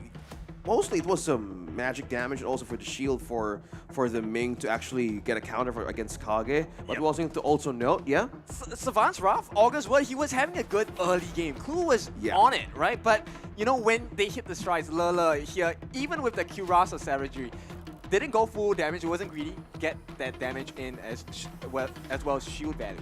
This is like all of my rankings. I'm Bobby, this is my KDA, this is my net worth, but I'm on the losing side because everyone else is terrible. Wow. You just revealed it once again. Don't worry, man. We'll get back at it once we end the broadcast today. But this, guys, this completely shows that Kagendra right now, being on the team fighting presence, Muffers, yeah, it was a greater problem for Falcon Esports. Man, it's a problem. Like, again, I said it 2 times, mainly because of it playing with their mind psychologically, because Falcons, from like 8 minutes to 11, they had no clue on where Muffers is coming from. And they can easily call everybody from KAGE, oh, somebody's here missing, somebody's here at 4 members, and they can easily wipe it off. Yep, and this time, Kagendra, they take and change the script entirely. They were in control pretty much the entire game from the get-go after that first objective, right? And not only that, I want to point out, this is the scene for Senku tomorrow because he was the one that caught out Wawa in the bot lane. He got them the start of the win. And this time, we are going to see if he's going to do his best against Benji from Vitality tomorrow. That's another monster matchup, another rematch coming in from months ago. It's going to be the last game of tomorrow as well. So the same timing, the same area. And it's like prime time, I would say. It's going to be a lot of expectations going into that one. It's all their strengths, right? Late game, late timing. So it's all about Kagendra's strengths at this point. OSX, what do you think? Man, they need to ride the momentum right now, completely. Because if they lose it, if we're all, man, continue that MVP streak going, because the team needs it. The Clash Lane right now is a complete buff to everybody who wants to pick Dolia, or even more like a sustain hero, because Clash Lane right now is a great pick. Hina doesn't even considered in this series today, you know? Yep, exactly. There's many twists and turns, right? And this is what I love about Honor of Kings. So today, it has been Indonesia's day. Right? All of the Indonesian teams coming out, stomping everyone. Yeah. But day 2, are we in for a surprise, right? Do we see new players coming in? Maybe, wrangle that stronghold away, peel away the defenses and say, hey, there is a competition to be had here. It looks like there's a potential for, Dominator Esports and Kagendra. They're playing in the 3rd and 4th game. So those are the only 2 potential wins for Indonesia. We're going to see some other new teams kind of play in tomorrow. So I'm excited to see, what Black Shrew Esports, Revenant Esports is going to bring to the table. Yeah, that's going to be a spicy one. Black Shrew Esports, as you know, have been renamed from LGD Gaming at Esports World Cup. They were the ones to beat, right? And internationally. So now we're going to see them traveling here live at the venue this time. Will they put up an even stronger performance? I don't know how they're going to put up an even better performance than what they've done. Yeah, I've seen even the video as we start the show today. Like, there's only one king, as he said in the video. Oh, yeah. Musang King. And with this kind of experience this team are going to witness tomorrow, man, I hope everybody is just ready to prepare what's going to happen in kind of team fights that we're about to see. Oh, for sure. And we're definitely going to have an even more packed venue. I mean, we've heard the cheers of the Kagendra fans. Will we hear the fans cheer again? And of course, if you're online, you're at home, you can cheer as well. Don't worry, nobody will judge you. Maybe your neighbors will call the police, but yeah. It's No, man. No. They probably want to invite more, have a watch invite party. your neighbors to come in and, hey, look at Kagendra. What did they do today? That was a star-studded performance all the way. Yeah, it was a reverse sweep. Oh, we yes. just witnessed. It's inspiring, right? I think at the end of the day, seeing some of these teams really come back and just stick it to their opponents, I think that's tremendous for them. And to see them moving forward, it's great to see a team really start to get into the groove and to kind of just push along right now.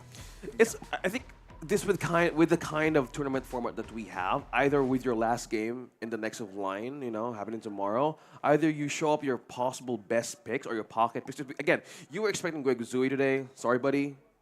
It's okay. But we have, what, 12 days? 12 days. But in that 12 days, teams who lost today need to double time. Oh, for sure. These are points they needed to get. And, as the table closes in closer towards the end of the group stages, this is where you start to see the difference, right? Sure, very minute differences will make the world's difference in this battle for the placement out into the knockout stages.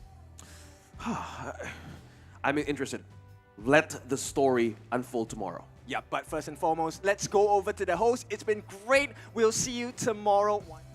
All right, thank you, casters. And once again, congratulations for the winning team for today's matches. Wow. And also, thank you to all of the participants for joining this championship today.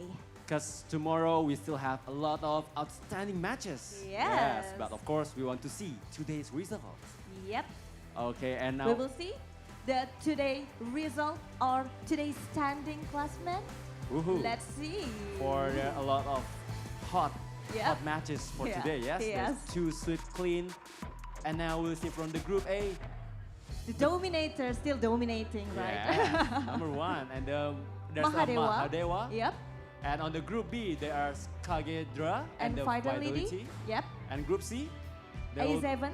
Yes, and the Boom on the second, but they haven't played yet, yes? Yes. And there's Group D, there's a Fearless Esports standing on the first. Yes, and then the second one we have Yes. Black Shoe Esports. Okay, and this is for tomorrow's schedule on the first match. Play at 3 p.m. So don't forget to come to our venue again. Of course, if you want to support them at Real, just come here and we will see it together who's going to win the second day. Yep, of course. And I bet tomorrow is gonna be more heater, more I can't wait, yeah? exciting, Are more you- intense match. And maybe if people can come more and you see on the YouTube, we can still feel your spirit, right? Yep, of course. 'Cause So don't every forget to give your support to all of the player, all of the team who's gonna play on 2024 HOK Championship group Yes. stage. And so then I think it's come to the end of the day, Sabila. Yep, of course. And I'm Darius Lin. I'm so happy to see with you all and my Yeah. partner Yep, I'm Sabila Aprilia. So we'll see you tomorrow. Bye. at day 2.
brightest enemies relentlessly. And even if you fall, you gave it everything to be a king.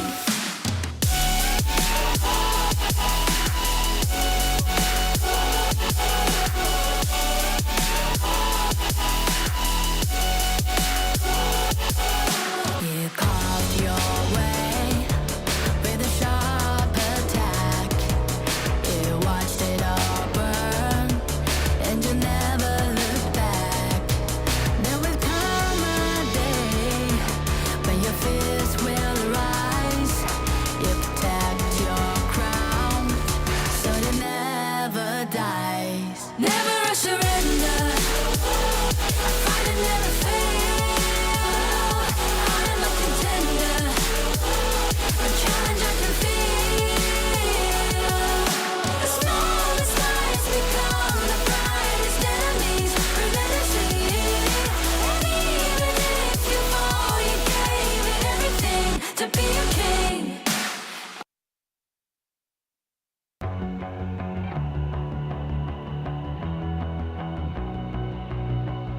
You've walked through the darkest nights. You've heard the crowd, felt the blinding light. You were standing there when your heart comes alive. It's a dream of a hat, and it never dies. Right here, right now, give it all, get it out. Never a surrender. I fight and never fail. I am a contender. A challenge I can feel. The smallest lies become the brightest enemies relentlessly. And even if you fall, you gave it everything to be a king.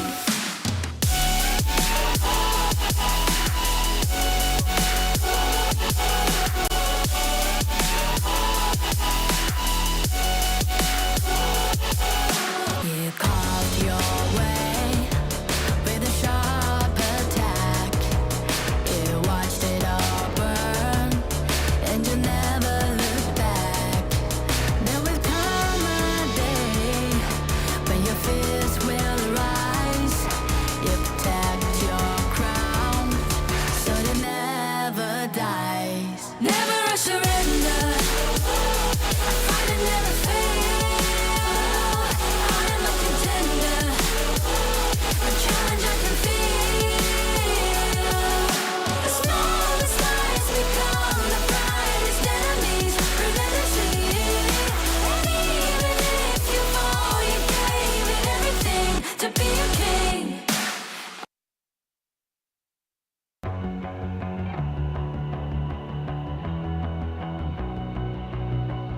You've walked through the darkest nights. You've heard the crowd, felt the blinding light. You were standing there when your heart comes alive. It's a dream of a hat, and it never dies. Right here, right now, give it all, get it out. Never a surrender. I fight and never fail.